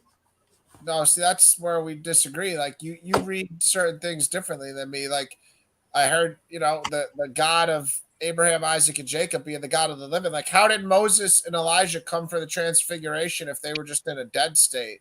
I don't. I think weren't they already in their spiritual bodies? No, it doesn't say. But by the way, I just did. Okay, but like on a lot, says exactly the opposite. Wait, what? Matthew 22. The argument there is the Sadducees don't believe in a physical resurrection. That's exactly. Jesus told them there was a physical resurrection. They don't believe in a physical resurrection. Don't think there's a physical resurrection. At the end you're the one who's not believing in it. You're saying it hasn't happened yet, so that's not believing in it. No, dude. I mean, you could put it off to the future and still believe in it. But Paul put it off in the future. No, Jesus. Listen, Paul wrote after Jesus ascended. Like soul sleep, I can see before Jesus, but since I'm not pushing soul sleep, I'm pushing the resurrection only here. I'm saying Paul said there's a resurrection, and that was after Jesus ascended. And he's saying anybody who tells you otherwise, meaning if anybody says the day of the Lord is already at hand, the day of Christ is already at hand, let me tell you that's wrong. Even if it's a letter or an angel from heaven, whoever, because here's why you'll know that hasn't happened yet, because the man of lawlessness has to be revealed, whom Jesus Christ will destroy at the brightness of his coming and with the breath of his mouth. And he's speaking, that is a reference to Daniel 7, which is the little horn of Daniel 7 at least, which, in Daniel 2, it sets that pattern that the four kingdoms based on Nebuchadnezzar's dream, which is Daniel 7 and 8 are recapitulations of that with different focuses, but the same, no one disagrees with that, nobody. And all right, Daniel 2, after Rome is struck with the rock that's made without hands and that fills the whole earth, and that's clearly Christ from heaven. All right, but again, Moses and Elijah, when they came to meet Jesus, and Peter was like, "We're going to build 3 tents or whatever." Don't you think it's at least a possibility that they weren't in like an intermediate state between? No, of course not. No, absolutely. Like they are in heaven. Yeah, and Enoch went up to heaven. And Elijah, before he died, it seems like he got sucked up in a whirlwind directly to heaven. Moses seems to get resurrected, I would argue. Yeah, so I mean, just having a few of those incidents has to be at least part of the thought process. And those are, I accept when I read the parable about Lazarus and the homeless man, I read it very differently than you. Like you're saying, it's just like an idea and a concept that it's showing something. I read it as yes, it might be not talking about an actual literal man, Lazarus, in hell, but if it is an idea or a concept, it's telling us that Abraham is in heaven already. And Moses is up there, like all the guys are up there. If I read it even just as you read it as an idea, then I'm still going to get to the conclusion that, there's people in heaven right now. They're not; those people weren't where Lazarus was, right? The guy, the rich guy. Well, that's the problem. Excuse me, not Lazarus, the rich guy. You know what I mean? They weren't where the rich guy was. Right. So thirsty. So I get how people read that verse, Matthew 22, but. So this is what I'd say it's saying. It starts the narrative there. So the context is set that the Sadducees don't believe in a resurrection, and in you can do study on this. I hope I know they don't believe in a resurrection. Okay, go ahead. They don't, but everybody else does. And the concept of a resurrection means, and because Mary says it to Jesus about Lazarus, she goes, "I know that I'll see my brother again in the resurrection on the last day." That's how people understood the resurrection because of Daniel. At the end of time, um, with the Messianic age or whatever, that God will raise the dead, and judge the world. And so they believe that would happen on Judgment Day. And so when it says they don't believe in a resurrection, they're thinking they don't believe that there's going to be a Judgment Day in that way.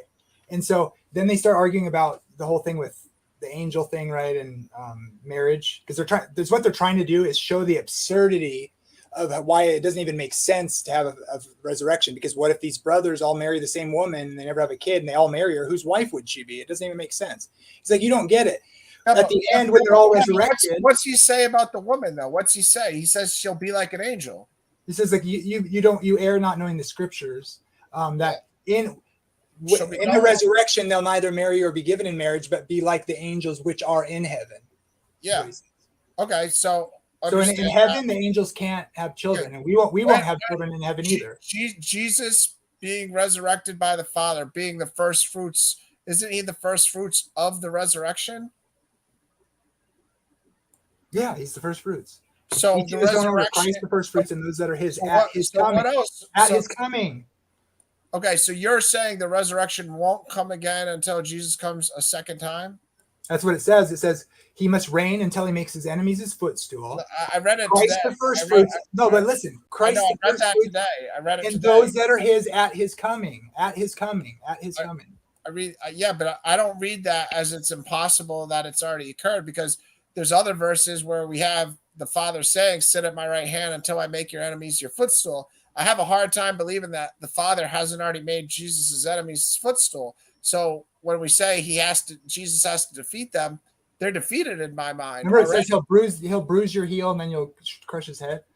You know that God's going to end sin for good at the end of the age, right?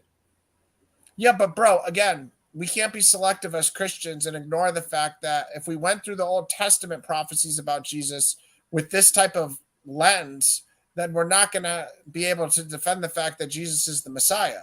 Because I could go to Old Testament verses and I'll be speaking about Jesus, and it'll be clearly telling us stuff about Jesus, and then there'll be things. I'm not going to lie. I can look at I'm not asking you to lie. I'm just saying I'm asking you to be open-minded to the fact that you can't always put things off in the future, because if we go by the same logic that if we look at Old Testament prophecies, then we should be very at least hesitant to claim that they haven't occurred yet. Well, in many cases they're sweeping, and the scholars that deal with this stuff call it already but not yet. Okay, because is it like, did Jesus put an end to sin? Did he bring in everlasting righteousness? I say yes. But Paul says, there's so much theology that Paul gives. It's like, look, Christ, those that are his at his coming. The book of Hebrews says, Christ came once to deal with sin the first time, and he'll appear a second time unto those who are waiting for him unto salvation. The book of Revelation is literally giving the picture of right down to the end of time, this destruction of the Antichrist, who will, the mark of the beast, all that stuff. It's like, let's see, what else? But namely, I would say, what does Jesus say about in John 13? I got to take a leak real quick. Lou, you still here? Yeah, go ahead, Lou. I don't know if he's still here. I just John 13. He tells the disciples, "Look, you can't." All right, I'll be right back. Hold on. Go ahead. You can keep talking. He says in John 13, the context again there. Let me finish up with the Matthew 22 thing. All right. I would just say this: when he at the end of that, he says, "Look, have you not read? I'm the God of Isaac, Abraham, and Jacob. I'm the God of the living, not the God of the dead." Yes. That's Jesus saying, "Look." Because you have to understand the resurrection is an event at the end of the age. Abraham, Isaac, and Jacob are dead. There's people called dead in Christ who aren't raised until Jesus returns. They're called the dead in Christ shall rise first. They're dead in Christ. They rise with the righteous. And so Abraham, Isaac, and Jacob are dead. They've died. They've gone to sleep with the fathers. So when he says that, he's saying, look, the fact that God is the God of the living and that his people are dead proves that there will be a resurrection, because they must live, because God is the God of the living. It doesn't mean there's no one really dies and they're alive right now. It's in fact the exact opposite. It's that because they're dead and God is who he is, and he's promised to vindicate his people, that proves there will be that future resurrection that everybody believes in at the end of the age that you don't believe in. because they are dead. They have to be raised, and that happens at the end of the age. So of course there's a resurrection because they're dead, and God is the God of the living. It doesn't mean they're alive right now. That's paganism.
All right, I'm back.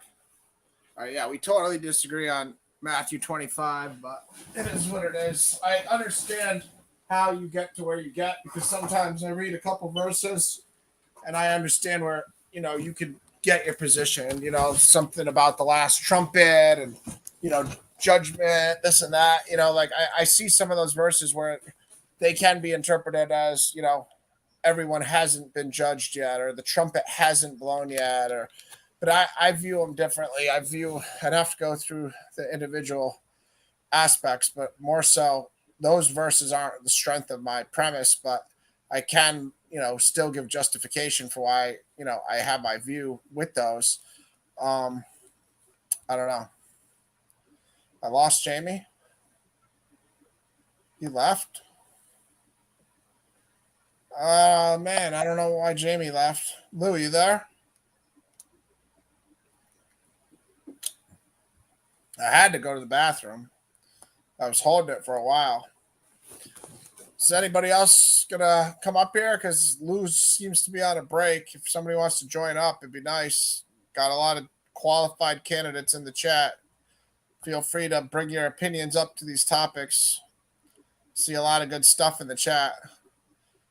Yeah, look, he fell off. Like he's not on the thing anymore, Sherry. So I don't know. Looks like he's not even on the panel. I don't know if it was just he left or internet connection. But yeah, the Daniel thing, we never came to a resolution on. And, I'll agree to disagree on it. He kind of never got to the Daniel 8:14 aspect. I mean, he tried, but we just don't see it the same. But the sanctuary aspect too. I mean, creating that in the heavenly realm and saying that sanctuary in those prophecies wasn't talking about a sanctuary on earth, I definitely disagree with too. But yeah, you guys got a lot of comments. I can't really keep up with them all. I'll try to look at some of them to try to conversate with you guys here. But please, feel free to hit the link if you want, guys. Otherwise, I'm not gonna keep the show going too much longer if I'm up here by myself. I'd rather have conversations. I don't know if Stefan or Yahoo or Hefe or Optium you want to try.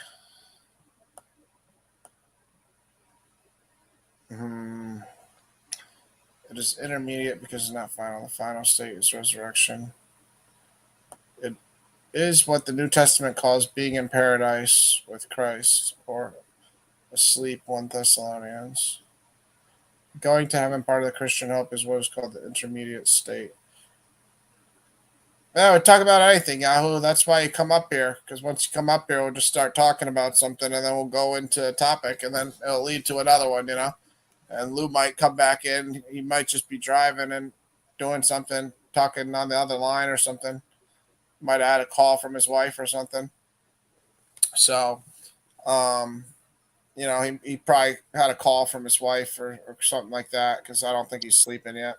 So yeah, just somebody feel free to come up and we can chit chat and build upon some of the stuff we were just talking about or talk about anything new. I mean, this, has anyone ever been resurrected yet? Like concept, I totally disagree with. I think people have. I think when we die, we do go to heaven, and then that judgment is something that's more pertaining to the millennial kingdom that is possibly in a heavenly realm, um, or something along those lines.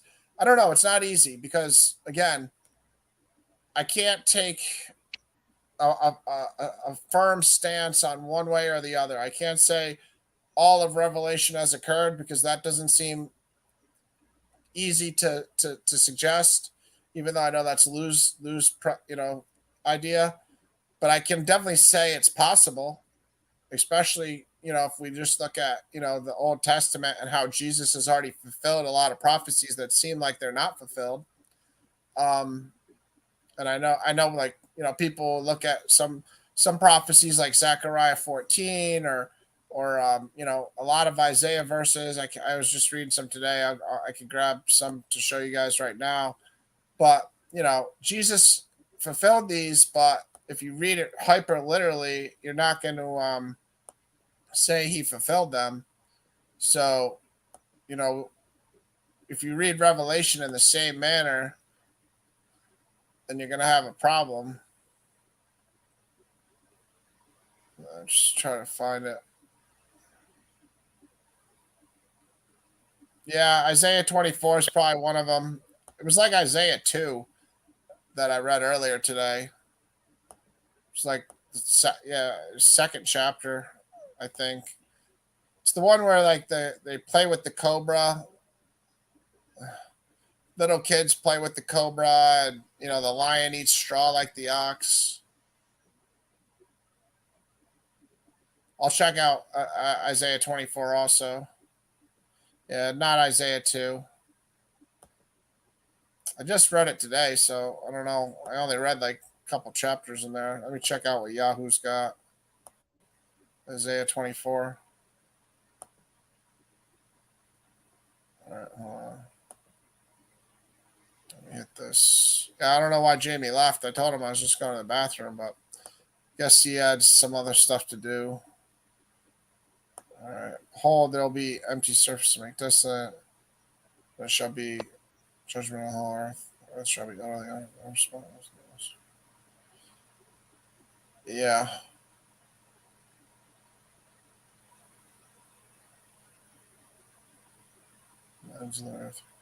Yeah, Yahoo. Yeah, Yahoo. No, he's not on the panel, Sherry. You can't see him on the panel. He left, or he got bad internet connection. His phone died or something. Yeah, Yahoo, I need you to come up here and help me out on what you're pointing out because this is a long chapter.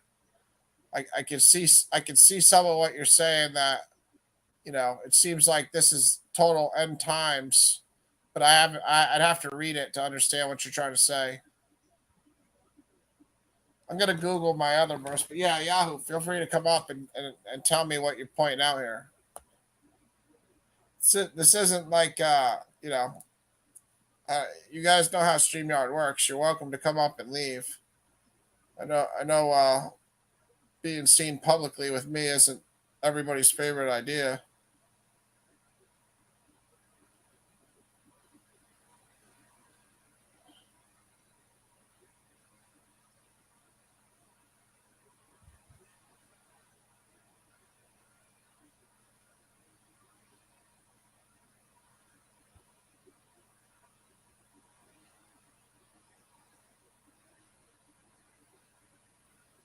All right, bear with me, guys.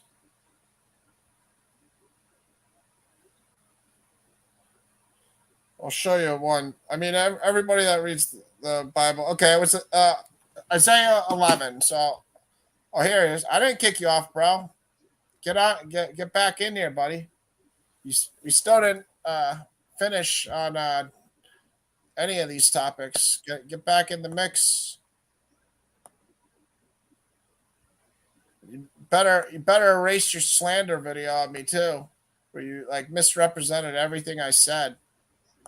You're acting like I said Daniel 8 and 9 don't matter, like connected. They're, like I would ever say that. Like Daniel 8 and 9 don't need to be connected together. But this is my point. So like right here.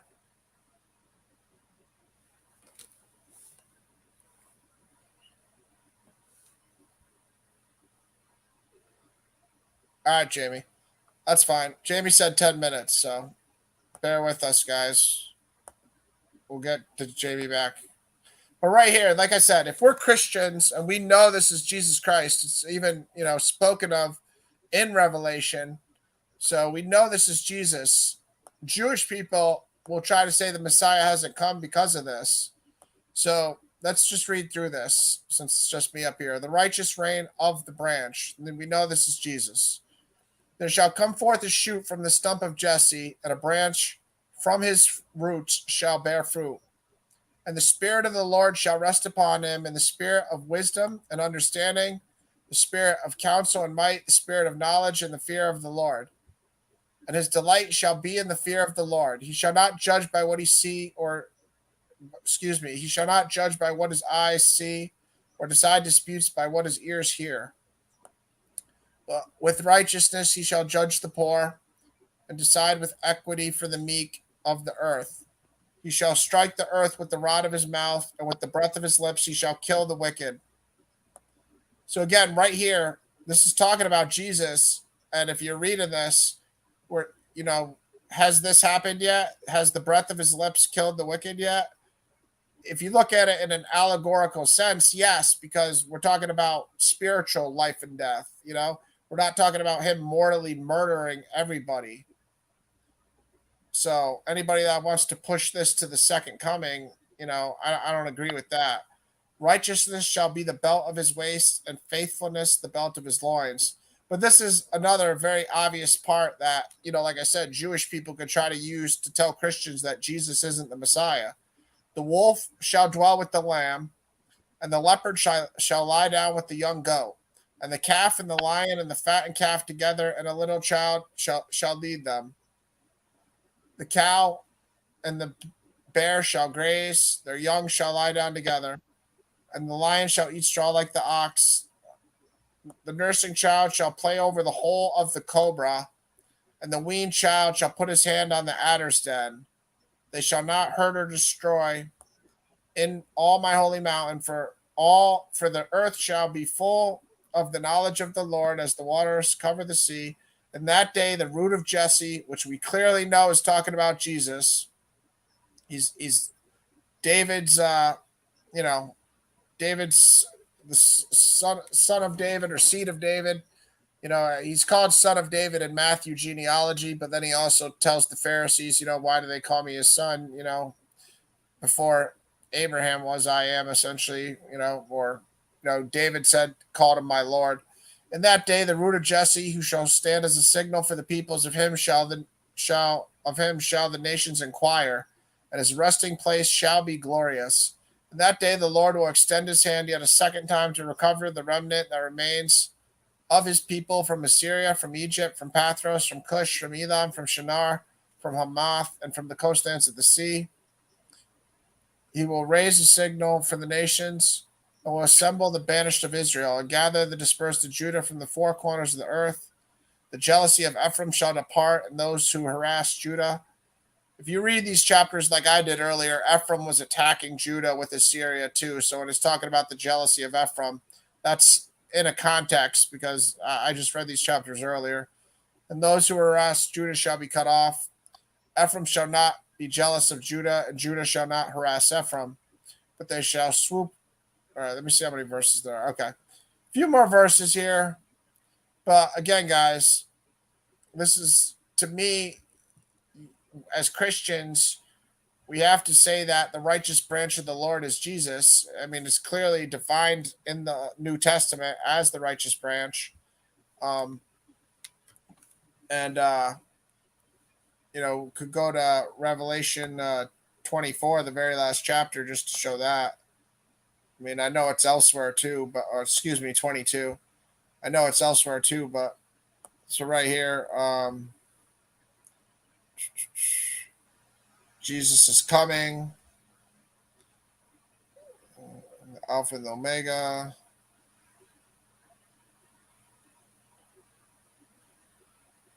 Where is it? All right, the descendant of David. All right, the root of Jesse verse is in something else. We'll find. I'll have to Google it, but right there, I Jesus have sent my angel to testify about these things in the churches. I am the root and the descendant of David. I am the root and the descendant of David. So when he says I am the root and the descendant of David, the bright morning star, Jesus is saying that in Revelation 22. Now we also have there shall come forth a shoot from the stump of Jesse, and a branch from his root shall bear fruit.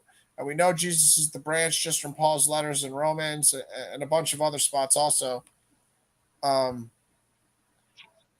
So my point being is, when we read Revelation, we want to say, well, where's the millennial kingdom? Where's this? Where's that? But I can go to other places just besides this Isaiah 11, and we can't say Jesus hasn't come because children aren't playing with cobras and lions aren't lying with cows yet. So the nursing child playing over the hole of the cobra, and the weaned child shall put his hand on the adder's den. A Jewish person can use these and take it hyper literally, but then they're dismissing what we know is true. Like, unquestionably, we know Jesus came, died, and was resurrected. Not just came. Jesus saved the world through his sacrifice. The Father sacrificed his Son to save us. And, what do you do if you deal with a Jewish person who wants to take this hyper literally? And they're going to say, well, the wolf's not dwelling with the lamb. So the point of the matter is there's allegory in the Bible, and you have to decipher it. God's describing a state of peace. God's describing a state of rest, a state of, righteousness, a state of, the Messiah. And, I can go to other verses too. There's a lot of other verses. Zechariah 14 is another tricky one. I don't know how to go about Zechariah 14 because it seems like that has to have occurred also, but it's also some people put it in the future because there's things that people will say, well, that hasn't happened yet either.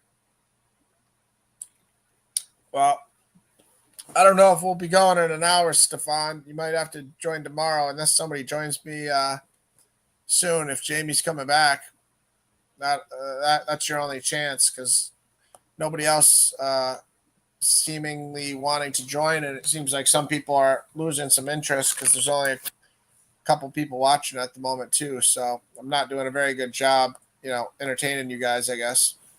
But obviously the show's better when there's other people up here.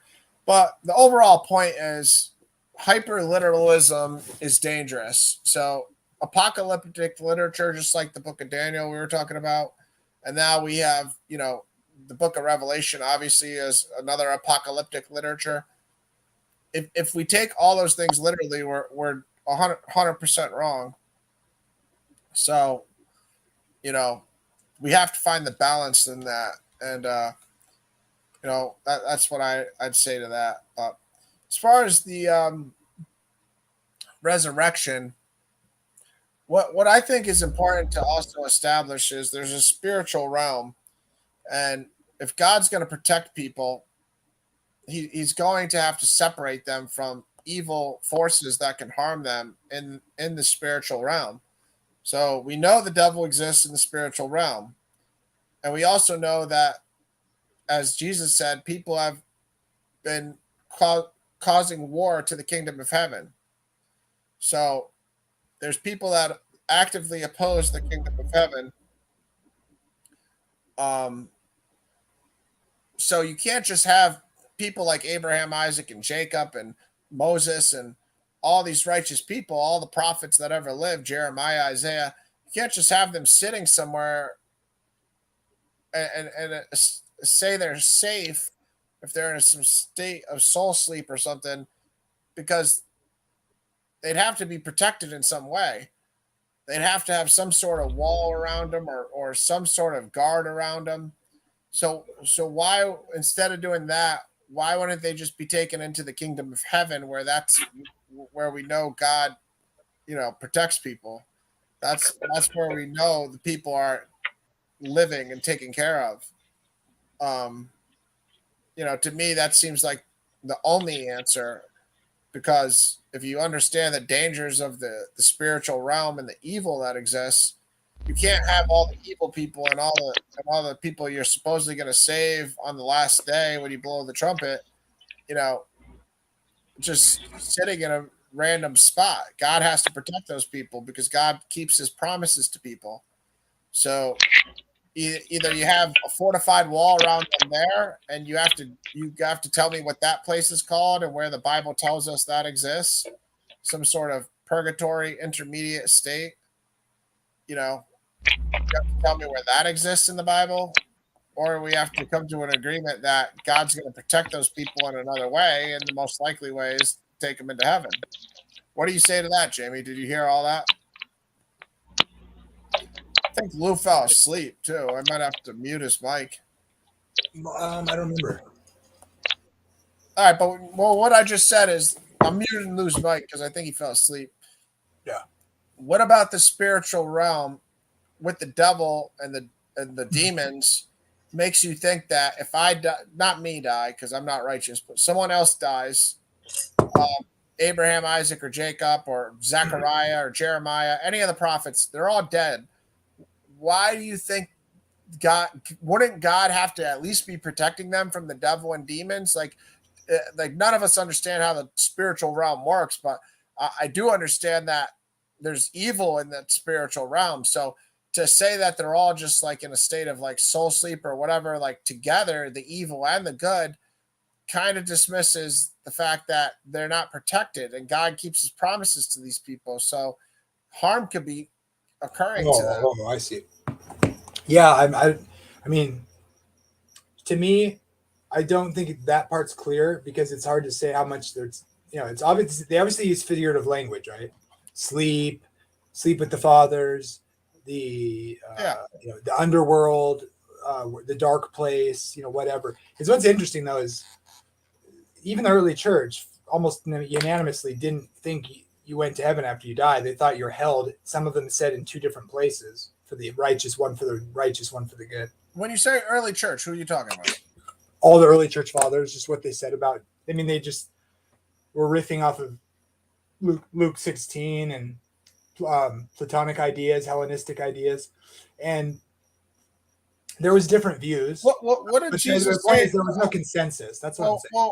Well, yeah. Again, appealing to authority it's persuasive to an extent. I'm not saying it's never a reasonable thing, but it's also not evidence of a fact. It's evidence of an argument. It's something you can present Right. to make your argument. It's not. If everybody believed the same thing for like the first 400 years, that's pretty weighty.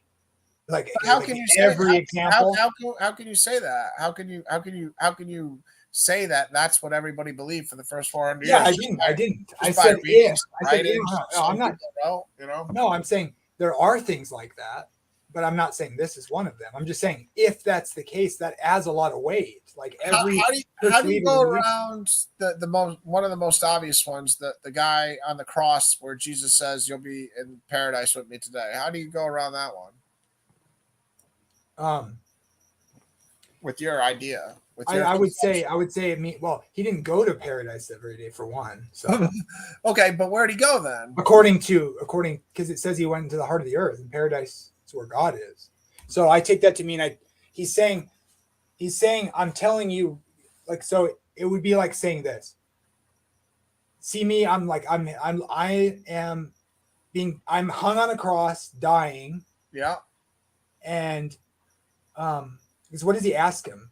He has faith. He says, remember me when you come into your kingdom. And so he says, and then obviously the guy's looking at him dying like a criminal. And he says, I'm telling you today, like right now, I'm telling you. You could look at it that way.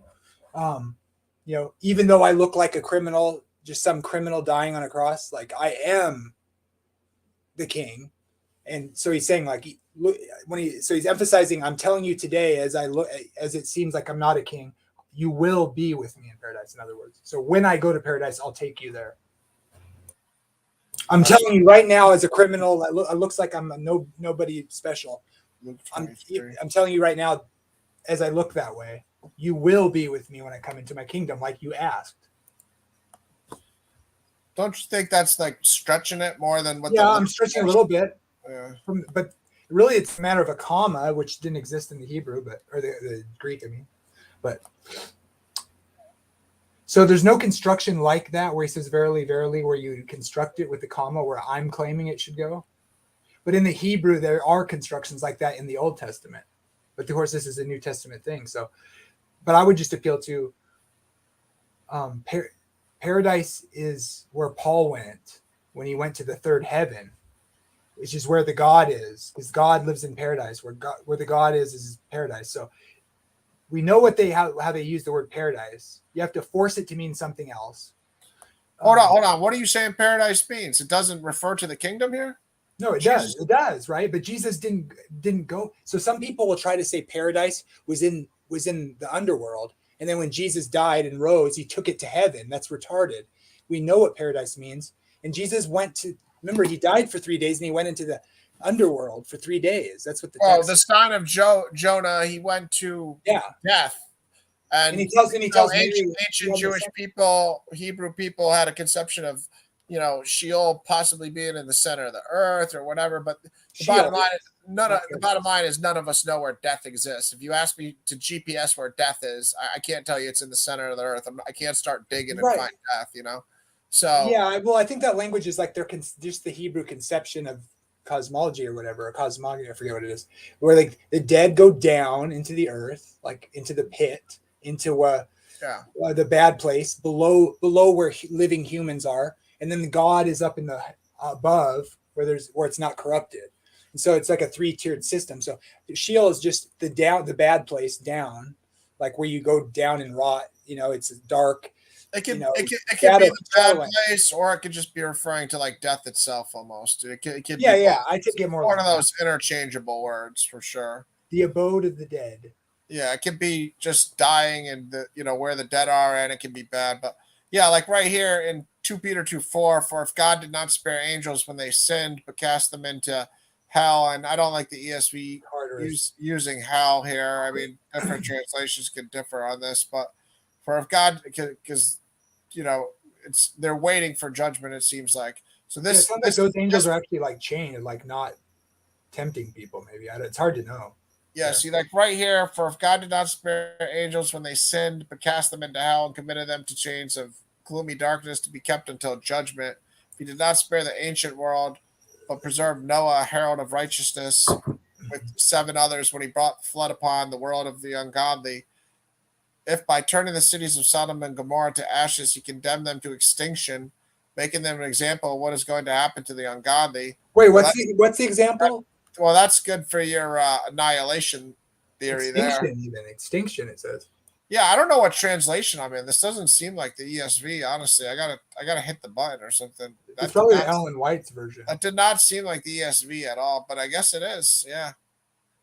It's the ESV translation of it. But anyways, I think it's a very particular word there, because I think a lot of but again, we can't go overboard with the choices people choose to make at times, because people will insert their own theologies into these translations. Obviously, if that I had that problem with Numbers 5 speaking about the possible abortion and the test of jealousy where the woman drinks the water, like a Christian person that's heavily anti-abortion is going to insert their own theology. And in that verse, it's clear because in the Thayer's lexicon, the person considers thigh to be the same as like leg in other verses. Like it could have chose loins, like Jacob's loins was called his thigh. Well, remember when he taps Jacob on the same place, right? It seems to be like blessing or cursing your progeny, you could say, right? Yeah, So I mean, you're Abraham had his servant put his hand under his thigh to the hollow of the you know thigh. I think it to says get a something. wife to promise to get a wife for Isaac. So They you seem know, to think of it like where your kids come from, kind of thing.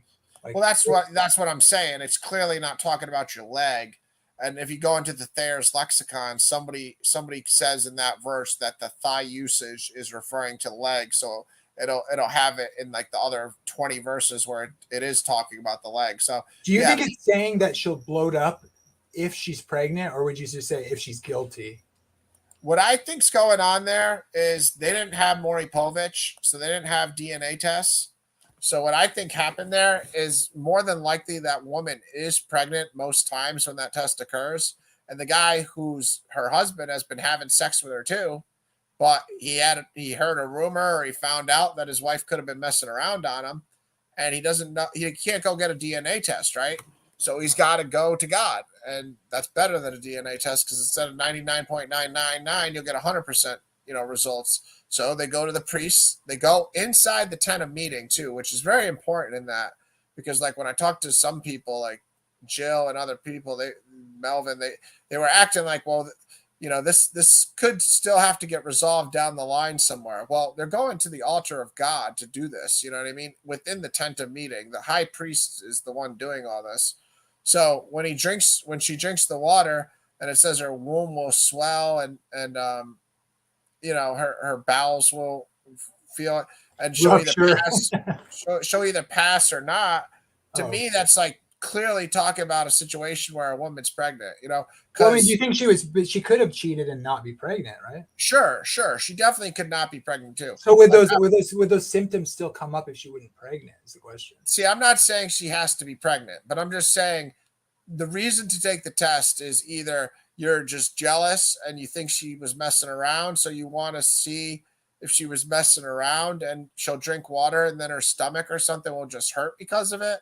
But if you really think about it, it's like, well, that's a pretty particular punishment. You know what I mean? Like her stomach's hurting. Yeah, and if she's not pregnant or she's not guilty, then she'll still be able to conceive. She'll still be able to conceive children.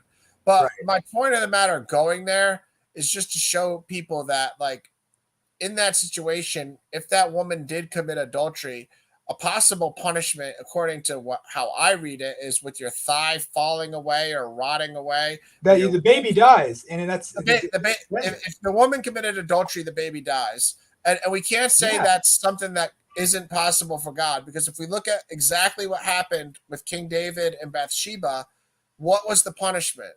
King David and Bathsheba lost the child, but instead of Bathsheba doing this test and drinking water, because of the way King David tried to hide it, God wanted that child to be born so everyone could see the sin that King David did.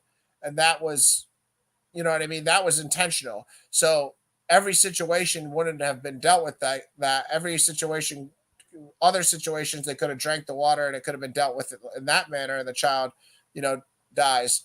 But when King David's child dies in that situation, are we really trying to make the argument that God punished that child and that child went to hell? No, not at all. Not me, at least. I'm going to make the argument that God was punishing King David and Bathsheba, and that child died and went to heaven. You know what I mean? So it's like when I went to Numbers 5, Jill was trying to act like, well, if the woman drinks the water and the child dies, then the child felt pain and the child got punished. And I'm like, no, the child didn't get punished. I mean, if a child never gets born, we don't know exactly what happens, but it could either go back to where it came from or go to heaven. It's not going to hell. You know what I mean? So, and God doesn't have to have the pain. The woman can feel the pain, but God can easily avoid the child feeling the pain. He's God. So the only reason I brought that up is not to say like, oh, the Bible's saying women are getting abortions. What I'm saying is the Bible shows situations where a woman is essentially getting an abortion as a punishment for adultery, because that's literally what's occurring. I don't know how else to describe Numbers 5. I don't know what else you would say about it, but to me, that's clearly what's occurring. If you commit adultery, you'll lose your child. And Bathsheba and King David lost their child for committing adultery. So it's not this crazy theory, especially when the language is so utterly clear. But it's not. The point of the matter is because people have they want to just scream that the Bible is anti-abortion 100%, which I think the Bible implicitly teaches God forms you in the womb. God's your creator. God knows you while you're in the womb. So yes, you shouldn't just have frivolous abortions. But, the point of the matter is, for me, the Supreme Court ruling that you can't have an abortion by law, and then each state goes in and adds, well, if it's a high risk pregnancy, you can do it, and if it's incest or rape, you can do it. But those laws vary state to state. To me, that shouldn't be a state thing. That should be just established by the Supreme Court. So no state can say, well, she got raped, but she still has to have the child, or it's a high risk pregnancy, she still has to have it. But if you go and look at the laws, like I did when we had that discussion, all the states that I saw had laws saying if it's a high risk pregnancy and a Coptic pregnancy, you can have an abortion. And if, it's a rape or an incest incident, you can have an abortion. But the states did vary a little bit on the rape incest law. So I think the Supreme Court should have just covered that. But I just don't like when people misrepresent the Bible and say the Bible says something it doesn't say. Like there is, a verse about not stealing your neighbor's ox or coveting your neighbor's ox, right? So God is pretty detailed in what he covers. So if there's not one specific verse, and then we also have Numbers 5 showing us the adultery. And I just think about the Old Testament too. And God wasn't for mixing races. If you look in the book of Nehemiah, you know what I mean? If you look at Nehemiah, he has them divorcing the wives, divorcing husbands, divorcing wives, wives divorcing husbands if they were from foreign lands to purify the Israelites. So I have a hard time saying if a child was in that situation, that it's impossible that child similarly might, be aborted just because, it's not keeping the bloodline correct, I mean, God said to destroy all the Amalekites. So if there was an Amalekite, Israelite woman had sex with that guy, God's not going to let that guy's line go on, and it doesn't mean you should take that and try to say, well, God, we could go have abortions now because we had sex on a Friday night and got high. And, now we have a right to have an abortion because of that verse. My point of the matter is just don't misrepresent the Bible and say there is one verse against abortion, because I've read this entire Bible multiple times and there's not one verse saying it. Yeah, I pretty much agree with that. I mean, we can't go around saying stuff that's not in there as being in there, because then we're lying. But you can make the total argument, God formed. Yeah, you can still make a case that God doesn't want you to have abortion, but don't say sure it's not true. Yeah, don't say it's in the Bible, because a lot of people that do not murder, especially if you say the law's done away with. I want to just smack you. Well, some people that are supposedly Christians, against abortion are screaming at the rallies, it's in the Bible, you know what I mean? And it's no, you can deduce it for sure. And I do deduce that for most cases, but it is just important to have those emergency cases covered. I don't think it's loving thy neighbor like thyself to say if little Sally got raped by some neighbor and she's if my wife gets raped and she's pregnant, it's my damn business whether we keep the pregnancy or not. Nothing to do with you. It's between us and God. So go. Well, that's what I mean. If you want to do it, you want to do it. It's between the woman and God. I don't know what it's like to have something grow inside of me that's alive. So I don't want to force that upon a woman if she's raped or incest. But yeah, I mean, we did need, as a society, if we are trying to be biblical, we did need to change the law to be in more accordance with, God forming us in the womb, God knowing Jeremiah in the womb, God, Do you think he has spirit knitting needles when he's knitting you together? I don't know. All I know is Mr. Allegory. Chris Lucas wants to debate you, buddy. He has to learn how to. Dude, you really have to explain this to me, though. You didn't call him out in a video or anything, because he made a 2-minute video today saying that he accepts your debate. I don't remember. On Donnie's channel. I'm not going to say yes or no because I don't remember. I may have. I don't recall. I mean, it's pretty random for him to make a video, like a 2-minute video saying, yes, Jamie Russell, I accept your debate. I didn't make any offer recently if I did. So, If you didn't even make an offer, it's kind well, of. I mean, usually I kind of think like I don't want to debate him because I don't think he's an honest interlocutor, is what I usually say. But Where'd you get that from? Ryan the Presbyterian? He's the one who started that interlocutor. no, I mean we've always said that, but Vernacular. it's from Paul's. I but get I it. mean, he doesn't. Well, I just don't. I don't think he forms his own arguments, and sometimes they're really ridiculous. How did this StreamYard's got annoying how they're making this share different now. You know what I mean? They tweaked it. Sometimes it's better somewhat because you can go back and still have it sharing, but I'd like to see him respond to John from No, but look, you see this? He did it 9 hours ago today. 2-minute video, 3-minute video. Yeah, I don't know. I'll watch it. I accept Jamie Russell's challenge to a debate. When did I challenge? That's what I want to know. Well, apparently today. That's what I'm saying. I haven't made. If I made a challenge, it would have been off on the fly like a long time ago. You haven't seen this yet? No, he's blocked me anyway. All right. Well, I don't see his comments. All right. Well, you can hear this now. So here, Okay. I'll play it. Especially if you're blocked, you need to hear it while you can hear it. All right. Hey, this is Chris Lucas. Today's August 17th, You can hear the sound? Yeah. 2023. It's about 5 p.m. Just try to make a quick video before I go to work. I want to say, make this official. I do accept Jamie Russell's challenge to the debate on Daniel 8 on Standing for Truth show.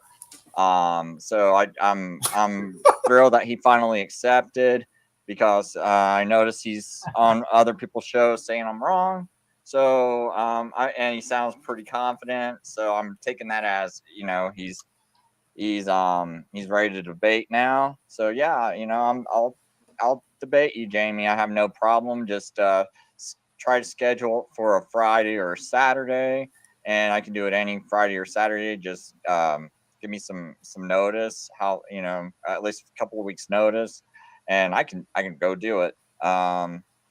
And maybe we can do a series, you know, where we just start out, you know, on a few subjects of it, because, you know, this is a very in-depth look, but it could just be like, hey, did Antiochus Epiphanes fulfill the role of the little horn in Daniel 8, or was Daniel 8 fulfilled in 1844? And we can just have a little debate on that, because you seem to be very insistent on telling people I'm stupid and it's so ridiculous to believe Antiochus fulfilled this, and you'll go on other people's shows and you'll just claim about how dumb I am. You'll make videos. But so if you're so it sounds like you're really pushing for a debate. So yes, I accept your challenge, and I'm ready to debate you anytime. I feel like I got my arguments pretty well laid out. You seem to be very firm in your belief that it's easy to prove that the 2300 are years. You seem to be very ready to prove that the little horn is Rome, and you seem very confident about showing and proving that the Day of Atonement was actually October 22nd, 1844. Because I know it's kind of hard to take your prophet's word for a vision, but if we can at least prove that much, you'll have a leg to stand on. So, and anyway, glad to finally debate you. I hope you don't change your mind, and I'll be looking forward to it. Just get a hold of Donnie at Standing for Truth, and thank you. Hey, Sherry. So you didn't even talk to this guy today? As a player, to be honest, I didn't. No, I didn't that's know very being weird. a follower Hold on. I got Gilbert Arenas playing. Hold on. You didn't even talk to that dude today? No, not at all. You just accepted That's the weird. debate. You just heard No, it. I know. It's like it kind of sounded like he must have watched my video talking about it, and so he thinks I sound confident or something. Maybe Yahoo said you challenged to He's answer. accepting my challenge. Well, I didn't challenge him for Daniel 8. I don't. So a lot of the ways he said things I've never said or would say it that way. For one, I've only told him this too regarding the date. I don't think October 22 is necessarily, I don't think it matters the date. Like, I don't defend October 22. I defend the year. I would defend the year of 1844, but I wouldn't defend a date because I don't think that's possible to prove from all the I don't think anybody who says they know for sure, I think it can't be sure. You can maybe, I've seen ways to get it within 3 days of that, like probably, but I wouldn't care to defend the date. The Adventist view isn't based on anything but the year, in other words. So the date is really incidental. No one's claiming it had to happen on October 22. If Ellen White does say that somewhere, I don't actually really care. Like, I don't care to defend that day. I don't think it's significant in the sense of the typology there. Some Adventists may care, but I would never say it that way. And he's acting like I'm going to try to defend that. And I've only said I wouldn't be interested in defending it because I don't think you can prove that. And I don't care if Ellen White even if she was wrong, which I suspect she wasn't, but if she was, it wouldn't really matter to me. Don't you think?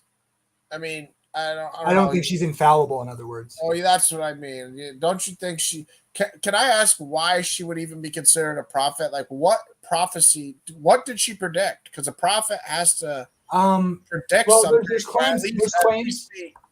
Intermediary between God to communicate God's words to us.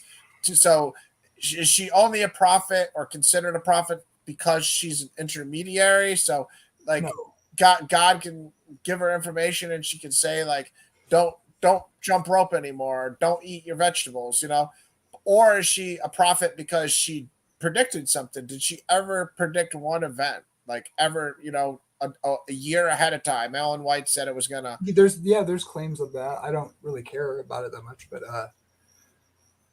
there's stories like that I don't really care about. In the sense that I don't care to argue about it. You have called her a prophet before, though. I do think I think her role was a gift of prophecy. Yeah, I do. Was there? Okay. So I think mainly the way you worded that pretty like, I understand you're saying gift of prophecy is just saying she's telling the testimony of Jesus. That can kind of go for any Christian though, can't it? Right. I would say like the health message and things what differentiates her from me, you, and the average Christian? I think she had visions and things God wanted her to give to the church. You do believe that? Yeah, I do. Okay, but there you don't have any specific. Well, I don't think every word she spoke is "Thus saith the Lord." I don't think she was giving scripture. No, I'm just saying, what vision jumps out at you that convinced you? Is there one? I'm putting you on the spot, but you don't have to. But if you can think about it for yourself, for your own. I don't really think of it that way. I just think more of it like she provides confirmation of the movement through her visions, and I would say properly applied, like the health message she received. I think you can show that. I don't have anything in front of me to try to demonstrate that, but I think she a large use for the place and time, like talking about Jesus' intention towards the human race. So like, I think. What do you think? What do you think about her? Because this is where I don't Google all her sayings, because I know she says a lot of wacky stuff too. So I'm not playing that, like trying to Google everything she said game and say letter 5, 17. Most of them, it seems like I find are the ones that people point to are either easily refuted or taken out of context. But what I don't like, and you already know I really don't like this, is how hard she was going with Sunday worship being the mark of the beast. She didn't actually come up with that doctrine. I mean, she supported it, did she not? Right. She wrote about it. So again, I mean, I've heard her. There's actually so Adventists will refer to her writings to show doctrines we believe. Yeah. But she didn't she didn't like, it wasn't like, oh, I got a revelation. God said this doctrine's true. Believe this doctrine. And then they're like, okay, we have to believe that because Ellen White said God told her that. It didn't happen like that. But if she's pushing Sunday worship as the mark of the beast, wouldn't that make her a failed prophet right there? Because that's not a proper exegesis of Revelation in no sense. I mean, even leaving the percentage. Well, if she's wrong, it's a false prophecy. But the mark of the beast hasn't happened yet. Well, that's what I mean. It's like there's a possibility because anything's possible. The mark of the beast could be eating green tomatoes if you want to get technical. So you need but you say that can't. You can't say it's not that. That's for dang sure because I can show why that it actually seems like it is that to me. But okay, but let's think about this, Jimmy. I mean, people that are going to a church on Sunday, they're worshiping the true living God. They're worshiping the Father. They're worshiping Jesus. Yes, right? And Adventists believe that. Huh? Adventists believe that. Okay, so think about it. There's other people on earth besides these people that are going to church or worshiping the true living God on Sunday. There's Muslims. There's okay, but what about hold on. Let me go through a couple groups of people to compare to see who's taking a mark of a beast. There's atheists. There's Muslims. There's devil worshippers. Why of those four groups in a multiple choice question? I have devil worshippers, I have Muslims, I have atheists, and then I have people that go to church on Sunday to worship the true living God and believe in the Father, Jesus, and the Holy Spirit. Why would, in that multiple choice question, it be logical to say the mark of the beast is those people? Okay, if there's people who aren't right with God, okay, during, let's say it's any, so I will answer your question, but here's my point. I need to make this point. Sure. Whatever it is, the idea is that it's enforced on everyone. Now, say it's not that, it's something else, whatever else it could possibly be. Are people who are lost going to take the mark of the beast, even though they're not saved as it is already? Will they have to take the mark of the beast to be unsaved? You know what I mean? So the point is, God will make it clear what he wants, and Adventists would say to keep his commandments. And so God makes it clear he wants you to keep the commandments. So true believers will do what God wants. And they'll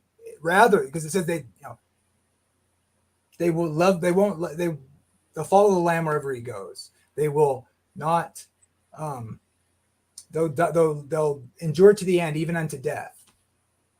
So it's like, if God makes that clear that he wants you to, and then some guy says, I speak for God, and he makes it a law that everybody has to follow, that you don't do commerce on a certain day. And then God makes it clear that that's not his thing. And you say, I'm going to do the thing of that guy. I'm going to go with that guy and not with God. That's the mark of the beast. Okay, so you're only saying Roman Catholic believers because that's not every Sunday worship. No.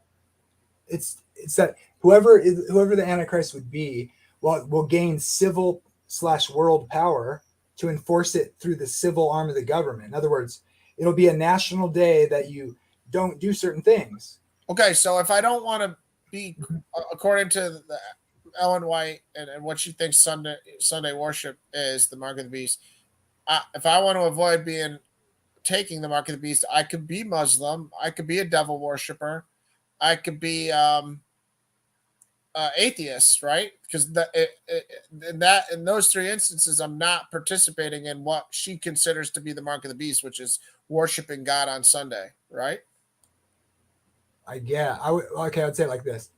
I mean, it has to be logically. Okay, bro. do you think people who are not Christians or not, let's say they're not going to go to heaven, okay, they're not on their way to heaven, and then the mark of the beast is just something, whatever it is, and then that person is not saved, and then the mark of the beast law happens, and then they for whatever reason they don't follow it because they're anarchists or whatever, are they going to go to heaven because they didn't take the mark of the beast even though they weren't saved?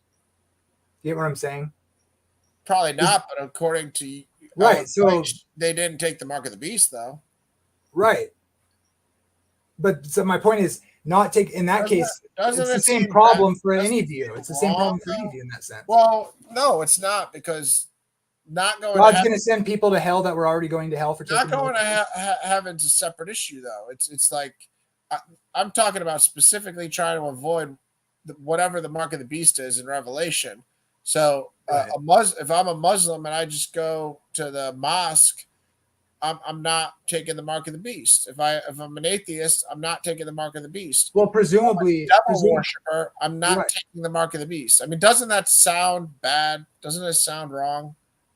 well, but the thing that's why the idea would be it's an enforced law on everybody, and then presumably there'd be people saying what the seal Okay. of God The is. other thing I have a problem with is the American centralized like view of the scriptures from some of these Adventists that I've heard.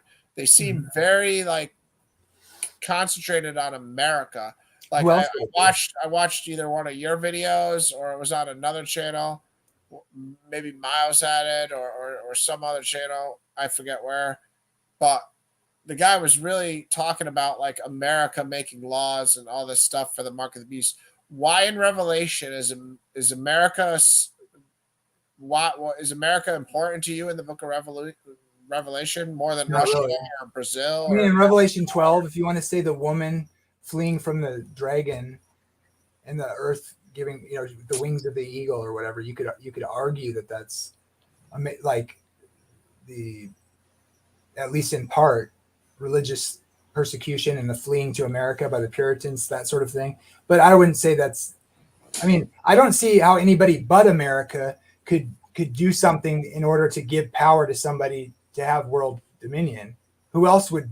I mean, it seems that it has to be worldwide, and if it's not America being involved with giving the power back to the beast system, it has to be America, doesn't it? You know how crazy that sounds? The world population is literally 7.5 billion. Dude, I'm working through the paradigm that we're assuming that there's going to be a worldwide mark of the beast. Yeah, and if that's true, I know, but there's like 7.5 to 8 billion people on Earth, and America's got like 330 or 350 million of them. I'd I think it's say like 400 something now, but yeah. China's got 2 billion. India's got 1.8. Okay, here's a scenario: aliens are coming from space, and the world unites in Independence Day, sort of thing. Yeah, sure. Now aliens have come. Okay, now what? Well, do you believe in angels or not? Bro, I know angels are okay. real. So, alien invasion. I mean, how do you think Satan would do it? Do you not think Jesus is going to return to the earth? How do I think the mark? What do I think the mark of the beast is? I don't think Jesus ever left the earth.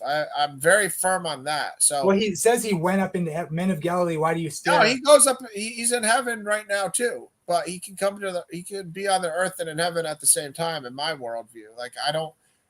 Well, some guy named Jesus. I don't know why God, omnipresent, omniscient, all these things can't have Jesus in the body, and then Jesus is also sitting on his throne. Yeah, and Jesus is in our hearts, and he's in your heart, and he's in my heart. Where 2 or 3 are gathered, I guess he disappears from us individually, and then when 2 or 3, he magically appears. What does that mean? I don't know for sure. But I would just say this: Jesus warns against false Christ. Don't go over here into the desert. When they say I'm over here in the secret places, don't go, because when the Son of Man returns, it'll be like lightning from one end of heaven to the other. Every eye will see it. So don't be fooled by false Christ. They're going to say he's in the desert. He's over here in the secret places or whatever. He says every eye will see when he comes. He says,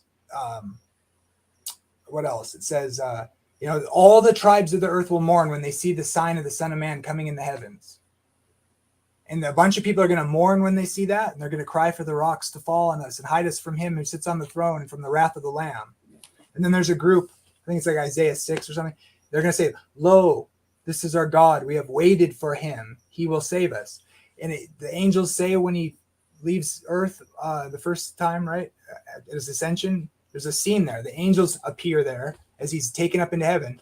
And they're staring up into the sky, watching him leave, apparently. And the angels say, Men of Galilee, why are you standing here staring up into heaven? This same Jesus will return likewise as you have seen him leave. So when you put all those things together, it's like Jesus is going to come from the sky. That's what it says. That's what it teaches. that he's going to come down from heaven, and every eye is going to see it. And if Yeah, but anybody why- tells you he's on why the does- earth why- and he's here or Why there, does that have it's to a be lie. hyper-literal? Why does when it says Jesus is going to come from the sky and heavens were like interchangeable in the Hebrew, but I know we're in the New Testament, so I don't know how the writer's using the word, but Yeah, I look know at it. it's- So Acts, I'm two. familiar with these verses because I've read the Bible many times. okay, it's very literal narrative there. I can't agree. I can't agree because then you're also going to have to go into Revelation and say, well, Jesus is literally on a white That's horse. apocalyptic literature. Acts is not apocalyptic literature. It's You narrative. can't always just dismiss what I'm is not dismissing it. It's a very basic point. No, you're claiming who calls things apocalyptic literature? Men who are reading the Bible that want to categorize what they read. They call this book apocalyptic and this book not apocalyptic. That doesn't mean I can't. It's called the apocalypse, dude. Yeah, I agree. Those are apocalyptic literature. It's based off the style of Daniel, which inspired a bunch of pseudepigrapha books based on that style of writing. You're missing my point. My point is men decided to call those things apocalyptic literature. Just because men haven't agreed that the entire book of Isaiah or Zechariah is apocalyptic doesn't mean there aren't verses in Isaiah or Zechariah or the New Testament talking about Jesus in the clouds that can't be apocalyptic. To say they can't be apocalyptic because they're not in what you call apocalyptic books. Oh my gosh, bro, that's terrible logic. It's not even close. I can't make you see the genre difference. Are you saying Isaiah doesn't have apocalyptic? No, I'm saying Acts describing that event. Okay, hold on. Just answer my question. Does Isaiah have apocalyptic writing in it? No. No? What about the verse I just read to you about the child playing with a cobra and the lion eating straw with the ox? Those are can be somewhat of a figure of speech, but it's not apocalyptic literature. It's what's the difference then? What's the difference? Symbolism. The way symbolism is used. This means those this. aren't the epitome of apocalyptic symbolism. Those are like I would actually say that those are like idioms. Those are like they don't have to be taken totally literally, but the idea is that there's going to be no more. It's going to be like it was in Eden. That is, there's not going to be poisonous snakes biting people.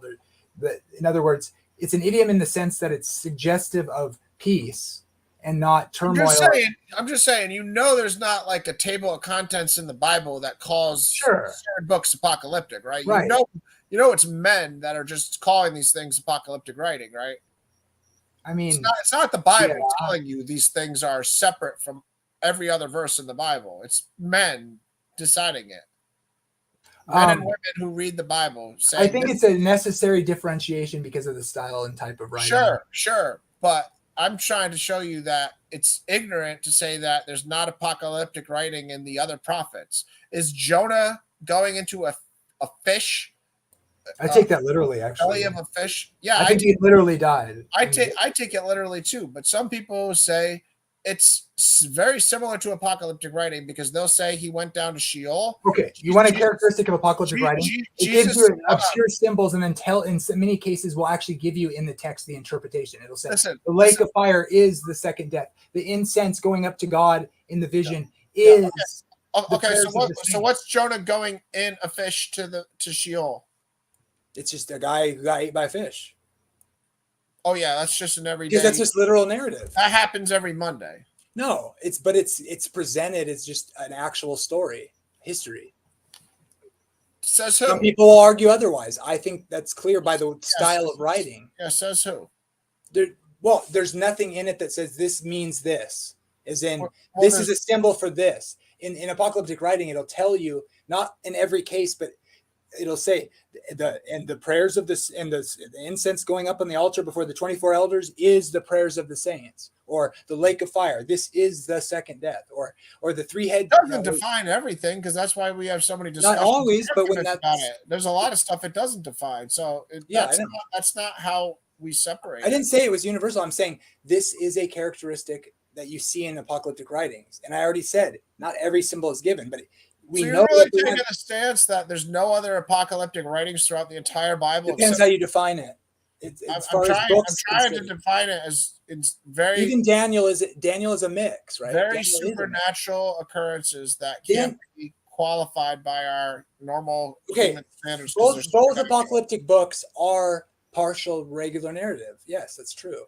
There's regular narrative, and it kind of goes back and forth. It's John Yes, the whole book having is a vision, and then he I'm gives not, the vision. I'm not trying to argue the whole book is apocalyptic. I'm trying to point out that there's chapters within these books that are apocalyptic. Yeah, I'm saying, Daniel and Revelation are considered apocalyptic, and they're both. Yes, but the Bible itself doesn't have a table of contents that separates these things. Men decide to separate them. That's an important factor that we can't act like isn't significant in this discussion when we're trying to say, well, what about in Jonah? What about in Isaiah? What about in Zechariah? What about How you doing, gentlemen? Hey, Eric, what about throughout all these prophets that we can't make the same argument that this writing is apocalyptic? Could I offer a thought on this? Sure. I haven't been listening long, and I'll admit that. I apologize if I'm mischaracterizing anything, but apocalyptic writing is just writing that refers to the end of the world, right? It's like end of the worldish type stuff. If I look it up here, apocalyptic, it just says describing or prophesying the complete destruction of the world, or resembling the end of the world, momentous or catastrophic. So when we talk about things that are apocalyptic, we're referring to the apocalypse, the revelation of Jesus Christ, where what we're getting there is a revelation of the end of the world and God's plan, I think. But an example of apocalyptic literature wouldn't just be Revelation. And I don't know about some of these others, but this would certainly classify: the earth shall reel to and fro like a drunkard, and shall be utterly removed like a cottage, and the transgression thereof shall be heavy upon it, and it shall fall and not rise again. That's certainly apocalyptic.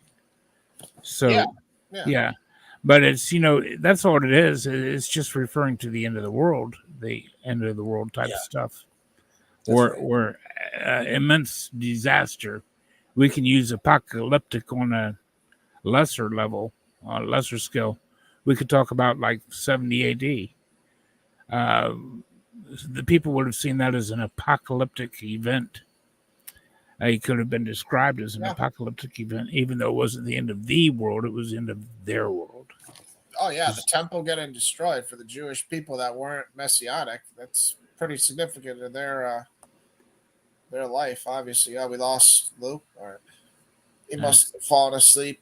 But yeah, I appreciate it, Eric. And yeah, we could talk about anything. We're just talking about this because we're just going through certain verses, and I take the Jesus coming in the clouds verses differently than Jamie. It seems like he takes it pretty literally, and I take that as, well, it can mean a lot of things. It could be a wide variety of things. It could be just literal, but it could also be allegorical. It could be a lot of things, because I don't see him riding around in a cloud like Super Mario or something when I play a video game. You know what I mean? So It's going to be something very supernatural if that's how they're trying to describe the event. I don't see him just literally in the cloud riding a cloud, or same as in Revelation, I don't see him literally riding the horse. I think it's describing attributes of what he's doing, the action of what he's doing. Well, I believe that I take these things literally, but I also believe that everything not just has a literal meaning, but also a spiritual meaning. I think there's a duality to Scripture. I think what applies to the individual applies to the family or the nation. It applies to the macro, the micro, the past, the present, the future. I think all these things are true. But when I look at prophecy, though, and I probably will find a lot of disagreement on this, but that is okay. This is for me personally. When I look back on the prophecies that were given to us that we know were already fulfilled. I see these things literally fulfilled. But I can also look back and see things metaphorically fulfilled.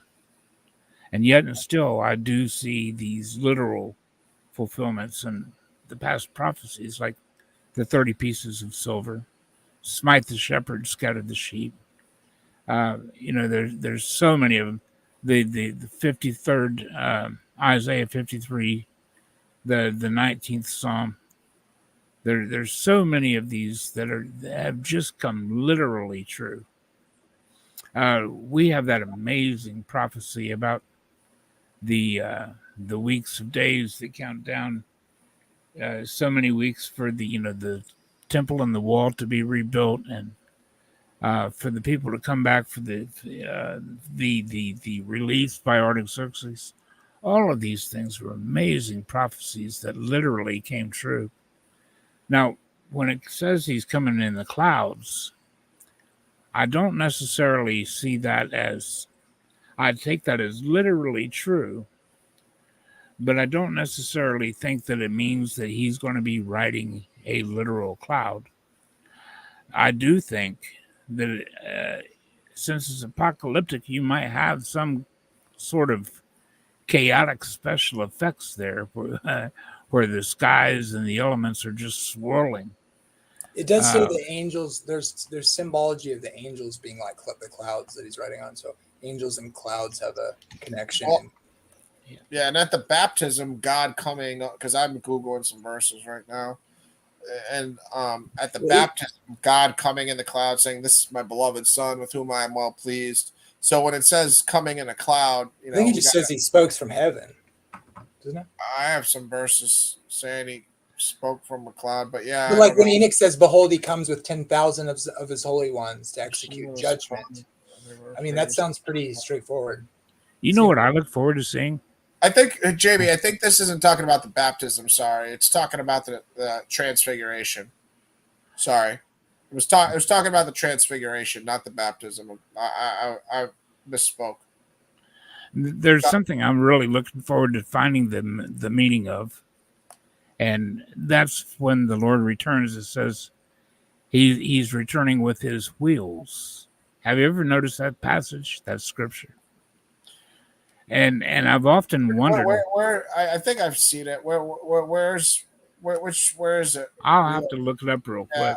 We can Google it. Yeah. Well, there's a picture of him. I think Ezekiel or whatever. Where he's like riding, where he's like sitting on this thing and wheels within a wheel, but then there's like a wheel with the eyes all around. I think that has something to do with the in Revelation. the watchers, the ones that see. Like it's like his angels seeing everything, like the ones in the courtroom, so to speak. So when he returns with his wheels, that may be just a reference to it, possibly the angels, because he rides on a thing that has wheels. Like his throne has wheels in some verses too. And so I wonder, and those are the things that Ezekiel describes as he's going like left to right, forward and backwards, like without having to turn. Is what it's really interesting. Ezekiel, could that be the watchers, which are the angels that he's riding on? I don't know. I mean, that's weird. That's a good question. Ezekiel chapter 1, we have no answers for. That's the bottom line. We have nothing for that. That's a perfect example. I should have brought that up for apocalyptic. Like Ezekiel chapter 1. Like I take the story literally, like they exist, but there's so much apocalyptic or allegorical stuff in Ezekiel. I actually think that one might be a play. All right, if you don't want to technically say apocalyptic, because apocalyptic under the definition of only referring to the end of the world, then we don't have to use the word apocalyptic. Supernatural, whatever word we will agree upon. So we don't debate if it's apocalyptic. My point is, it's the verses need to be interpreted similar to the apocalyptic writing. That's my everything point. Eric said was absolutely correct. I was just more speaking to the things that have been like recognized, like how the style of writing in the apocalyptic literature is what I was appealing to. That style of, it's a style of writing which is, most people would say, most scholars say, there's all sorts of non-inspired apocalyptic style writing, which I would argue is just what Daniel, people really thought it was cool or whatever, and so they were kind of copying it. the pseudo-apocryphal writings and stuff that are like things that are sound like Daniel, but not scripture, essentially in the period after Daniel, but the 400 years of silence where all sorts of stuff got written and all sorts of ideas came forward in the Hellenistic period, which are inconsistent with the Bible and each other, by the way. That's when people would say certain books were written. So all kinds of weird stuff. I can't speak for anybody but myself in this, but I can tell you I had an experience one time that just amazed me, and it amazes me to this day. And it was an experience that it was actually months and months in the making. But to put it in a nutshell, I was walking with my ex-wife from the woods to the interstate. And we'd been stuck there all day long.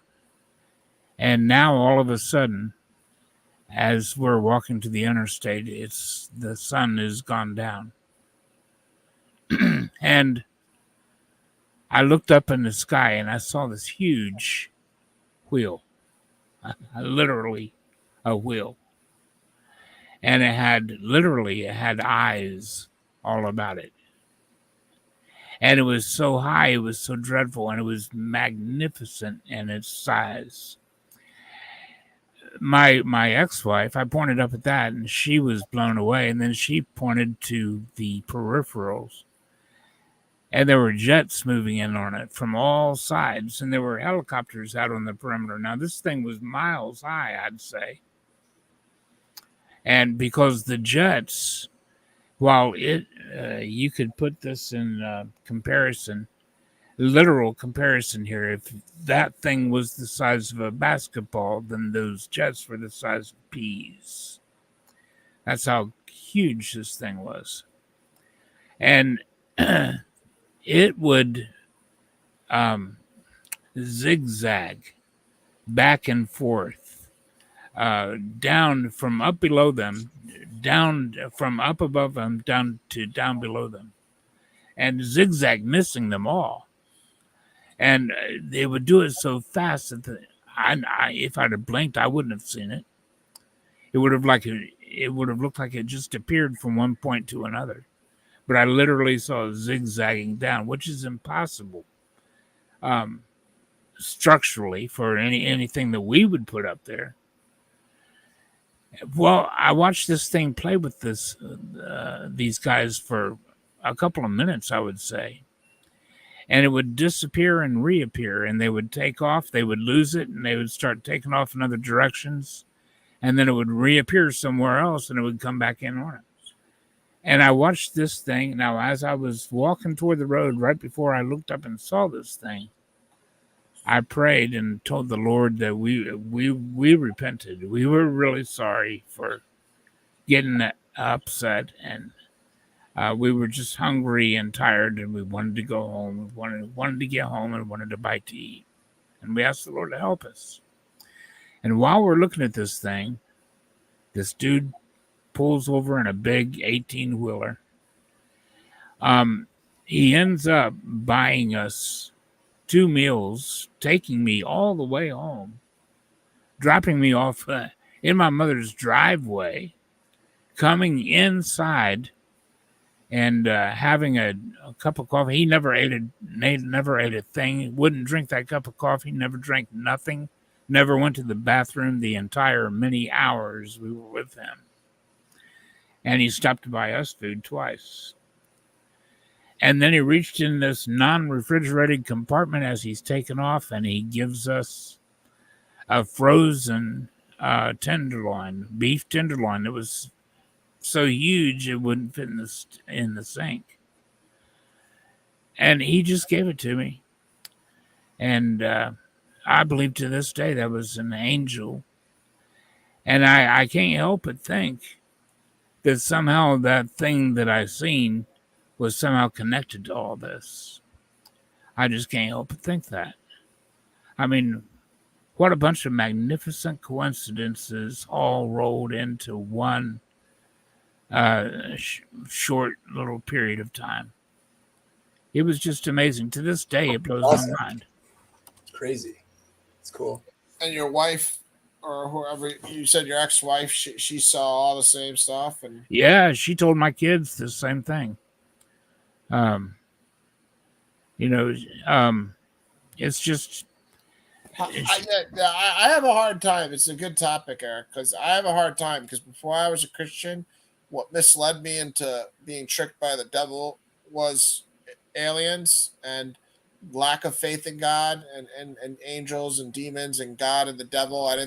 I always knew God existed, but I didn't know who was God. So let me be clear, I was never an atheist, but I was looking for God in Egypt. I was looking for God, through Buddhism. I was looking through God everywhere. Christianity, I dabbled in a couple times trying when I stumbled upon the Bible. I'd have Christians tell me bad answers to questions and it would turn me off to the faith, They'd say this person's going to hell, this person's going to hell, and it just put a bad taste in my mouth. But yeah, I believed in aliens a lot, and that's how the devil tricked me, because a lot of stuff that we think's aliens is really just demonic or satanic, evil, and I can't say that aliens don't exist either, though. So I don't know what to call it. Are they just a separate creation of God than us, and they do exist, but obviously the Father is the creator of them? Or is everything in the category of, devil and from God? So like those wheels, like you saw, are similar to from God, like the Ezekiel wheels. You know what I mean? Yeah. I don't know the answer to that. Well, I'll tell you what I believe. And of course, I can't prove this and say this is, thus saith the Lord. But it's as close as I can come to believing this is what God has shown me. I think that there are all sorts of angelic and heavenly beings that we just have no understanding of. Some we have a little bit of understanding of, but very little. Maybe enough to get us into a lot of trouble with speculation. But I do believe that the ones that fell, there are different ranks and types of angels. Yeah. And you've got different ranks and types of angels that have fallen. And I don't believe it was just one rank or one type. I believe there's several different types of angels that have fallen. But it stands to reason that if this is how one set of angels that are good and unfallen work and operate and etc., then their counterparts that have fallen would have the same thing or act in the same ways. But I do think that we're being conditioned. And I think that what we are calling aliens, Aleister Crowley said something really interesting. He drew a picture of what looked like an alien gray, and he said that was his demonic contact. And he said that today we call them demons. Tomorrow we'll call them something else. Now, another interesting thing to add to that, I did a lot of UFO study when I was a kid, on up into adulthood. But I wasn't the crackpot type. I always looked at the scientific evidence. And there was a man that, J. Allen Hynek. Do you guys know Hynek? Ever heard of his name? No. Yeah. Hynek was he was the guy in charge of Operation Blue Book, Air Force's Operation Blue Book, that was set up to debunk UFOs.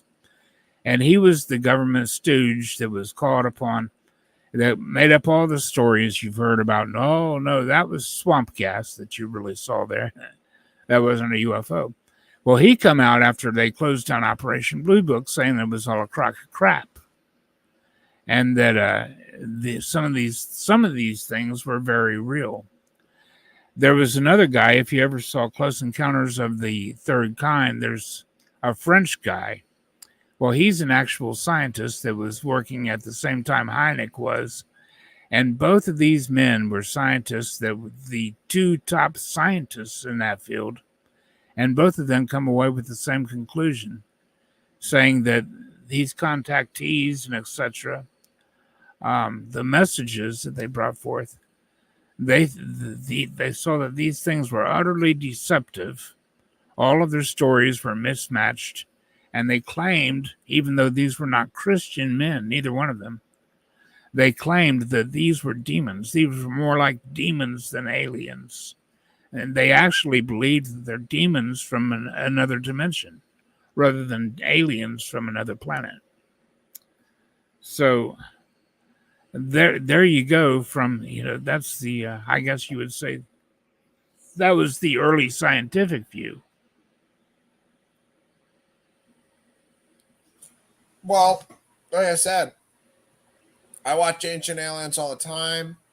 I used to be big on aliens, like thinking it's 100% they exist, and I've never seen anything to tell me they don't exist, and I don't know how to explain what do we do with like all the visual stuff of like flying saucers and weird ships in the sky, because it's hard for me to just say everything's, well, those are angels or those are demons. So if somebody put a gun to my head and asked me for my answer, I'd have to say aliens exist. They're creations of God, and they're under God the Father. And what I know is any true demonic force, every knee will bow to Jesus is still true for aliens. Amen. Amen. So when you're in danger around anything like an alien and you say the name of Jesus, and if you're blessed enough to have the grace of the Lord, which is always more than we ever deserve, and has always been there when I haven't deserved it,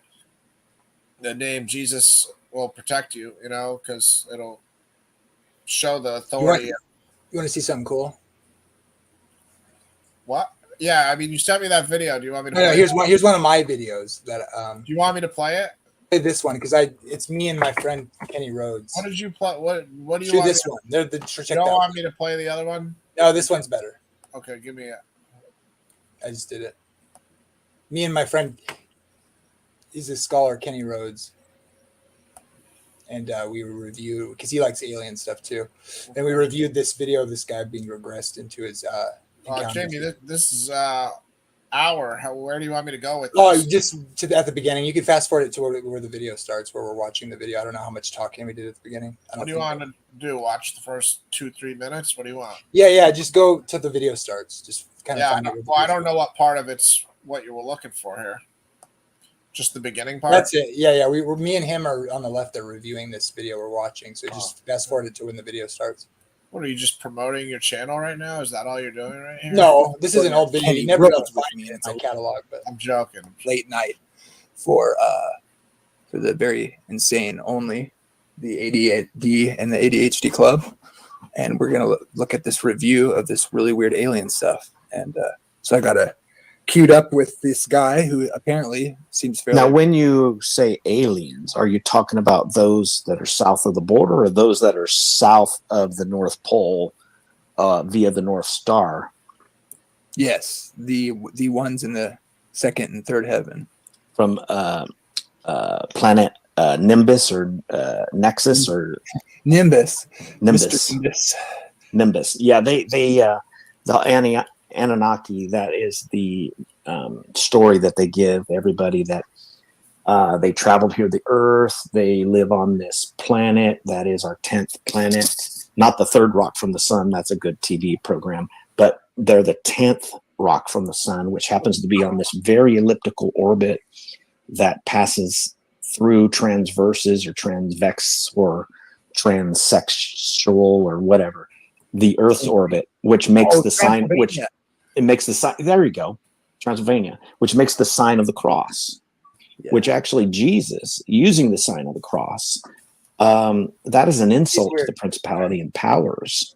The cross used to be a pagan symbol, but it's been redeemed by Jesus by the very sign of the cross. Literally is an insult to the powers and principalities that he dethroned in Colossians there, talking about, the counseling of our debt and things like that.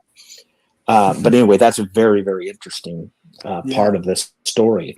But, they're saying they're, from our solar system and all this kind of stuff. and that's basically the story. They are from this planet, and that's the deception that they brought on our ancient parents. Genesis chapter 6 is the reference to it. That story is in every single culture. This half god, half man, the Titans, Gilgamesh. This is there has to be a cause for such, kernel that's there that started this story, so to speak. The Ancient Aliens program is pretty cool, although they do say some pretty wild stuff. But ultimately, the Book of Enoch tells us that the Watchers came down and taught human beings how to manipulate the nature of reality and the elements in order to engage in more evil. Yep. Yeah. Not all the Von Daniken type stuff. A lot of that's kind of BS, but it seems that there's wait a minute. Wait, did you just say that the Van Halen stuff is BS? Von Daniken, Oh, okay. All right. Don't you think? Don't you think I actually pseudoscience? I actually am a pseudoscientist. I thought you gave that up for Old Earth. All right, Jimmy, I gotta pause that because I thought we were going to be watching like a video, not That's just. what I said. You got to fast forward to it if you want to. It's good. I want you to see the video. All right. I didn't know how long. Yeah, I'm not sure. So there you go. It's like right there. It was literally like 10 seconds later. All right, this guy's starting to move. What's the point of this? This guy's under hypnosis. You'll see. You'll like it. It's interesting. No. So they regressed him into a hypnotic. Wait a minute. Hey! It's on.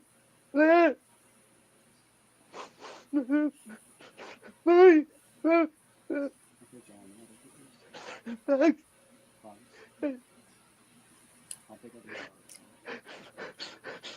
Bigger than me.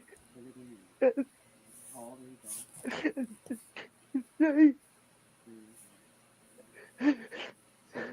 name. Who was the other name you mentioned? William. William. Who is William? My brother. How old is William?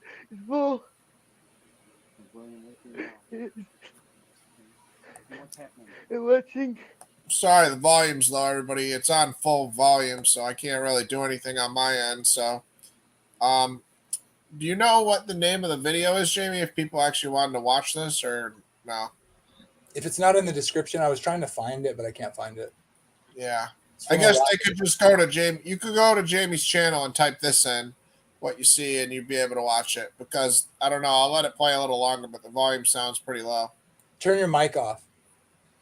My mic on mute? Yeah, while it's playing, I mean. All right. You're watching. Oh, they come through the window. Get me, man.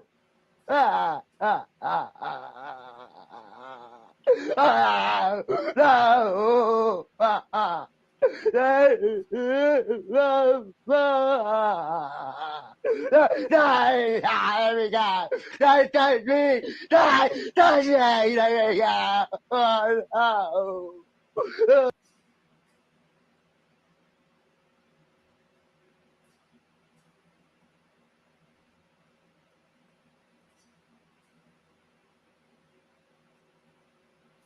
Sorry, I forgot my mic was on mute. I was saying, Jamie, that was giving me bad vibes. That was like demonic possession stuff. I wasn't too comfortable watching that. What was the point of that? To show that he got abducted by aliens and he had a traumatic experience or something? So it's a hypnotic recession, and then he's going back to the times when he was a kid. This one's when he's like 5 years old, and him and his little brother are being abducted, and he's re-experiencing the situation. But then they end up talking. The guy interviewing him starts asking him questions about it while he's revisiting it or whatever. And it's to me, it's whether or not it's whether or not it really happened or not is almost doesn't even matter. Like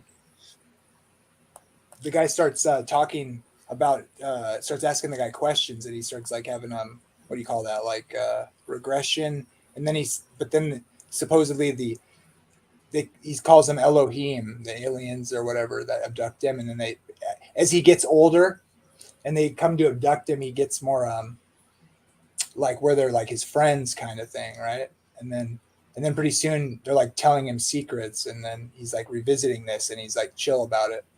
And it's just interesting to analyze whether the guy's just an actor. It seems pretty real as far as. Well, he's claiming they're aliens, not demonic, not satanic. Well, no, he says they're aliens, but they're Elohim, and they claim to be the Elohim from Scripture, like they. Well, that's showing you right there. They're satanic, then they're antichrist if they're coming in the name of God and they're not God. You know. Eric, tell him about that.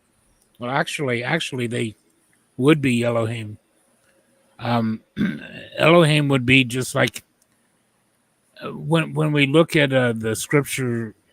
Many times we see angels called Elohim. Many times we see judges and magistrates, human judges and magistrates, called Elohim. Elohim was a word that was used as a measure of respect. Now, it certainly does mean God too. It refers to God. Let me rephrase that. I don't think it means God. I think it refers to God many times. But I think what it means is just a dignitary that holds power over some humans. That appears to be the way it's used in Scripture many, many, many times. Yeah, I'm not saying it was exclusive only for God. I mean, I was aware of what you were saying there about the other usages, but I've never seen it used for an evil deity. Have you guys? I mean, I guess maybe in like Psalms 82 when it's talking about the, ye are gods. I don't know what the Hebrew is there, but maybe that is Elohim because some of them are evil. So yeah, I think he's talking to both there, where I said ye are gods, and he talks about how they've perverted their judgment. Yeah, they walk in that's all darkness, referring back to. yeah. I think that's referring back to Deuteronomy 32 and Revelation 11, where the Lord is dividing the earth, and he puts it under the dominion of heavenly beings. And then we see evidence of this with the Prince of Persia not letting Daniel proceed on to give his message to, or not letting Gabriel give his message to Daniel. That was the Prince of Persia, the angel over the Prince of Persia. So, yeah, I think that there's another notable usage too that's quite compelling. Is that when in the Witch of Endor, when she starts to call up Samuel, she says, "Oh God, I see Elohim. I see Elohim coming up from the earth." Yeah, it's not Psalms 82, by the way. I had that wrong. It's I got to figure out what Psalms. But Jamie, you're witch. I mean, I don't care if we call her a witch. The Scripture calls her a necromancer. So whatever we want to call her that we agree upon, that's fine. So I'm fine with the witch thing. But your Samuel theory, the video you made on it, man. I mean, I don't know what you're doing there. Like, is it just to defend like your perceptions of what soul sleep is or the death? Because to say that's not Samuel, man, is just like so bizarre. I don't get it. Do you still think that wasn't Samuel? I don't think it was Samuel, no. But is what's interesting is she sees Elohim coming up from the earth, which means they're coming up from the underworld. In Psalm 82, it said, "A God standeth in the congregation of the mighty, and he judgeth among the gods." Both times Elohim is used there. Elohim stands in the congregation of the mighty, and he judges among the Elohim.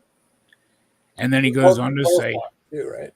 Yeah, I had it right, I guess, but I for some reason looked at the title and didn't read it. I did have it right, but yeah, I mean, I never thought of Elohim Verse 6 right there in a demonic sense, but I guess it does make it sense. just means, like Eric said, it's just they're God. Like the Most High is Israel's Elohim. He's the Most High. Like it just means divine being, to put it simply, but it means. Yeah, I know, but I never thought of like giving Elohim to like idols, like Baal and all them. You know what I mean? I never thought of that. Go ahead, Eric. So you were talking, Eric. Yeah, I was just in the 82nd Psalm, he goes on in the second verse, how long will you judge unjustly and accept the persons of the wicked? Defend the poor and the fatherless, do justice to the afflicted and the needy. And he goes on and on. I said you are gods. You are all children of the Most High, but you shall die like men and fall like one of the princes. So I think that it's pretty obvious here that, in my opinion, he's talking to humans and angels. He's including both in this, and he's including both sides. He's obviously chastising evil leaders, and I believe it's human and divine. Well, look at verse 1, though. Oh, I totally agree with that. Wait. What does it say? I've never agreed with that. What's in verse 2, though? I just never equated, like, when Jesus calls somebody a demon. I never thought like Verse 1. I never thought like Elohim would be a word that we would use for them, but I guess it's, you know, a possibility for sure. And in the Old Testament, seems to be used in that manner for even demons. Yeah. The You know? How do you have humans in the divine council is what I'm wondering. God has taken. Are you talking to Eric about his? Both of you. You both said that it's humans. Oh, I mean, I agreed with him about the angels part. I don't have humans in this personally. Yeah, I don't think for the most part humans are in that divine council in this life. I don't know about the next life. Probably, maybe, possibly. Yeah, I think so. Yeah, I agree with that. Yeah, I was just agreeing with the part where he's talking about the angels. I wasn't agreeing with every word he said, but Jesus quotes this in John. What? Well, he tells the Jews. Yeah, he says, you know, I said ye are God, so you have to at least do what Eric did. So I agree in that manner. But you were taking us to verse 1, so I mean this. Wait, don't forget though. So I think that Michael Heiser is trying to argue, and I kind of agree with him. It's difficult though because of what he goes on to say in that verse, but. There, like I know for me, I didn't recognize this, and I think so. That I presume it's something that other people may not ever realize about when. So, like in the narrative of the New Testament, it's just like Jesus is talking to the guys, the head of the people, the leaders or whatever, right, of the Jews, the Sanhedrin or whatever it is. They have a leadership role, right? And he says to them, and then quote, it says in your law. Ye are gods. Now, the obvious thing is it sounds like he's saying, hey, the Bible says, and it's like he's saying this verse is you. It's applying to you, right? That's what it sounds like when you first read it. But you can also read it a different way, and I think this is what Heiser is arguing. And so I think it's easy to not read it, at least potentially see it in this other way. That is, he's not applying it to them necessarily. He's just saying, hey, you know how it says in the Bible, you're the oracles of God that you've received as the people of God. It says in your book of the law, and then he's just quoting to say, think about this text. He's not saying, hey, I'm applying this to you. He's saying, hey, doesn't it say in your book? And then he's quoting a part that happens to sound like like how it would sound if you were applying it to him, but it's not necessary. I'm not arguing for any position here. I'm just saying you could read it like he's just saying, hey, remember that one passage that says, and then he's quoting the passage, not necessarily applying it to them, is he? Well, let me restate. I agree with Eric on most of what he said because I was only answering your question on verse 1 specifically in the divine council, who's in the divine council. When we get down to verse 6, this is talking about human beings too, because if we go to John 10 and we look at it, when Jesus says, I said ye are gods, and it's translated you are gods in the ESV, the very next verse in John 10 says, anyone who can receive the word of God is a son of God. So like in John, it makes it very clear that, if you can hear the word of God, that's how you're God. So I did agree with Eric when he said it was angels and divine people. But when you took us to verse 1, you kind of made me restate my position because I wasn't arguing the divine council has a man in it. So, but hold on, where is it? It's right around here. I just Googled it. They gave me the wrong verses down here. Google didn't give me the right verse. Oh, it is right here. Here it is. No. Jesus answered, "Is it not written in your law, I said, you are gods?" So that's quoting Psalms 82:6. If he called them gods to whom then this is the important aspect. If he called them gods to whom the word of God came, and scripture can't be broken, do you say of him whom the Father consecrated and sent into this world, you are blaspheming because I said I am the Son of God? And then he goes on, if I am not doing the works of my Father, then do not believe me. But if I do them, even though you do not believe me, believe in the works, that you may know and understand that the Father is in me and I am the Father. But right here, this is the important aspect of verse 35. He called them gods to whom the word of God came. So he specifies immediately after he says, quotes the psalm, in what manner they're sons of God, because the word of God came to them. I got a question for you guys too that I think is an interesting point on all of this. Would you say murderers are wicked? I mean, only God can judge. I wouldn't even judge any man since I'm such a sinner personally. Well, would you say? I would. Okay. How about liars? Are liars wicked? Okay. Now, when we go to I use the word sinners. I'm not opposed to saying sinners, but as far as wicked, sin is wicked. We're all sinners, so that's not really saying much. So yeah, sin is wicked. I have to reserve my judgment. That's all I can say. And I know you guys don't judge either, so we're just doing this as far as like a thought experiment to go. Right. So, Now, I would never. As a matter of fact, you're guys, not judging the murderer on. If I would have to say. Yeah. Let me preface this by saying I'm wicked. Yeah, we all are. I've done wickedness in my life. Sure. I've lied, okay, and my lies have been wicked. Now, when I read the 22nd chapter of the book of 2 Kings, and I read about Micaiah and Ahab and Jehoshaphat, you guys know the story, I'm sure. Sure. Yeah. They're coming together. And the false prophets are saying, go ahead, team up, go up against Ramoth Gilead, you're going to succeed. That's what the false prophets said. So Jehoshaphat wasn't happy with that. He knew that there was something up with this. And so he says, don't you have a prophet of God that we can ask?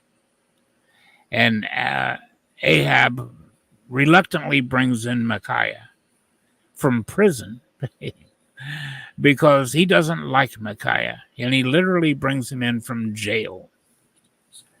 And they tell him, you go along with everybody. They're telling him to go take Ramoth Gilead. And so he stands before the king, and the king says, what are we going to do? Micaiah says, go ahead, go take it, you'll win. And he starts to walk off, just blowing him off.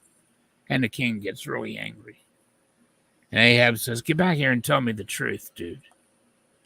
And he says, if you really want to know what I saw, this is it. The God was standing before his council. And he says, I want to bring Ahab to Ramoth Gilead so I can kill him. So who's got some ideas? And so they all began to suggest different ways to bring Ahab against Ramoth Gilead. And finally, one of them says, I will go down and be a lying spirit in the mouth of his prophets. I'll bring him to Ramoth Gilead. God says, go do it, you'll succeed. And so Micaiah concluded by saying, God has put a lying spirit in the mouth of your prophets to bring you to your death. Now, I think there's a good example right there of watching God use evil. Not that he is evil. He just lets evil do what it will do. He has it on a leash. He either says okay or no. But he's got a plan for it all. And so when we see that he put a lying spirit in the mouth of his prophets, I've got to ask, is this showing us the same thing that maybe Job chapter 1 and chapter 2 is? Where there's a council of God, but Satan is appearing before them. Is this council open to like both sides? I have to seriously ask that. It looks to me like it is. Well, Well, yeah. I mean, there's a lot of different angles we could go at this with because fundamentally, I see where you're making your argument or suggestion that God's using evil, but I'd be very careful personally not to ever phrase it in that manner because I think then we go down a very bad. I mean, a Calvinist will agree with you because they'll say God determined everything, so He calls. Oh, well, I differ very majorly with Calvinists. Here's how I differ with them. Yeah. The Calvinists say that God determined it all. I say that God let us determine it all. He just foreknew and used it all in his plan. Yeah, that's pretty much how I look at it. Yeah, I mean, to me here, I mean, I'd have to look at this word also because what happens is we see the word lying spirit in the mouth of his prophets, and we don't know what English, what the Hebrew. We should look at the word for. Well, dude, the narrative tells you though, Ryan. The thing is, the narrative tells you that the message is to go. Yeah, go. You'll win. And the prophet of God says, actually, to be honest, you won't. You know, it says.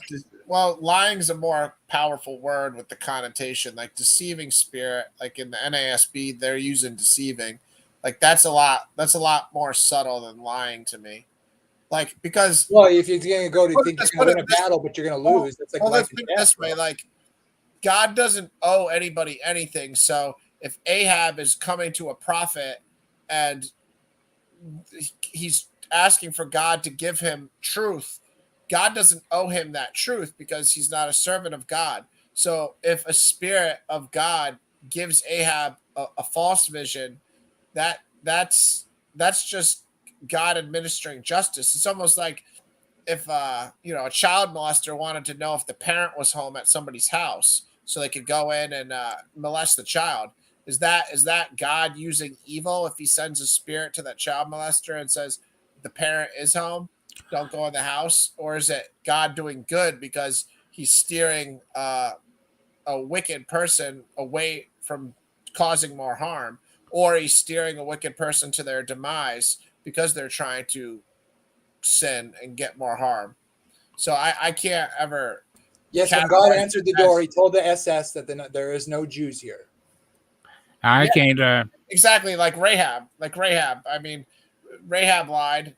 Was that evil what Rahab did, or was that righteous? Because I mean we're taught that we're not supposed to lie, and I think most of us take that real seriously, even to like a lot of things. I mean, the only things we probably keep not our personal lives, we just hope people don't ask us too many questions about because we're all human and we'd want to keep some things private and secretive, but the fact of the matter is, did Rahab use evil too? Because that's like the same situation we have going on here. We have people like in Jericho that were going to do evil and kill the Israelites.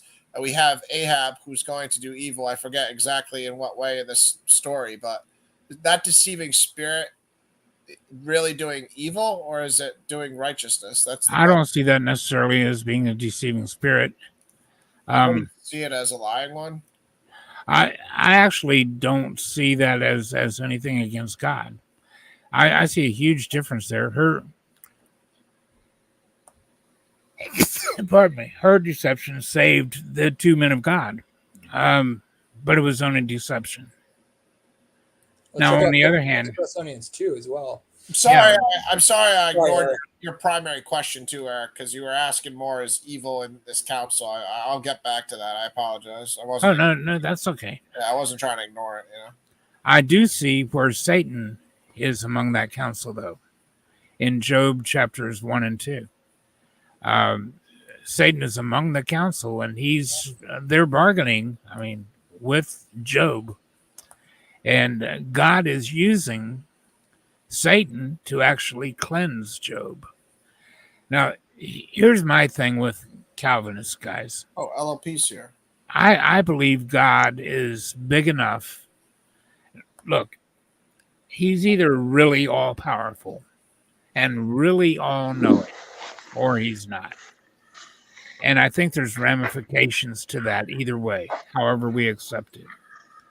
Now, if I accept that God is all-powerful and all-knowing, but I also accept that God is good, And it's God's will that everybody be saved. Amen. If I believe all of these things are true, and then I believe Romans, where it talks about predestination according to foreknowledge, I can only walk away by believing that God was big enough to see everything that everybody would ever do in any given potential situation, even pretend situations. But he was also big enough and powerful enough to let everybody make their own decisions as he put circumstances and people into our lives at different key points to move us along in one direction or another, to make us make a decision. And yet God is allowing us to make that decision. And he's using our decisions to bring as many people into heaven as he can possibly bring in without forcing our will. In my opinion, that's what God is doing. And when I say he's all powerful and all knowing, I absolutely mean it. I absolutely believe it with 100%. And to pull this together, if he is the author of all things and he has this perfect plan that's going to bring this number of people into heaven whose names are already written in that Lamb's Book of Life, for whom he foreknew, he also did predestinate, right, to be conformed to this image. But whom he didn't know, he also predestined to let them walk their own life and use them counterpoints. He's playing both sides of the chessboard. Yeah, but you don't believe, because you've made it pretty clear there. And LLP, man, is that Hey, what yeah, I wanted to ask you, you know, the verse where God says, like, I have made even the wicked people for the day of destruction, something like that. So, I mean, do you think some people are just born for, I mean, not for damnation, right? I mean, that's what that verse seems to suggest, right? Well, But so, I think that's Romans 9. what do you think of that? I think that he's letting them make their own decisions. But Right, but it says, like, I have created the wicked for the day of wrath or something like that. I'm paraphrasing, but so that means that like God creates some people for just nothing, like not salvation. So it's basically for nothing, really. Do you think that contradicts that interpretation? Contradicts? Well, no, but but what I'm asking is, do you think it contradicts the scripture that says that it's not the Father's will that any man that should perish, but that all men should come to repentance? Yeah, it does contradict that. It does. That's right. So maybe your take is errant. Maybe your understanding of it is wrong. Wait, so what is your understanding? Because God doesn't contradict himself. So you're saying that, like, they will be destroyed, but then resurrected into heaven or something? You have to read that and understand it in light of all the scriptures. You can't look at those two verses and just say, okay, I'm going to believe this one and not this one. Can I give an interpretation of that verse? Okay. I think it means it's basically saying, I created everything. Okay, I'm the creator of all things.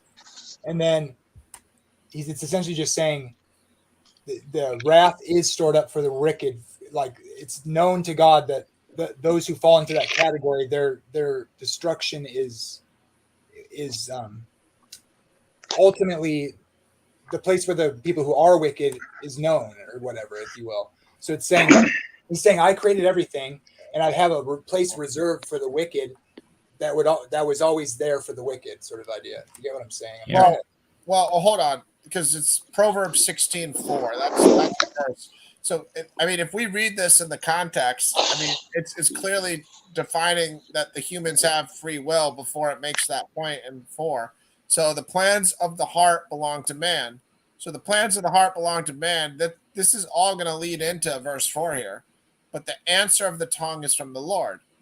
All the ways of a man are pure in his own eyes, but the Lord weighs the spirit. The Lord weighing the spirit, that's a judgment. Commit your work to the Lord, and your plans will be established. Your plans will be established. The Lord has made everything for its purpose, even the wicked for the day of trouble. So, Oh yeah, that's the verse. Yeah. yeah. So, I mean, what I see is like these first 3 verses screaming free will, including God judging, weighing your spirit based upon your free will. And then I see in verse 4, it just giving the idea of, well, what you have done is, going to be your own problem. Basically, it's not that God forced you to be wicked. Right. I get your point. I was just a bit confused because this is not this is some other version. It's not KJV, right? Yeah. I'll look at it. Yeah, ESV. Okay. Yeah, no. I know what it says. It says the day of evil or something like different. Yeah. See, day of evil. Yeah, that's what I remember. That's why I said evil, not trouble. But that's the same thing, really. You know and they say all things instead of everything too. Sorry, Jamie. They say all things instead of everything too. So that yeah. All things. KJV comes across a little more absolute. But I think if you read the first 3 verses right above it, so you're not just isolating the verse and you're reading it in its context, I think even in the KJV, these first 3 verses are going to be showing us man's free will leads into that judgment in verse 4, apparently, Yeah, that's a fair point. Yeah. Whenever I run across 2 verses like that apparently contradict, first thing I do is panic. And I don't panic anymore. I used to. I really did. Me too. Long time ago, I was like looking at all the Skeptics Annotated Bible, that old web page from you do know that, dude. One time it was like 2010. I was going through this and like all the injustices or like the evil that God did. And I was like, I had a panic attack, dude. Like, and I had to like take some pills because I was freaking out. I was like, what the hell, man? God is doing all this evil. I didn't realize it until I looked on the Skeptics Annotated Bible, which is basically just a summary of all the bad stuff and weird stuff in the Bible. So, yeah, it freaked me out because by that time I only read it like maybe cover to cover once. Where you been, man? You come by every year or something? Is that the schedule? What's going on here? Why don't you come by more? You mean to your stream? I mean, you haven't been really doing them that often, though. Fair enough. You're right. But still, but I mean, yeah, you're right. I haven't really been joining many streams lately. I've been just kind of, doing other things, I guess. But and living life, you doing all right? I guess, I'm a bit sick. I mean, not sick, but like something happened. I was hiking in the mountains. I messed up my back, and my muscles are pretty fucked up. So, but other than that, I'm fine. What country are you in again? I'm in. Wait, hold on. I'm in the Czech Republic, and I was in Austrian Alps, which near the highest mountain of Austria, Grossglockner. You might have heard of it. It's pretty famous. Dude, you gotta be careful doing that. People die climbing mountains like that. You gotta not mess. I do. Like, I'm crazy, dude. I'm crazy. I was like jumping from rock to rock, like a. I don't know, man. I'm always like doing risky stuff. I'm pushing the limit. You know what I mean? Well, some people like Everest, they get to the top, but they don't get to the bottom afterwards. So just no. I didn't climb to the highest mountain. I was just like. Yeah, it was pretty high. Like I think I got to about like, you guys have feet, not meters, so it's like I want to say like 12,000 or maybe something. Wow. Around that.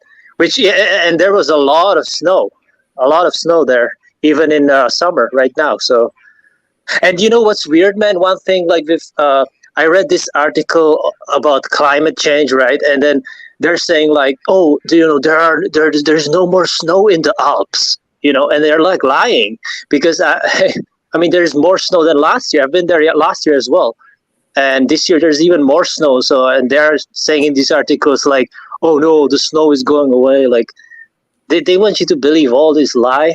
Like, you know what I'm saying? Like, it's all propaganda. You know. Yeah, well, glad you joined the panel, man. Just what do you want me to call? Because your name. Yeah, Joseph is my real name. Yeah.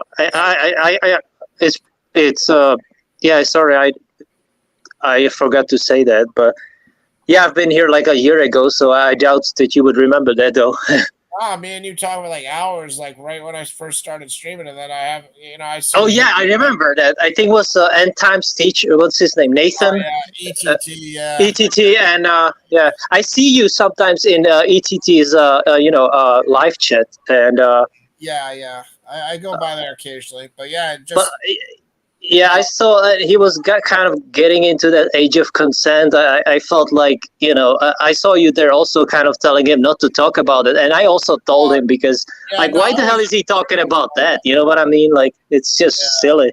Yeah, he's got some weird stuff where he's got, he listens to Hebrew Israelite doctrine on some of that age of consent stuff. And, people are getting married at, 14 or whatever in the Bible, but that's a different culture, different time, different society. It doesn't mean it. Right. You should start dating 14-year-olds today as a 18-year-old man in our country. You know what I mean? It's like we're living in. Well, he's almost 20 now, so I mean, like, why don't you find a girl your like, you know what I mean? Like. Yeah, it's a very dangerous mindset. I mean, the New Testament tells you to follow the land of the laws of the land. Laws of the land. That's right. Yeah. But let's get back to Eric's thing too, because Joseph, you'll probably have some good stuff for this too. I mean, that divine counsel is very interesting. The fact that you're pretty much proving with some of the verses that the devil or evil beings, Elohims, they have some sort of say in that. But do you guys think that's in heaven, or where is that? Because I for me, that doesn't seem right that it would be in heaven. I think it's in heaven and earth, personally. Where? I think it's heaven and earth.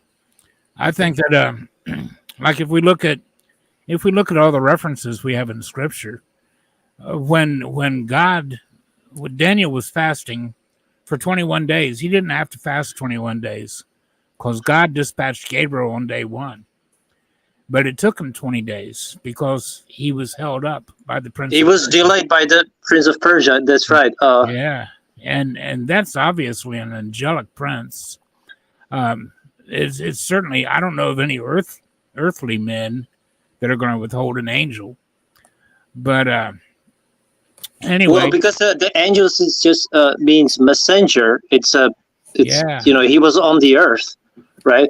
Yeah, and also, from the book of Job, you said, it says like, where are you coming from? He's asking Satan, and he's like, from going like to and fro in the earth or something like that.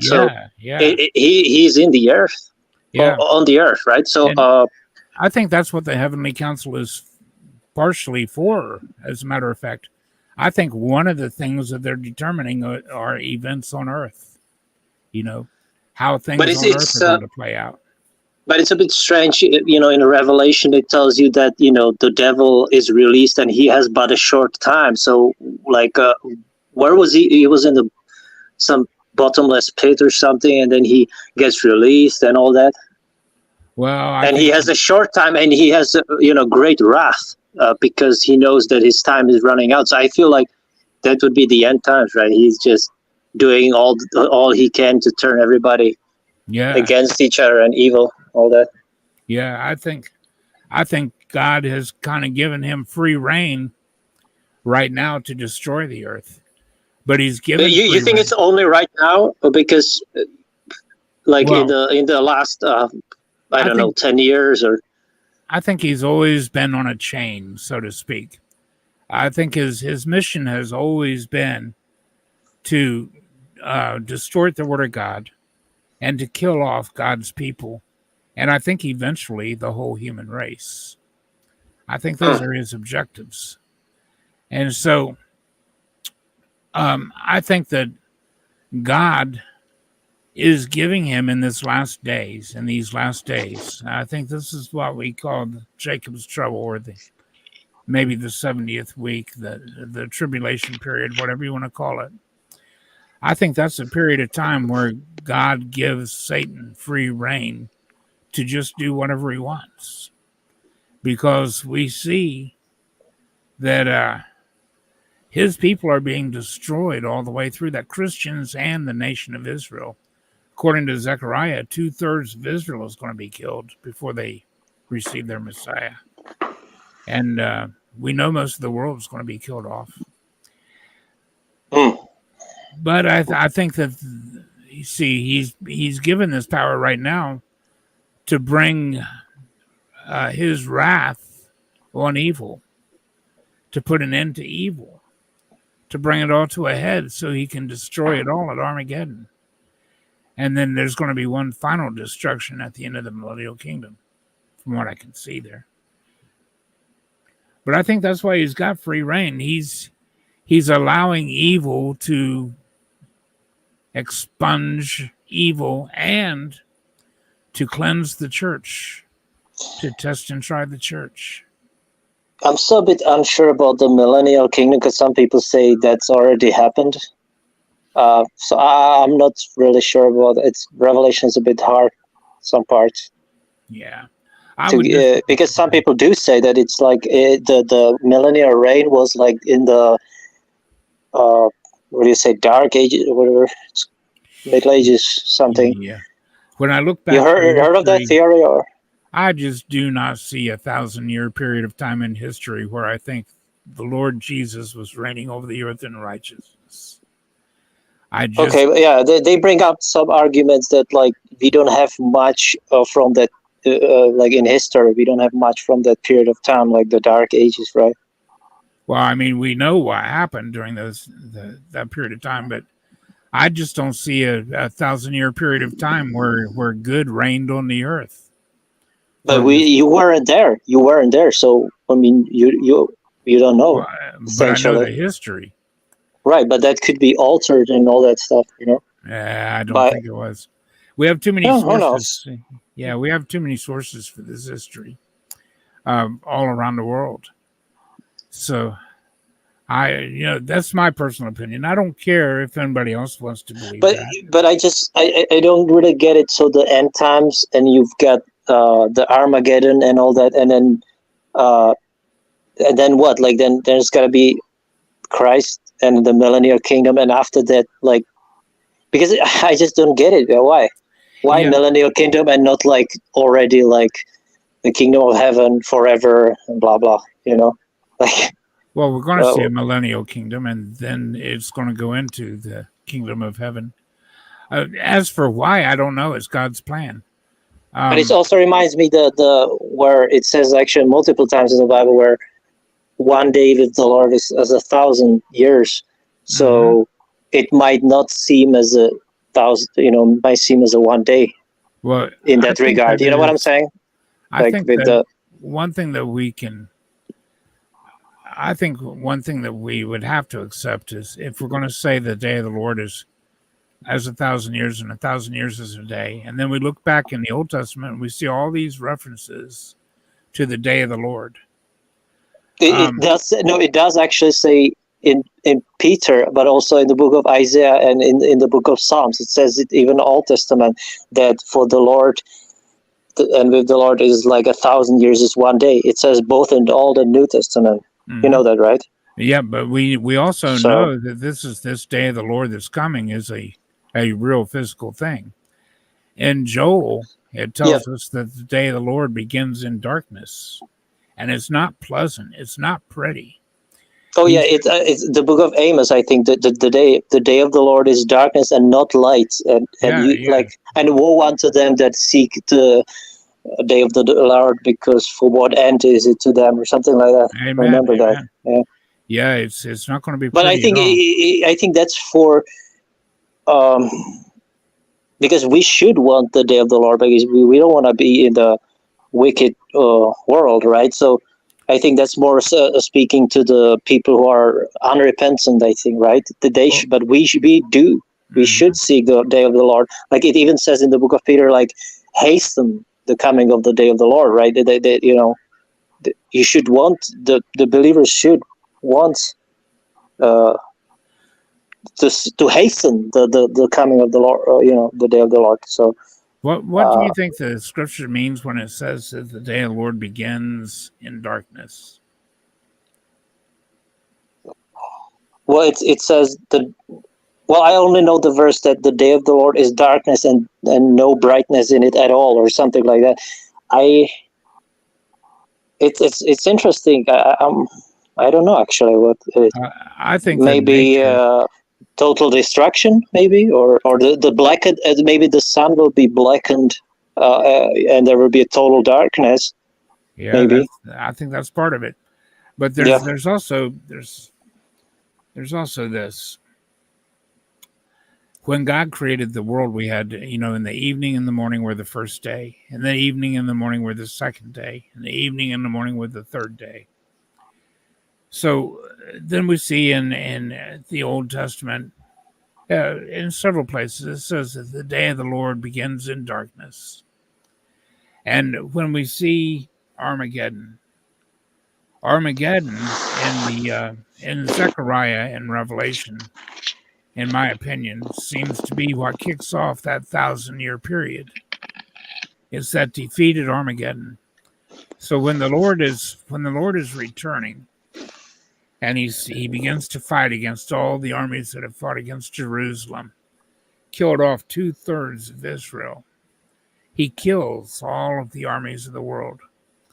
In Revelation 19, we see the wedding supper of the Lamb, where he's calling all the carrion, the fowls of the air, to come and eat up those bodies.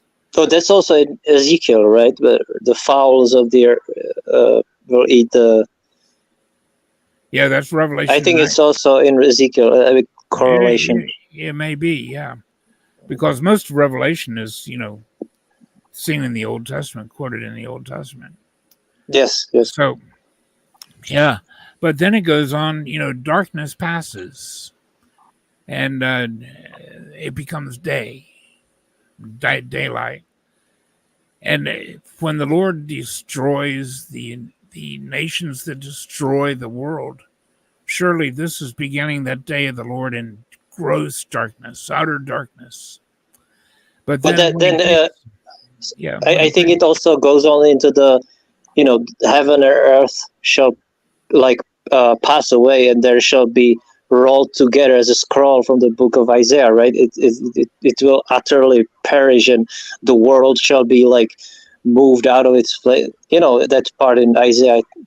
Yeah, it's talk about the distraction. So, and then you have the new heaven and new earth, which also Isaiah and Revelation is the same thing. It says, behold, I create new heavens and new earth. You got two destructions, actually.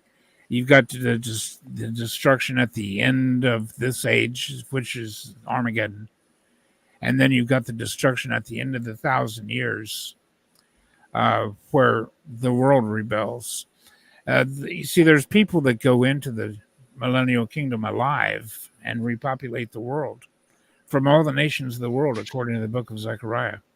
So the new heaven and new earth is not going to be until after the millennial kingdom, right?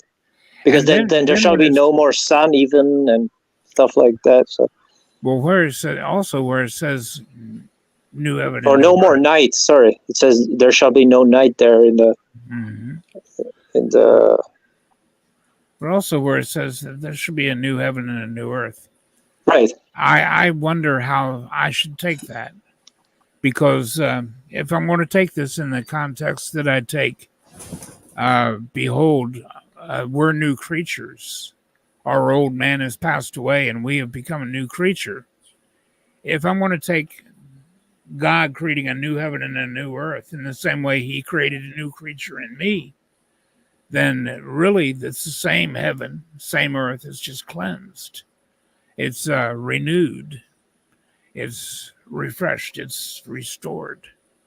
Yeah, I look at it that way too, actually. Yeah, just it's the same, because it does say in Ecclesiastes that the earth shall abide forever. So probably just cleansed, as you say. Yeah. And Yeah. that shall be the new heaven, new earth. Yeah. But it will involve a cataclysmic event, of course, Amen. because Absolutely. I've never looked at it like that, Eric. I respect how you presented it because it was logical with scripture, to make that type of connection. But yeah, I still can't get there. I still look at it the way I look at it, as it's talking about an actual new heaven, new earth. Because I don't know, like when we're born again, like we're the word new. I'm not trying to be like putting too much weight into one word, because the new word could be elsewhere. But where else is the new word? Like, new heavens, new earth. Like, because born again and stuff can be equatable to new, but is the word new itself used elsewhere? I don't know. Yeah. Well, I can't totally dismiss that possibility, and I don't. It is possible when God says, "Behold, I create a new heaven and an earth," that it is absolutely totally new, never existed before. But just when I see the way I have to, I tend to apply scriptural references consistently. But do you think,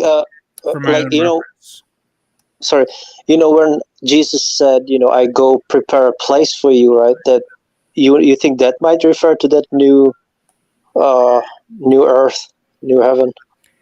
Because he said, I go away to prepare a place so that where you are or where I am, you may be also.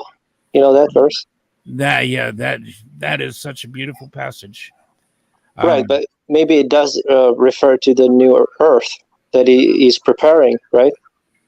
And it also says many times, like it's coming down as a bride prepared to, about the new Jerusalem, right? So yeah. Now, New Jerusalem, that's going to be a different thing altogether. New Jerusalem will be settling down on the earth. But it says it comes down the earth. I won't deny that possibility, guys. It is entirely possible that this is going to be a totally brand new heaven and earth. It's a cube. King James calls many rooms many mansions. Just King James, they call that many mansions. But I respectfully disagree with you on the New Jerusalem coming to earth thing. Like I said, I think it's elsewhere. So of course I'm not going to agree with it coming. Wait, but it does literally say it comes down to the earth, though. Well, so how do you interpret? Okay, I'll tell you how.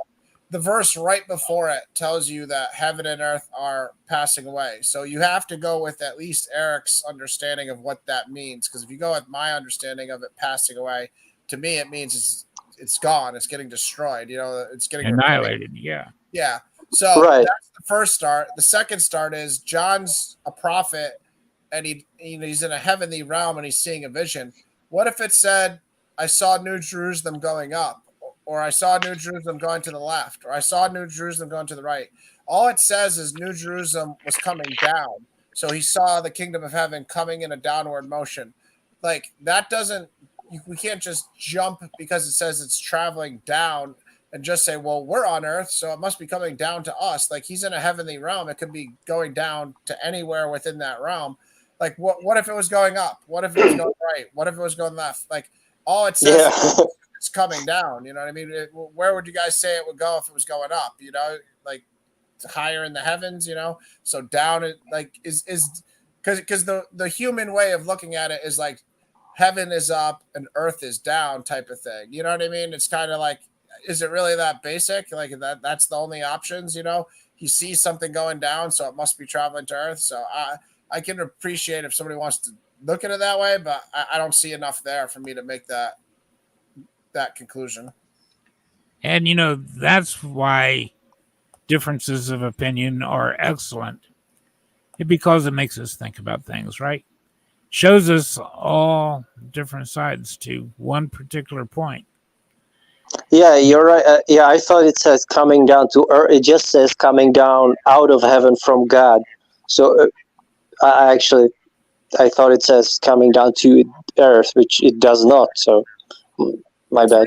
It's really how I view the verse ahead of it that makes me not also. You know what I mean? I put a lot of weight into the fact, like Eric, his idea is at least making it plausible for this. And the sea was this interesting part is that there is no more sea. Like there will be no salt water, I guess, on the new one. Yeah, that's an interesting thing. Why did they throw the sea in there, right? Like, what did the sea do? Well, because I mean, it's toxic too, right? Like you cannot drink it, and right. So that's a decent understanding. So maybe just fresh water only, not any salt. yeah, exactly. Who likes even seawater? Like fish only. See, what was I gonna say? I've been always terrified of the ocean. Like it's very dangerous. Yeah. What?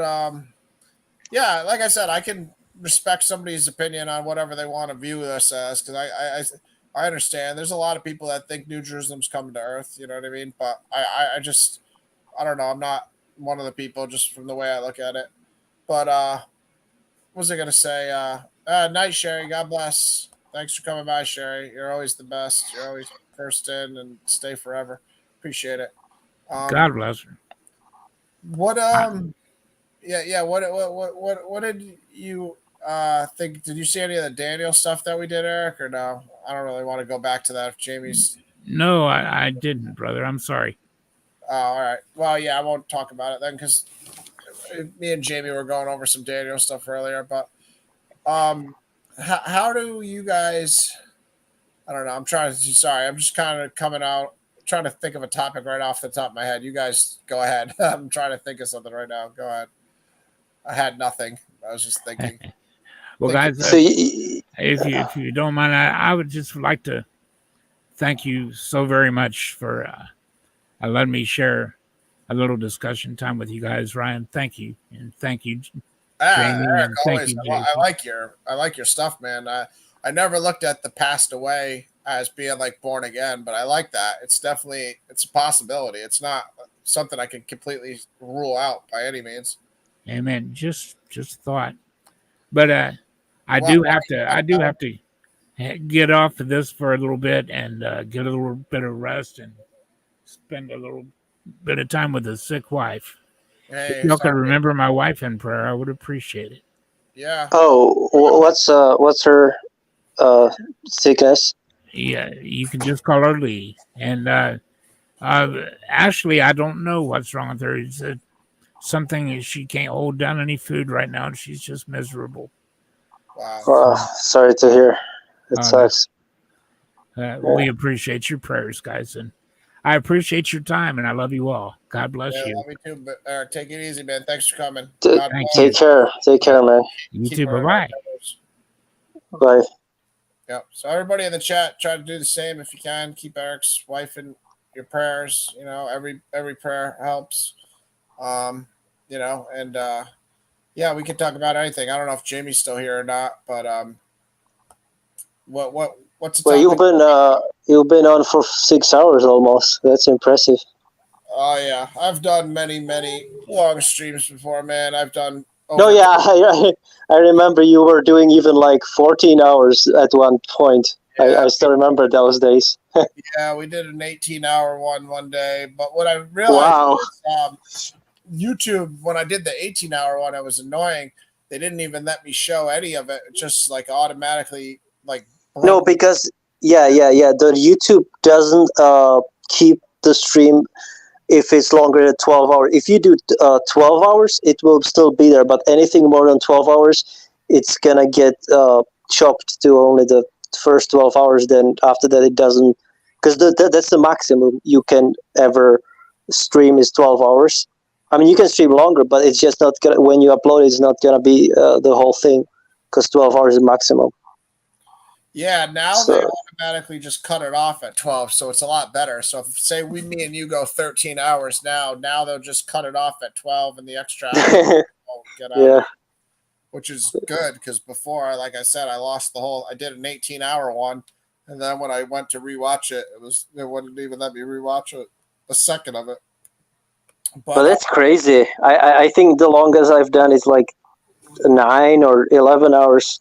and that's still like crazy already. You got a channel. You want people to what kind of channel is it? You want people to subscribe? Obviously. No, well, not on my channel. I don't really. That was on another channel. If you know 2Liter J, Sacramento guy, we did on his channel like 11 hours, and on my channel I only once. That was like 2 years ago. I did. That was like 8 hours. That's my record, I guess. But I don't really do that. I did them mostly like 1 to 2 years ago. Not lately, really. Yeah. I mostly just upload whatever, not really do. I don't really do streams anymore. Okay, so you don't want people to know your. I mean, they can check it out. I do like music or like random kind of thing. Like I did even hiking videos from the mountains and stuff like. If they want to check out, I mean, it's up to. So whatever. Sounds like you're a KJV guy over there, huh? From the way. Well, because that's what I've been reading since the beginning. Since I first started reading the Bible in 2007, so that's already 16 years ago, and I tried other versions like. The ES or I forgot the name, NIV. ESV. Well, I used the NIV when I first started, but I wouldn't go with that one. I would suggest the ESV though. No, but the thing is I tried it, meaning like I would read one chapter or something, and I would be like, I don't like that because I was used to the KJV, so I never actually read the other versions other than like I could maybe. Look into it when like my friend had NIV and I was like, okay, interesting, but I don't like the language. It's too like you prefer it's not even vernacular and the usage of the words and you got and it's not poetic anymore. With the NIV, it loses its charm for me. Yeah, well, I hear you on that. The only reason I would suggest also reading just having another copy. You don't have. I'm not saying change your primary preference. Like that's not what I'm saying at all. I'm just saying it's good to look at another translation because sometimes in the KJV, let's be honest, there's words that none of us know what they mean, and sometimes I do. Yeah, and sometimes people just read the word and they kind of make sense of what the word should kind of mean or could kind of mean. But you really got to look those words up to get the understanding because sometimes you could be missing some important aspects. But I told you I've read it since 2007 and I read it cover to cover many times. So I looked up every word I didn't know in a dictionary, and I have old dictionaries too that were made like early 20th century, which even had those obscure archaic words. So. For me, that's a non-issue, really. Oh yeah, but if you've put in all that work, then that's fine. You're set. I'm just like I said. I'm somebody that the first Bible I tried to read was the KJV, and for me, it was just. What kind of words did you have problem with? Like the thee and thou is pretty self-explanatory, right? I mean, no. I mean, if you Google, like I'll do it now, like. Because I'm just curious because I even the first time you know that English is not even my native language, but for me it was like nothing really hard. Like James Joyce is way harder to read than the Bible.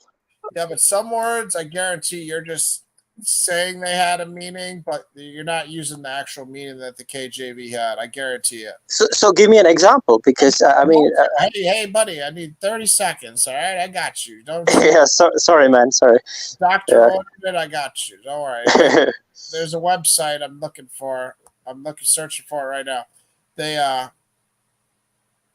show you the hard words. Right, because I can even remember off the top of my head that like. Emerods, for example, you would know what that is, but it's basically another word for hemorrhoids, right? That's just, and I had to actually Google this back in the day because this word was, or it might have been in one of my old dictionaries, so you can still find those. I mean, it's not like a big mystery, some of like this still modern English, all of it. You know what I mean? So. Hold on, I got you. Don't you worry. I'm gonna quiz you right now. We're gonna see if you. Do that because I mean, I'll be honest. It's been since I read the KJV cover to cover, it's been about 7 years. I haven't been reading the Bible Don't look at the screen and cheat. And don't cheat. Just turn your. Don't look. Just listen. All right. What's adamant mean? ADAMANT. It's in Ezekiel 3:9 and Zechariah 7:12. You can open up your King James and read it. How about that? Just don't look at the screen. This will be fun because the people watching can see the definition on the screen right now. So go to Ezekiel 3:9. Wait, I don't know if I have my KJV here. I actually don't. Sorry. You don't have your Bible near you? Okay, hold on. Yeah, because I'm in my cottage and I left it in my apartment. Okay, hold on. I got you. Ezekiel 3:9. Okay. All right. But those words are not in the the ague. I don't even remember this word. But then again, Leviticus is kind of a book that I don't like. There's a lot of these in the Bible that apothecary. This one is easy because in Germany, apothecary they call pharmacy. So that's I already knew that before. I don't even have to know the word because we do have it in Germany. So what you knew at the first one, adamant. Sharp hearts. I'm not. Yeah. Well, I know what that adamant means, like being very. Just look at them because I'm not cheating, but I'm just like I'm hard. No, I know. We don't have to go through each verse. You could just look on the screen and just be honest. Like, did you know? Did you know what ambassage meant? A delegation of people. Did you know that? Or I mean, just be honest. Yeah. Okay. Amers to punish someone. Yeah. Sure. Unknown means very soon or at once. Yeah, I knew that one. Appertain. I knew that it's like it's regarding something, right, or whatever. Armhole is armpit. I mean, this is fucking easy. Come on. Show me some hard ones. Hey, You get there. Some of these are easy, but yeah, dude, I love this one. The beret. Hold on. If you weren't looking at the screen and I was quizzing and you were just reading these, I guarantee you wouldn't be getting all of them. Trust me on that. Like, so we're not really doing the test the way I wanted to right now, but yeah, but I'm just like I haven't read it in a long time, but it doesn't mean I don't understand it in the context. I will just fill in the blanks. You've done your homework and already looked a lot of them up too. I mean, so this is like 15 years of study too. It's not like you just knew them the first time you saw them. So yeah, exactly. And I actually like the beret one, to reveal or disclose. Yeah, I like I love archaic words. It's just fun, you know. Yeah. Well, the point is not just for you, but for anybody watching, looking at these words. These are all in the KJV. And they're not words that we use nowadays in many senses. So, like, we don't use for broom, basam. You know what I mean? So there's a lot of words in the KJV that sometimes people will be able to understand the meaning by reading the verse. But can you scroll down? I want to see more of those. Sure, I like. Sure.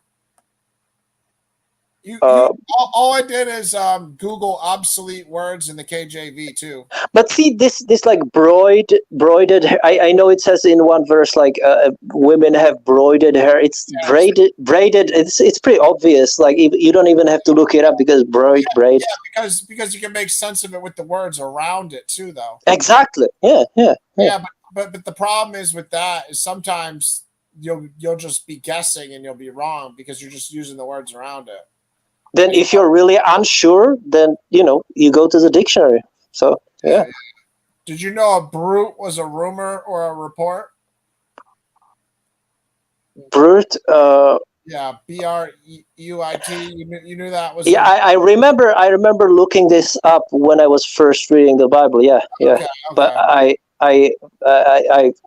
don't remember it anymore. but You knew what chambering was? It was lewd, filthy living. You knew what chambering yeah, was? yeah, yeah. No, I knew that because even in the context where I think it's in Galatians or something, Romans, yeah. or Romans, yeah, yeah. It's like because it says wantonness after chambering. So even if I didn't look it up, I was like, okay, wantonness is like being obscene or whatever, and then it's like, so it's obvious it's a synonym. You know what I'm saying? It's Yeah. You knew chode meant rebuke or scold. You knew which one? chode. You knew choler. Collar. Or I don't know if it's choler, collar. I don't know how to pronounce that, but No, I don't either. You knew yeah, color. churl. Yeah, I knew churlish means evil because it connects it in verse like I'm done doing this. this test with you because I can't believe you already knew 100%. This man is churlish and evil. It says in Proverbs, so it means like selfish. Yeah, Well, this list goes all the way down, and I love those. I love those words, man. so far, Emeralds. This is the one I told you before we even looked it up. Emeralds. It means a tumor or a hemorrhoid. Yeah. Yeah, well, you did a lot of homework, so maybe for you it's not an issue, but for me, I wouldn't want to be. I don't know what 90% of these words mean, so I wouldn't want to be going through it. And then at best, I'm guessing what they mean. You know, I can appreciate some of the poetic beauty of the King James, but for me, there's just all these words are just too much of. Oh, I love this one. The Huff the horses. That's from David Huff the horses. It means like cut off his hoof, Huff. So I think that's a funny word. Yeah, well, supposedly it just means the joint in the hind leg, but who knows? No, but it says David Huff all the horses. It means he would cut off the joint in the hind of the leg of the horse, right? Well, I don't know. I'm not saying this website has every single verse that they're used in. It probably doesn't. So because that's one meaning, but it also can mean like huff them, like yeah. You did good. Like a verb. You did good on the test. I'll give you credit. You did a lot better than I thought you would, but still. Yeah, I mean, obviously, it's some of those words I would probably have to look up again just to be sure, but for the most part, I don't have a problem with with those words like some people might have. Yeah, well, I'm glad you admitted that because I'd have to look up about 90% of them. So you better at least have to look up some of them. Otherwise, you're just a lot smarter than me because I got to look up 90% of those things. But I don't. Really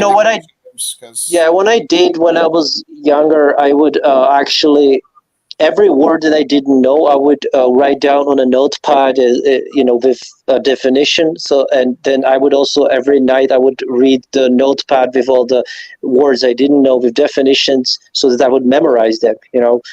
But I stopped doing that. So what's tell us Americans and mostly Americans because that's mostly what my audience is. Tell us what it's like to be a Christian over in Czech Republic. Are there churches all over the place? Because in America, there's churches everywhere. Do you guys have a lot of churches? Yeah, of course. There's even though Czech Republic is the number one atheist country in the world, probably, but that's still we still have a lot of mostly Catholic churches.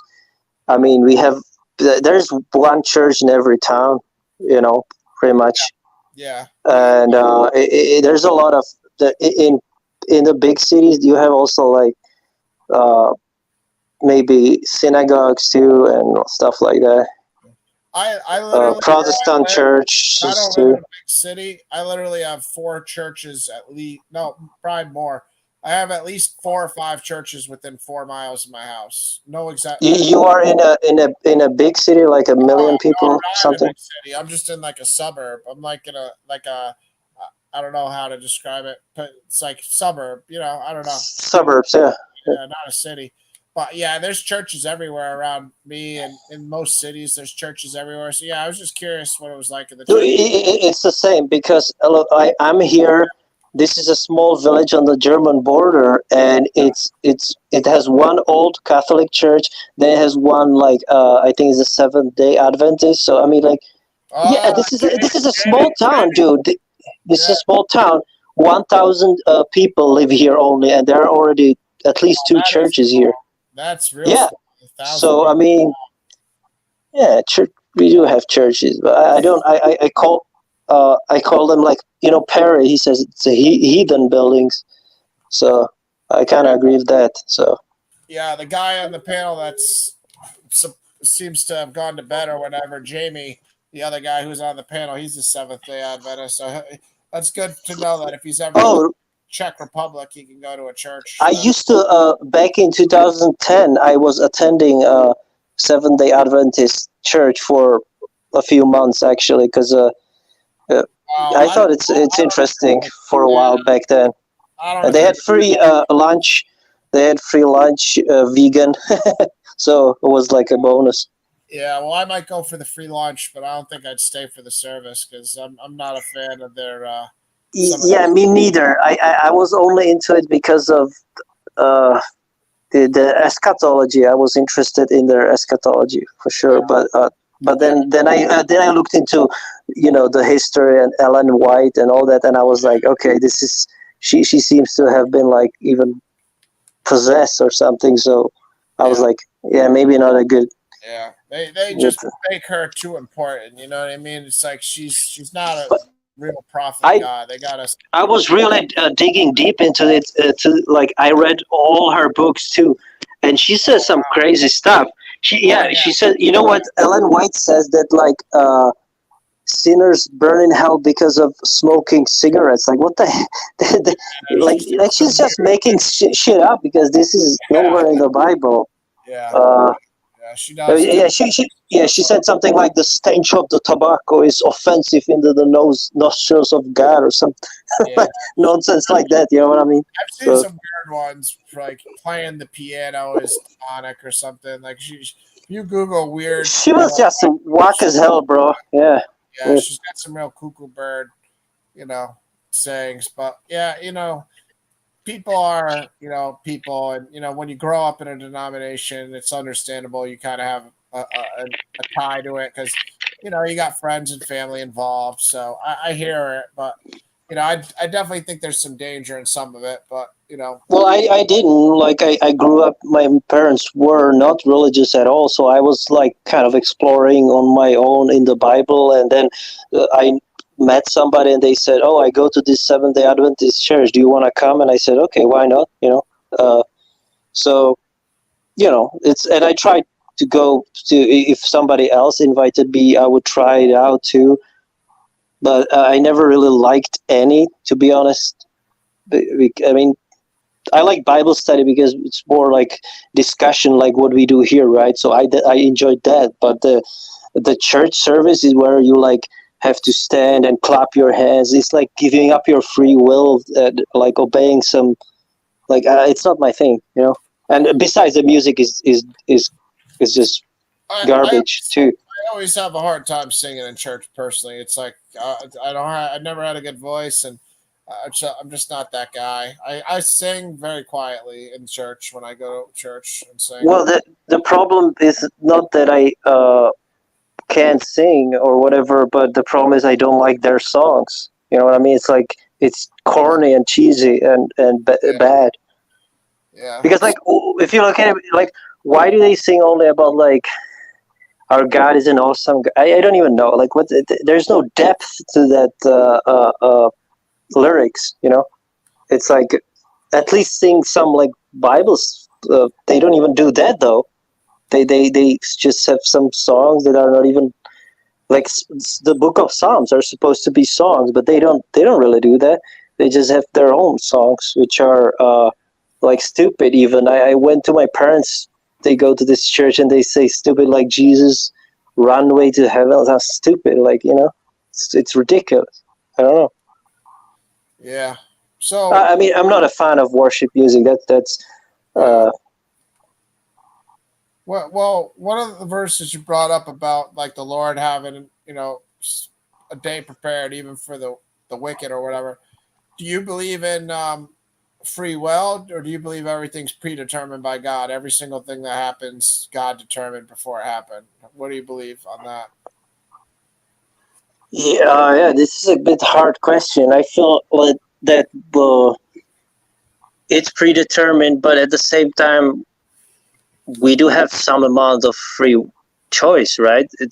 You know, I mean, like it says, like choose good or and Yeah. prosperity, or choose evil and death. So I mean, we have a choice, but as far as free will, like you cannot really choose. Like for example, you cannot choose like, hey, I'm gonna become a billionaire or something, and you just like you're not cut out for it, so it's not gonna happen. You know.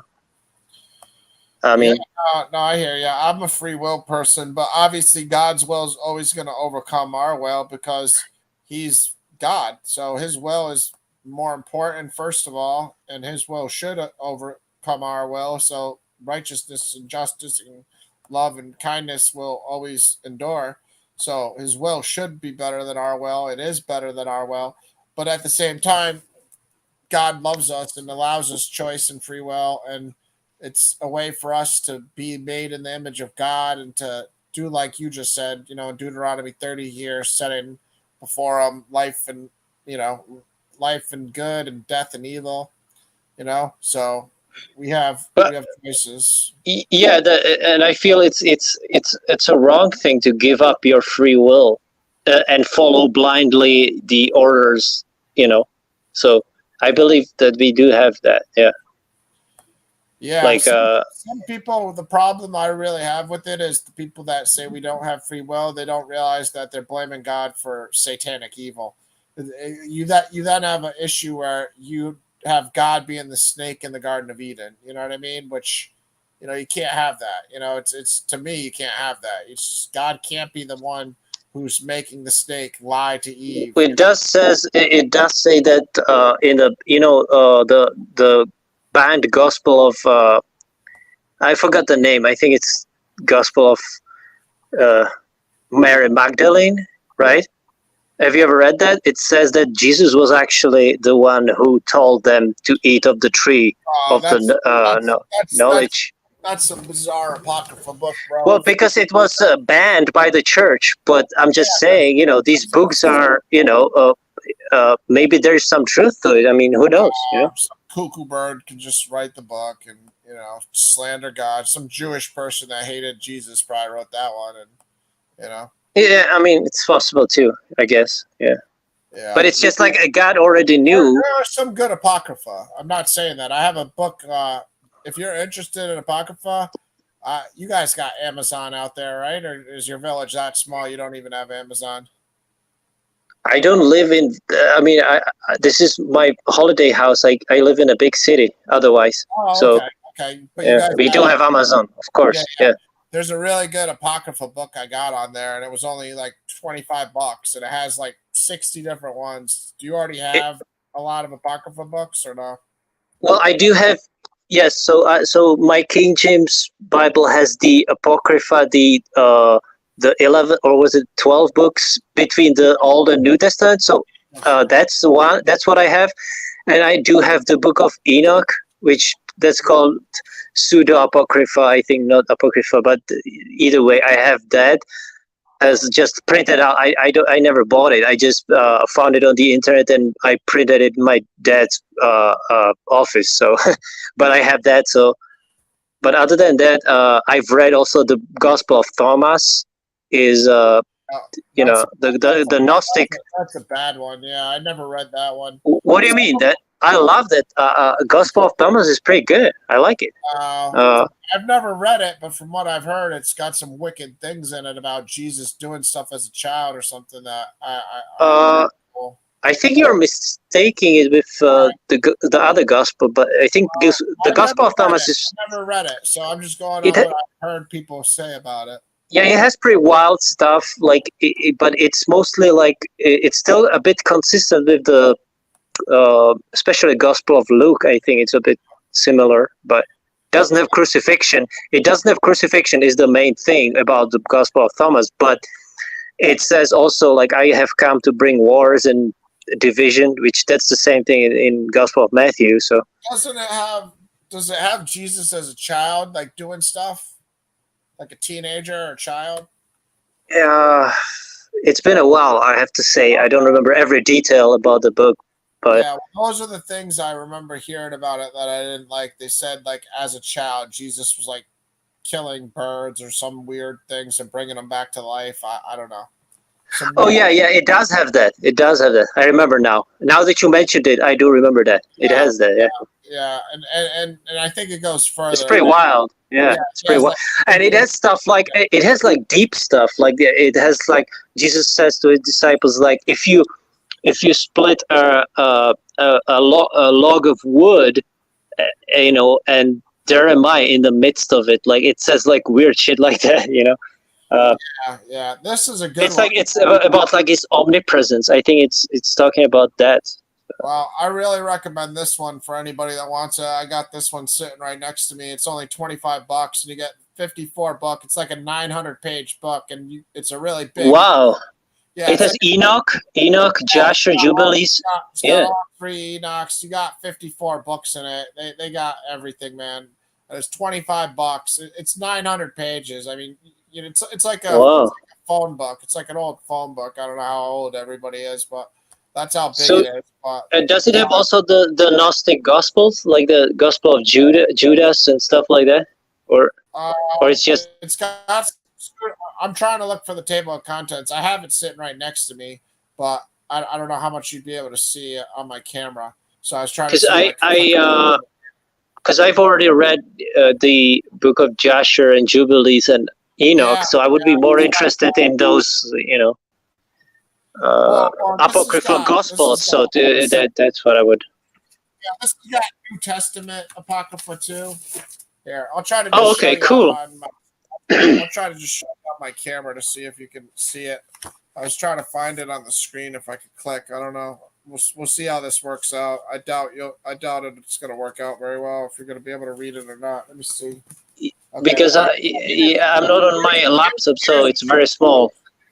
Yeah, it's very small. I'd have to click on it. Those New Testament ones. Is it possible to see at all or no? Can you make it full screen though? I might be able to see it. I mean, I'm just holding. Oh yeah, maybe. Yeah, you're right. I got it.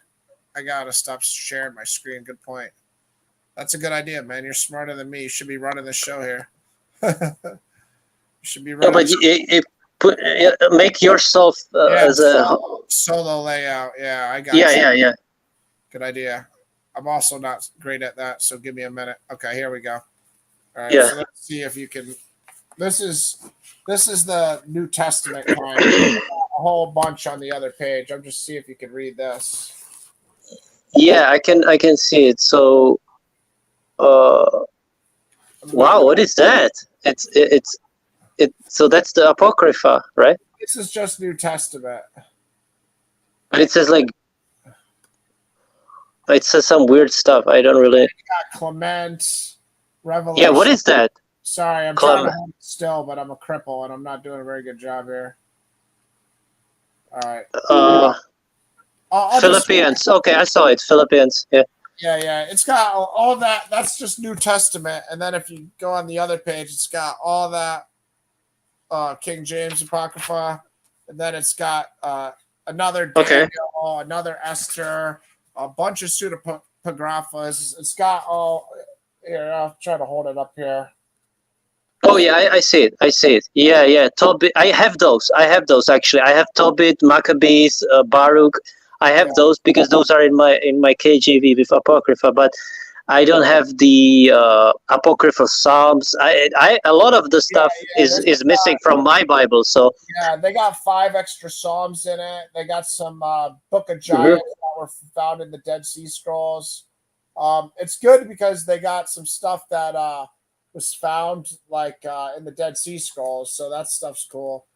But I heard that the Book of Enoch, the first one is I haven't read only the first one because the second and third one I heard it might have been like a forgery. It's not even. Yeah. Well, anyways, it's got all those books, so check it out, man. $25. You can't complain. I'm sorry, I held it up as best I could. I can see. You can see I think I might actually be interested in getting those, man. Yeah, man, $54 and it's 900 pages. So yeah, I recommend it to anybody that's interested in getting the Apocrypha. You got it all right there for $25. Did you? Otherwise, you're spending $15 and you're only getting 12 of them.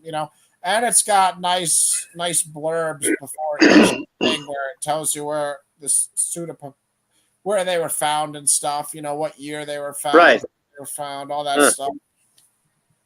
And did you already read most of it, or? I read probably a fourth or fifth of it, probably a fifth of it. I like it. Don't get me wrong, but it's a lot of reading, man. So I just got it probably a year ago or so, and I haven't read too much of it because I read my Bible more than anything, and it's a lot of reading. But the New Testament Apocrypha, I mean, I really appreciate it all. Honestly, it's good stuff. So just type in 54 book Apocrypha on Amazon, guys, if you're interested. And no, I'm not getting any money from it, but I just think you guys. They don't sponsor this video. Yeah, no, they're not paying me. Just type in the complete 54 book Apocrypha, and you can get it. But yeah, that's good stuff. I might actually get it. Yeah. Yeah, Apocrypha's good. I have to say, when I read the Apocrypha, that the one like the Maccabees, Baruch, and all that, it has some interesting stuff for sure, but some of it is also pretty far out. Yeah, well, that's what I mean. You gotta be careful because sometimes you'll read the Apocrypha and then you'll conflate it with what's actually in the scriptures too. So you don't want to ever get to that point where you're confusing it, But it's easy to keep it separate. It's like watching two different movies, reading two different books. Pretty easy to sort through it, Yeah, and it's also written in the KJV kind of language, so it's just. Yeah, I don't know about that one, the one you got from Amazon. Is it written in KJV kind of? Yeah, mine is LSV, literal standard version. So you could probably order it in KJV or something like that, but mine is not in that. But so it's not in those archaic. It doesn't have those archaic words much. Yeah, I mean, you probably could order the same book in KJV style. I would think probably. I don't know. Because I have LSV. Okay. Because I think the one, the book of Enoch that I got, I don't know if it's in that style. I pretty much, I feel it also has a lot of archaic words there. So. Yeah. So. But do you remember? You ever read that story where they're the Jews are forced to eat pork? I think it's in the Maccabees. We got Maccabees. Yeah, I didn't finish all the Maccabees, but it sounds like it was Maccabean because that was some stuff that was going on.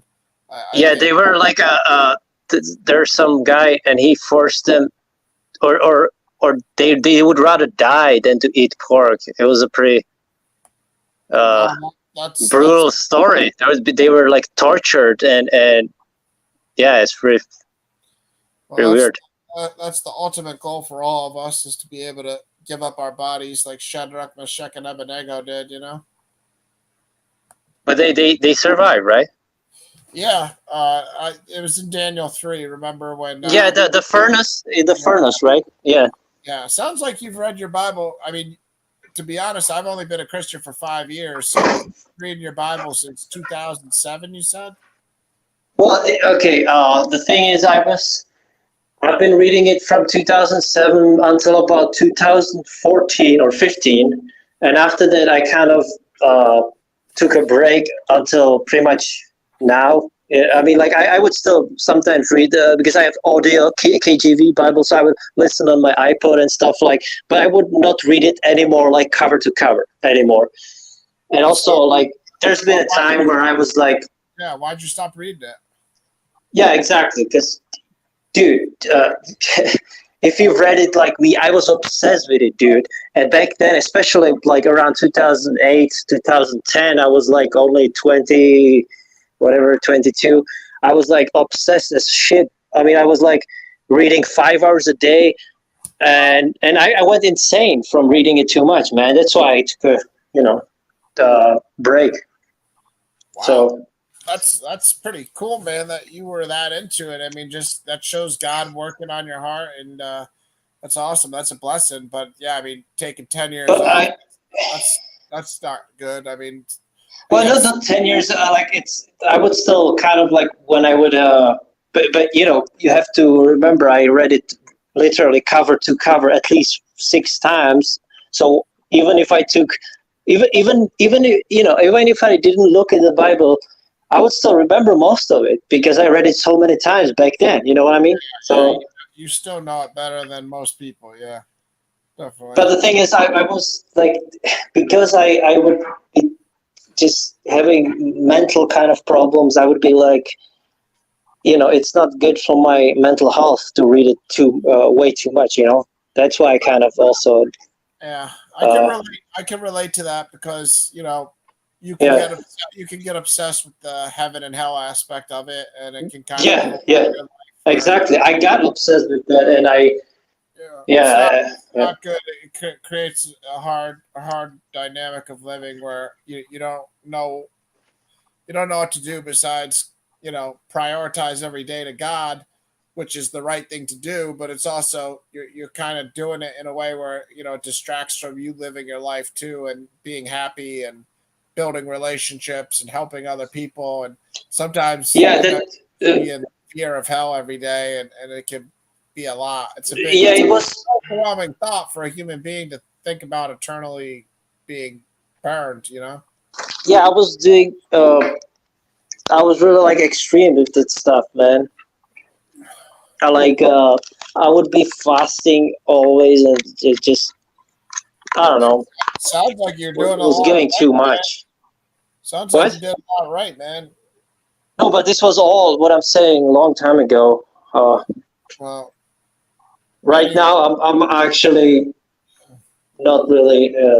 I mean, I still pray and I still think about those things, but just trying to also be focus on other stuff too. yeah, live your life, help people, just be positive and pray.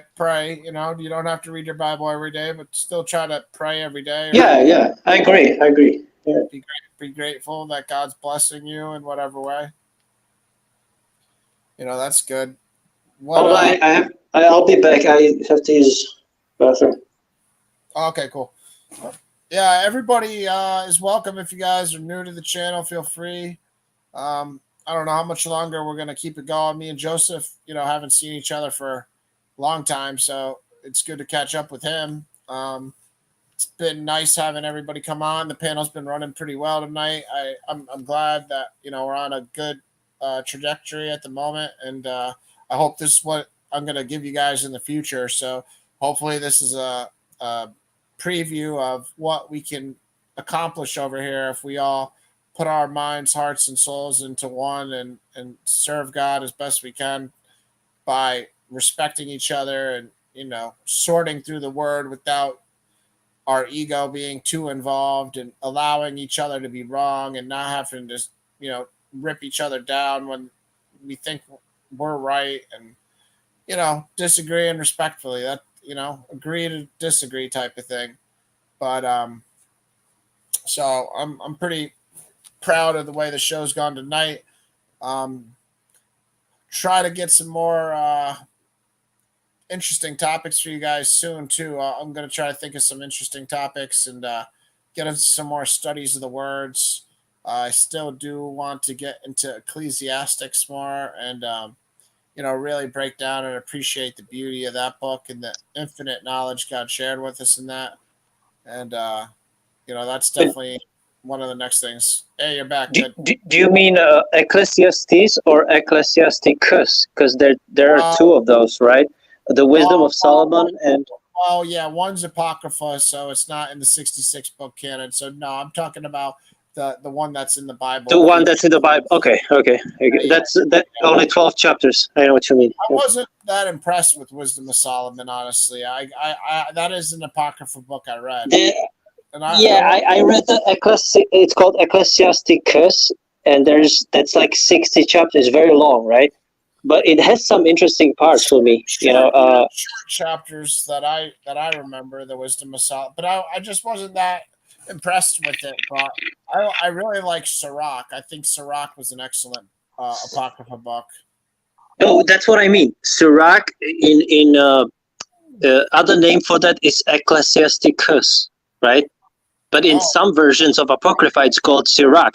But in mine, it says Ecclesiasticus, Oh, okay. which I don't know what that means, but it's written in the same similar style as like Ecclesiastes. So maybe that's why. Maybe it's also Solomon, whatever. Yeah, no, I didn't notice that. But what was I gonna say? That I'm glad you have you been listening to this show at all or no? You mean this live stream? Yeah, well, not this particular show that we're doing tonight, but just my channel in general. How often have you been coming by? I know I took a couple months off, but before that, how often were you listening in? Yeah, it's just sometimes I would listen in. Yeah, I would not always comment, but I would sometimes listen. Yeah, I cannot say how often, but I think you had always some interest. I like the debates you had with the Hebrew Israelites, right? You have that a lot, and then you had. Well, that was a long time ago. Yeah, I haven't done. Weren't you with Perry? The preacher also, right? Oh yeah. I mean, I stay. And then he's very very very impulsive and yeah. I mean, that guy's just to put it lightly, he's just misleading people. You know what I mean? It's pretty sad that he's going down that path where he's just telling people they could do. But he also hasn't been really active. I mean, I'm subscribed to him, and I see like maybe once in 3 weeks he uploads a video or does a live stream. So he's not like it used to be. He did that like every other day, but now it's not that often. Yeah. So that's good. I don't know. That's good. Maybe God's putting a stop to his nonsense and not allowing him to. I mean, he got too obsessed with like he would be always like he would join also random live streams and he would call people frauds because they say, "Oh, you still sin? Do you still sin?" So then you every time you sin, you prove who you serve. That's his mantra, right? That's all he does. That's his famous line. That's all he does. And also the other one is like, read the fucking verse. That's funny, right? Yeah, that's all he does is tell people, do you still sin? Do you still sin? But yeah, that's his main thing, really. Yeah.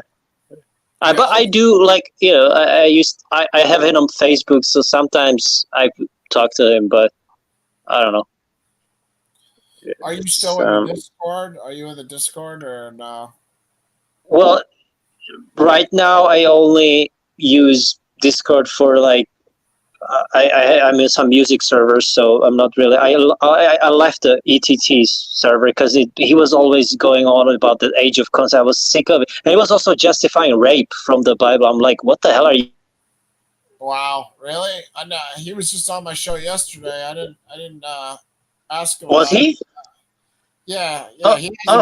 He hadn't been on in months though. It was the first time he'd been on in months, but he's a pretty logical guy. But yeah, I've heard him talking about that topic, and I don't know what's going on in his head that hasn't. That's the Deuteronomy. So there are 3 instances. So either the man forces the woman, but he's trying to argue that like I don't know. It just feels like he's making his own interpretation into it, which doesn't make any sense. You know what I mean? He's saying, "Oh, see, it says, the woman is." I don't know, man. It's like because it says, both shall be put to death if it's. I don't know. We would have to look into that chapter, but what I'm saying is like he tried to say, "See, this proves that taking a girl and raping it, and she marrying him." I mean, that's not the case because it says if she cries out, then only the man shall be killed because he forced her. So it's like, what are you doing? Like, what is he trying to? It's faulty logic. Yeah, his head's not right if he's going down those roads. I'll tell you that he's got to get his mind right and get off of that stuff because you can't use the Bible to justify everything that's going on today. You know what I mean? You can't go around saying, you can do this and this because it happened in the Bible. It's different culture, different time, different laws, different, everything. I mean, granted, we That's should. what he does. Yeah. Yeah. I mean, we should definitely put God's moral law as our foremost authority. That's not what I'm saying. God's moral law is always foremost authority, but the cultural laws and the cultural traditions, you can't try to do those. I mean, for Pete's sake, Abraham, Sarah was his sister. You know what I mean? Literally, his Yeah. they not the exact same mom and dad, but it was his dad's daughter from a different woman. It would still be considered probably incest, right? Oh yeah, that's what I mean. So do you want to look at the Bible and see Abraham Or Lot? and do Lot impregnated his daughter, so that's incest. Yeah. Do you want to have sex with both of your daughters like Lot because it happened in the Bible? Yeah, I mean it's crazy, and he's trying to say also that like, we cannot like kill the homosexual. Like what? Like it doesn't even say in the Bible we should kill them. Yeah, no, it just says if they do that, it's an abomination, and they are worthy of death. But it doesn't say the people should stone them. So I mean, he's even saying that wrong. Yeah, no, you definitely shouldn't be stoning anyone because we're all sinners. So if you're gonna judge somebody because they're doing a sin, then you're gonna get judged with the same measures. And if you're gonna take it to the point of stoning them, well, you're gonna have a rough road getting past God on your judgment, and you're not making it any easier. That's for darn sure. So, but what did you talk to ETT about yesterday or the other time? Oh, he wasn't on very long. See, yesterday we had issue with this guy who I'm unfortunately going to have to ban from coming on the show. He's a guy who used to up till 2 days ago, I was allowing him on, so it's not like he's been banned very long. He just got banned 2 days ago. But what did he do? He comes on and he just says a bunch of stuff that's blasphemy about the Christian doctrine, and it's not cool at all. So, he'll say stuff like God never wanted Jesus to die on the cross. That's human sacrifice.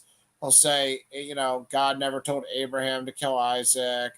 God never told any of the Israelites to sacrifice any animals. He'll say, half of the Bible or more isn't canon. It's fake stuff. We're talking about dirty varmint. Well, I mean, I think it's good to question those things, though. But I don't know. Like, but I mean, don't you question it too? Like, why would God kill His only begotten Son? Right? Oh, he didn't kill him. He didn't kill him. That's the whole point. To us, it sounds like he killed him, but he really just had him conquer death for us. He just it's like sending your son to do something. You know what I mean? He for what God is and what Jesus did. Jesus obviously in the human flesh and whatever he did in the realm of death, I can't even fathom. And I'm sure it wasn't anything easy at all. It was beyond human ability, but he conquered those things, and Jesus did it voluntarily. Not only, did God send him, but Jesus did it voluntarily. So what we have to see, what we really should try to learn from it is God is so different from us in how he views everything. God doesn't look down on a person that's picking up trash on the side of the road. God looks at that person as, doing the right thing versus the people that walk by and don't do anything, Yeah, but I mean, he did cry out, my God, why hast thou forsaken me? So, I mean, to me, that is that doesn't sound like voluntary, But I mean, he did say like, but thy will be done, even if they kill me. So, I mean, he did, but he was like, he was very scared, or he was if you read the story, right? So, in the Garden of Gethsemane, yes, he prayed to the Father and asked, not my will, but thy will be done. So that to me just demonstrates there's free will and that there were multiple options that could have occurred.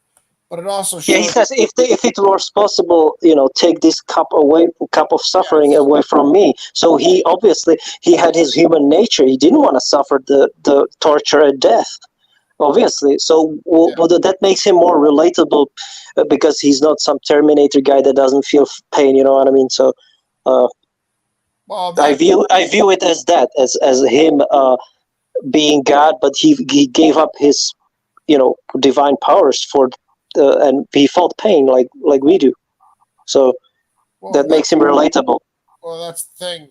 It's more valuable to see Jesus' bravery and courage and love and faith in a moment that is hard, because anybody can do the right thing when things are easy, So to see that he actually experienced everything we experience in those moments, the wondering, the resistance, and his just the common sense. He didn't want to be on a cross feeling excruciating pain and dying in that manner. I mean, he didn't just, it's not like it just happens like for a second. You literally stay on the cross till you die, So I can't think of a worse death, it's as bad a death as possible.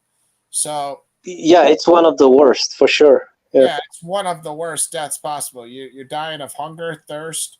You're nailed. I think I heard that being boiled alive is the most painful death, but I don't know if that's true. Well, I'm sure there's a lot of insane tortures if we go back through history. Yeah. How evil human beings are, but yeah, this is a good story of the Garden of Gethsemane. So yeah, might as well revisit. I'll read it, but yeah, I'm using the ESV just because I prefer. That's fine. That's fine. Yeah. So then Jesus went with them to a place called Gethsemane, and he said to his disciples, "Sit here while I go over there and pray." Talking with him, Peter and the two sons of Zebedee, which is James and John, he began to be sorrowful and troubled. Then he said to them, "My soul is very sorrowful, even to death. Remain here and watch with me." And going a little farther, he fell on his face and prayed, saying, "My Father, if it be possible, let this cup pass from me. Nevertheless, not as I will, but as you will." And this just shows us that Jesus had free will. And if Jesus has free will, it shows us that we have free will. So anybody that wants to say God determines everything and you don't have a will, they're just lying. But he gave up. But he gave up his free will because he said, "Not my will, but your will." I mean, God's will. That's still a free will. Yeah, of course. Like if you choose not to decide, you have still made a choice. Yeah, that kind of thing, right?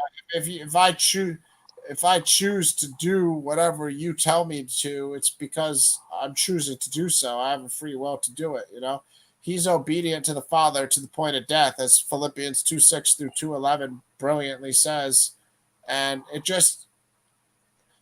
makes us all humbled, and it makes us all realize how far we are from what we need to be and how much work we all have to strive towards to be able to try to die for God, and it's hard, man. It's hard.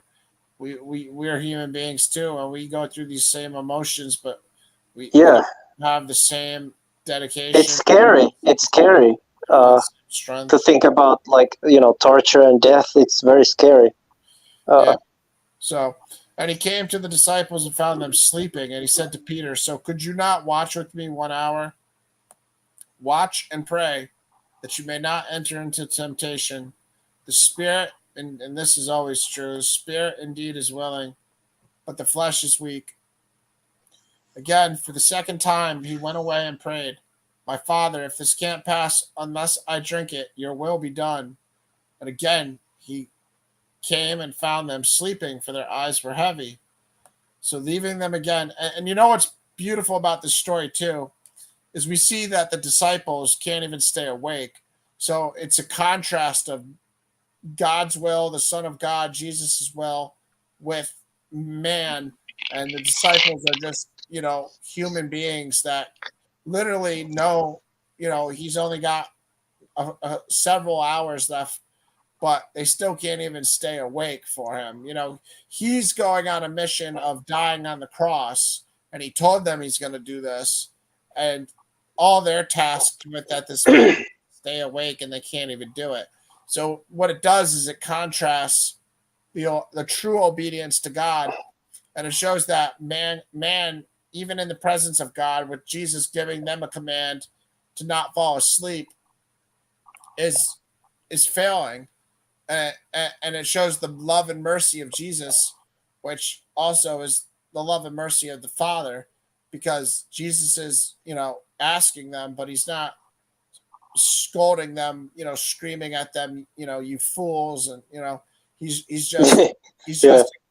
he's just Well, encouraging them, please. but one time he did. I just want to say, one time he did curse, almost like Peter, because Jesus was saying like, "I'm gonna be, killed and crucified," and Jesus was like, "No, this shall not happen to you."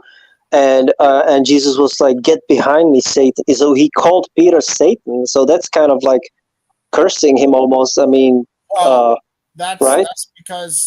that's because Peter obviously had great intentions, but he didn't realize that his intentions were contrary to God's, because not wanting Jesus to die seems like, the normal rational thing, but because it was Yeah. God's will that Jesus died and Jesus was sacrificed, that's why it's the devil's will for Jesus to not die. But you gotta see it from the perspective of, what's best for everybody, and what was Jesus sent to do, and Jesus's, mission, and Jesus being able to call him Satan shows us that anything contrary to God's will, even if the intentions seem harmless to us, is evil. So that's another good example. I don't know which gospel that's in. It's right around the same story, but yeah, that's a good example too. But I'll just finish. What car went? What? I don't know. Oh, no, I think Rudy is talking about my accent, but I already told you my story with that. I think the first time I was on your stream like 2 years ago, or what was it? The first, the long time. You had a brain injury or something? No. It's just that's where I was. Well, I basically had a kind of a experience with the immortality kind of feeling, and I took a car and I crashed it into the wall, and then I got locked up in a mental hospital for some time, but the whole time there I felt like I was in paradise. So it I don't know if I told you that story. Maybe I did, but I forgot. No. I mean, you come You across pretty normal, so I guess you just ruined it. I'm a schizophrenic. Don't tell that story on a first date. Oh man. Well, yeah, I probably didn't say it, but I think I did, but you might have forgotten. It was so long ago. Well, you're blessed and lucky you didn't get your body all banged up and hurt. And No, because dude, I was literally convinced that I'm undestroyable. Yeah, Can you believe that? No, I never felt that way, but I mean, unless I was on some drugs, I would feel It was supernatural. Exactly. People were telling me like, this sounds like you were on drugs, or this sounds like from a movie because the cops were chasing me too. Like, yeah, but it's a real story, and why would I be lying about this? I wasn't, and it's just a crazy experience. You see what I'm saying? It's just so you wanted to crash a car? Supernatural. So, yes, it was supernatural. To see how much your superpowers were? That's right. Well, apparently you have superpowers because you didn't get hurt at all, huh? Dude, and that's not only there's so many things, man, about this experience.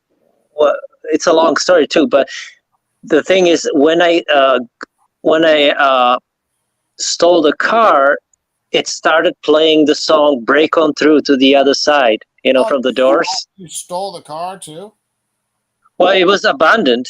There was an abandoned car park there. I felt like like this is like a simulation or something. I don't know. I felt like this reality is not. It's just a game and whatever. And I was only like 18 years old. You're not really wrong about that. I mean, even the spiritual realm with God is very digital and you know. Yes, I saw that. Like I saw how everything is like. Man, it was so bizarre, just Yeah. crazy, man. Because and the thing is, like, there was nobody there, and I took the car, and then I just and they told me, oh, the cops were chasing me, but there was only 60 seconds. They told me it was 60 seconds from the time I started the car till the time I crashed into the chocolate factory building. So I was really fast. I went from 0 to 100 in 60 seconds until I crashed, right? And it's just how did it doesn't make any sense. Like there were no cops where I walked there. How did they just get there within I don't know 5 minutes or however long it took me to do that? It doesn't make any logical sense. Yeah, you could have set off an alarm or something in the candy store. Candy store? What do you mean? Chocolate? I don't know what. No. It wasn't a chocolate. No. It was like a near train station, and there was like a parking lot, right?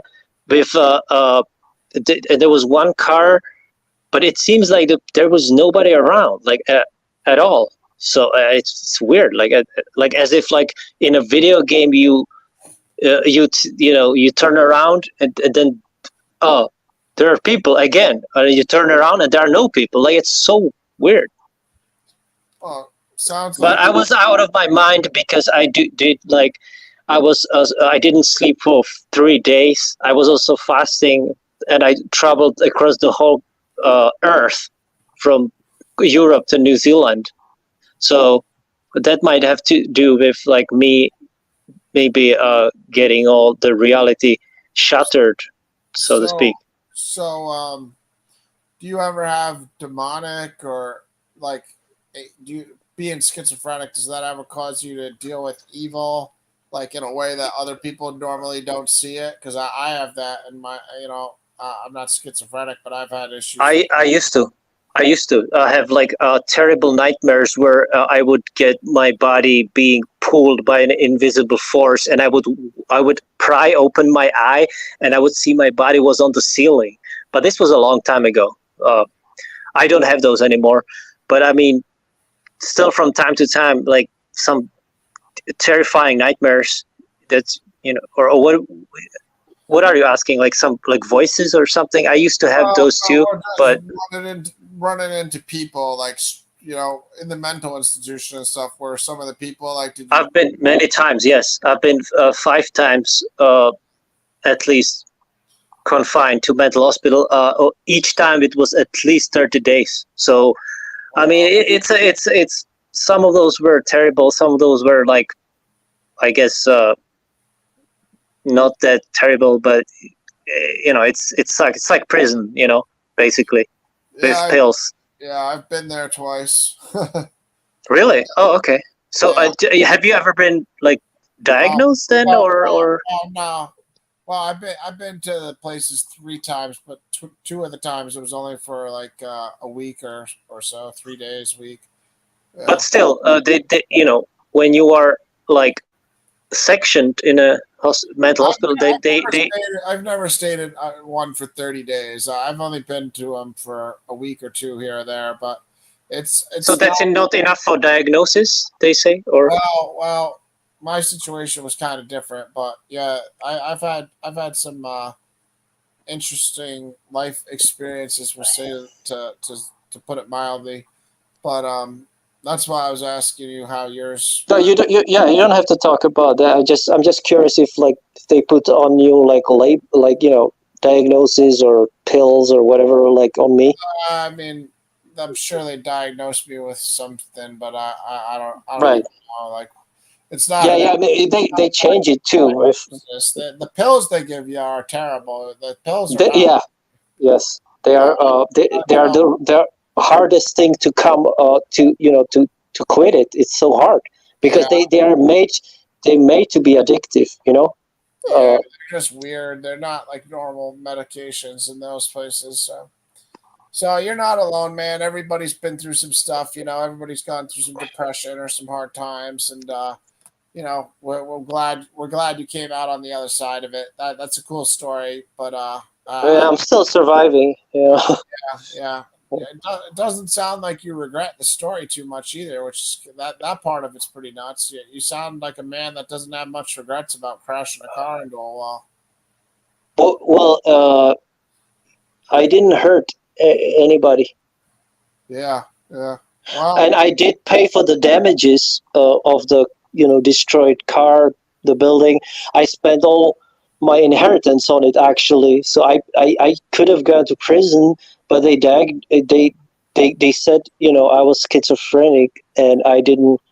I had to pay for the damages. I was not banned from the country, but I think I was like sort of like they say, oh, you can come back, but you can't, like that kind of thing, But why would I be regretful about feeling pretty much heavenly and powers?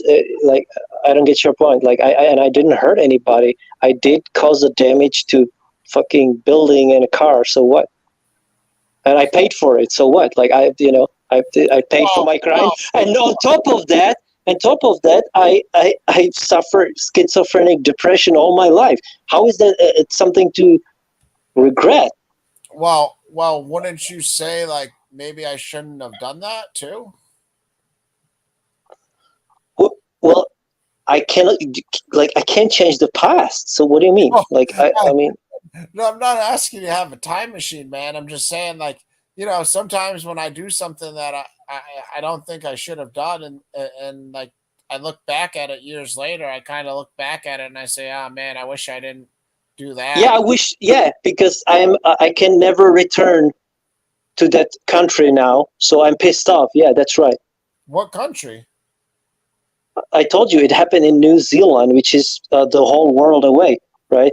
It's the farthest place you can travel from Europe to anywhere on the earth is New Zealand. You cannot travel any farther because that's the farthest distance between two places on earth, from London to Dunedin, New Zealand, the South Island of New Zealand. And I'm never allowed there. So of course I regret that.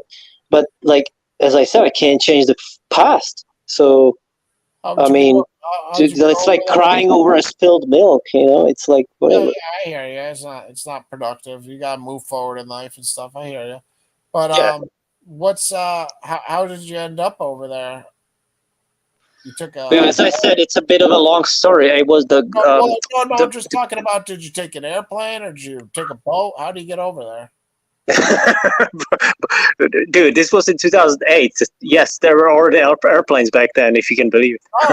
But I know there were airplanes back then. I'm asking from where you're at in the because I'm not like an expert on Europe's geography, but I know New Zealand's like an island. So yes, so okay, I will. So the reason why don't insult my competent questions here. I'm interviewing you. No, I'm sorry, bro. I was just also kidding around, bro. It's fine. I'm joking. But I'm Barbara Walters right here. You're on 60 Minutes. You just keep firing away these answers. Go ahead. You took an airplane or a boat? What'd you do? Did you swim? Yeah, airplane, and it was many connecting flights because and it was also postponed. So from Prague to London, England first, and then they told us, oh, the plane is delayed. So I had to go to a hotel in London one night there. And as I told you, I didn't sleep the whole 3 days of the journey because it really took 3 days. Because from London, then you have a 13-hour flight to Hong Kong, China. Then I waited another 4 hours or 5 hours to a connecting flight from Hong Kong to Auckland, New Zealand, which is the North Island of New Zealand, right? That's another 13 hours. Now in Auckland, there was another big delay, and I had to wait there like 15 more hours. Then there was the last flight from Auckland to Dunedin, which is the South Island. That's about 4 hours flight, okay? And finally, I was there. So it took me about like 80 hours. It's so long because of the delay, and it's just far as hell, right?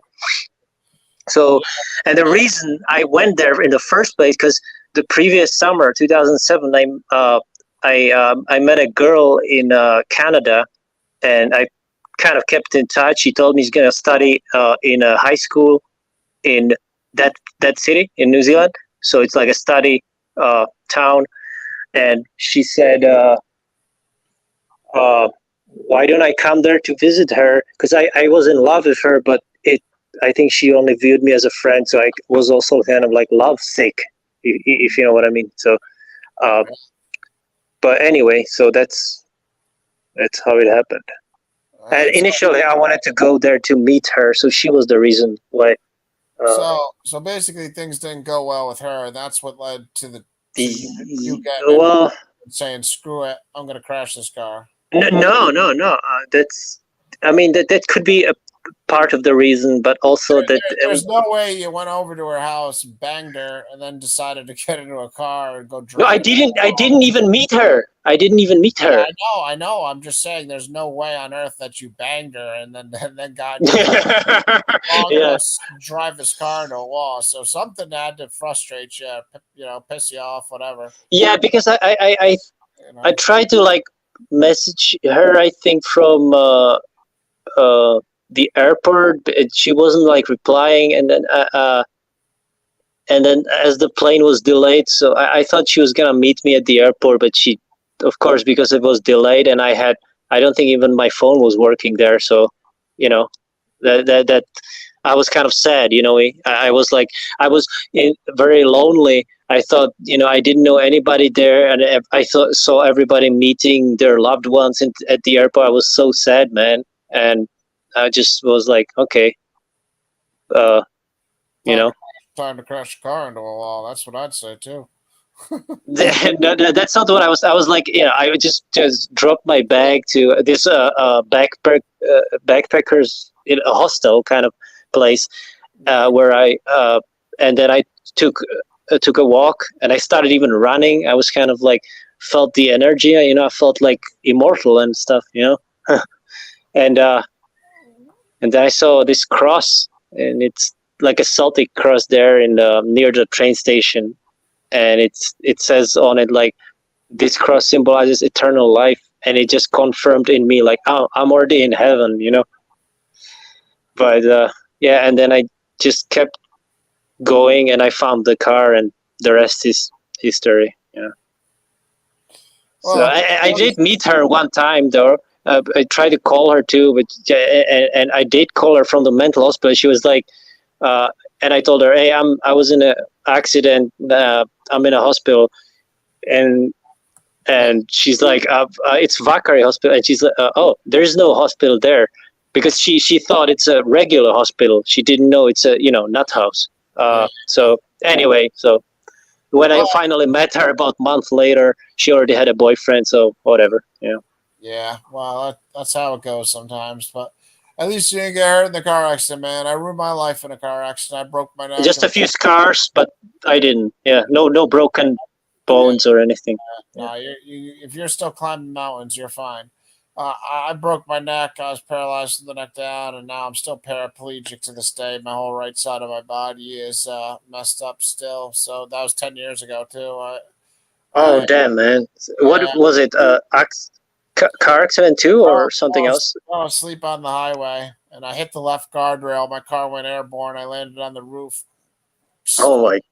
Wow! Over a couple times. It was an old 2001 Ford Taurus, so it wasn't anything special. The airbag didn't even go off.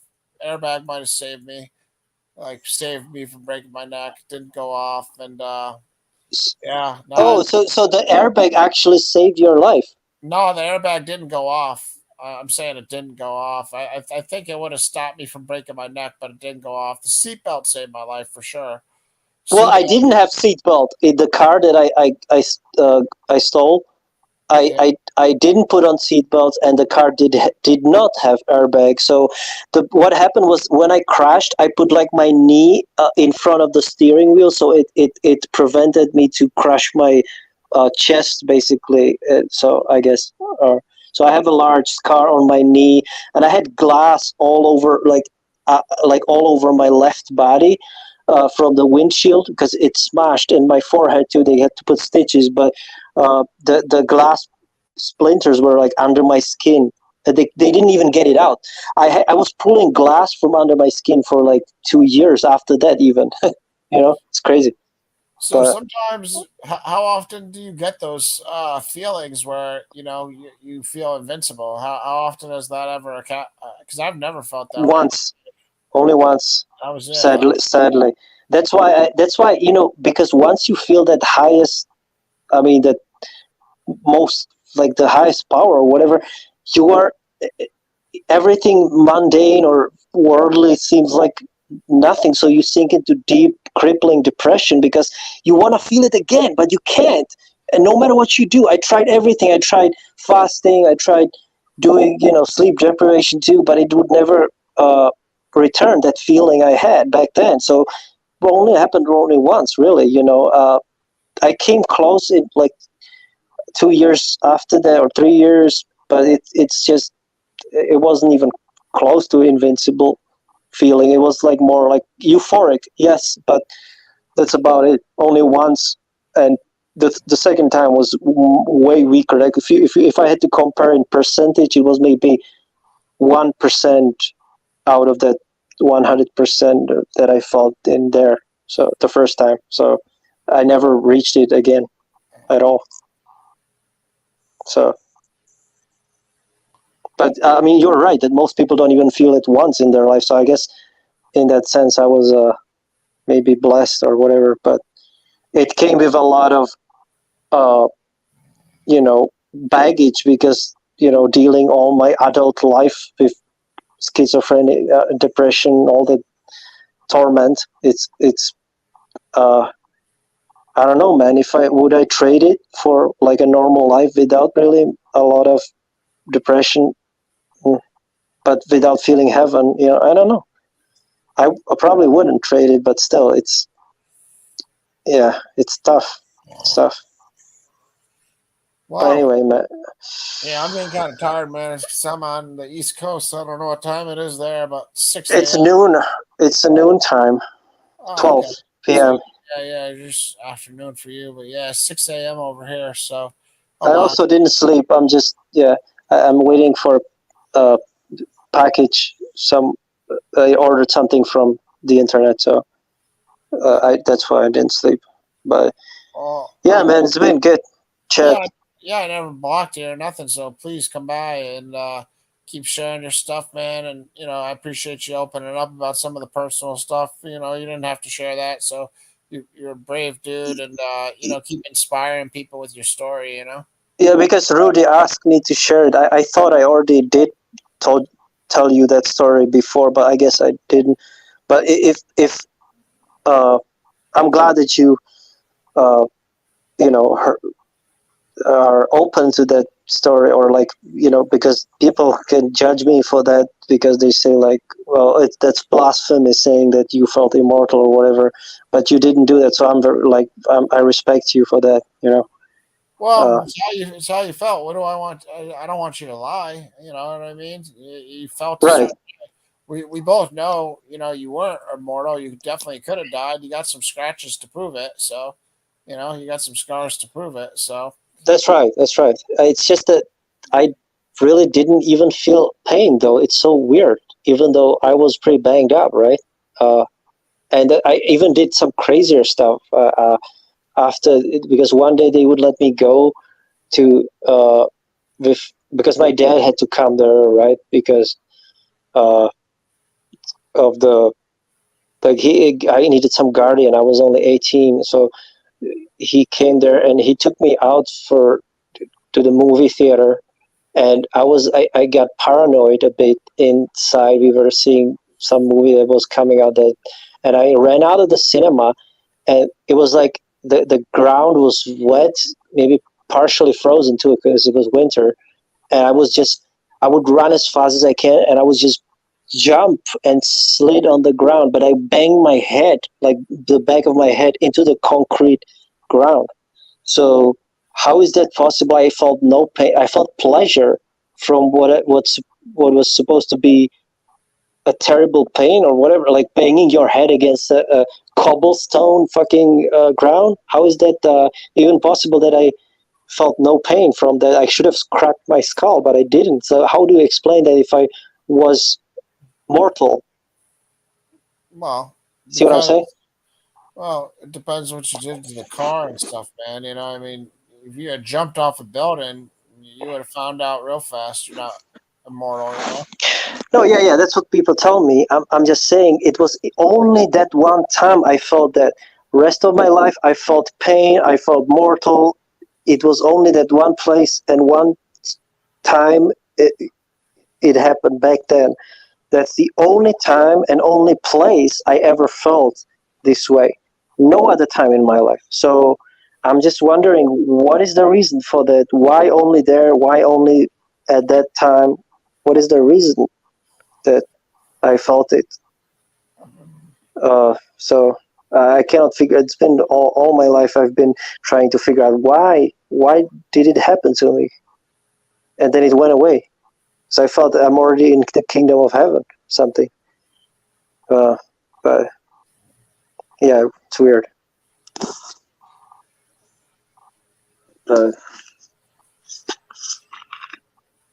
Anyway, man. Yeah, I'm falling asleep, buddy. I'm sorry. Yeah. I'm also kind of tired. So. 6 a.m. But over here. So God bless you, and please come back, man. you too, man. And thanks for having me. Yeah, Have a good. hit notifications and come back more often. Yeah, I do have notifications. Okay. So yeah, I'll stop by if I saw you all.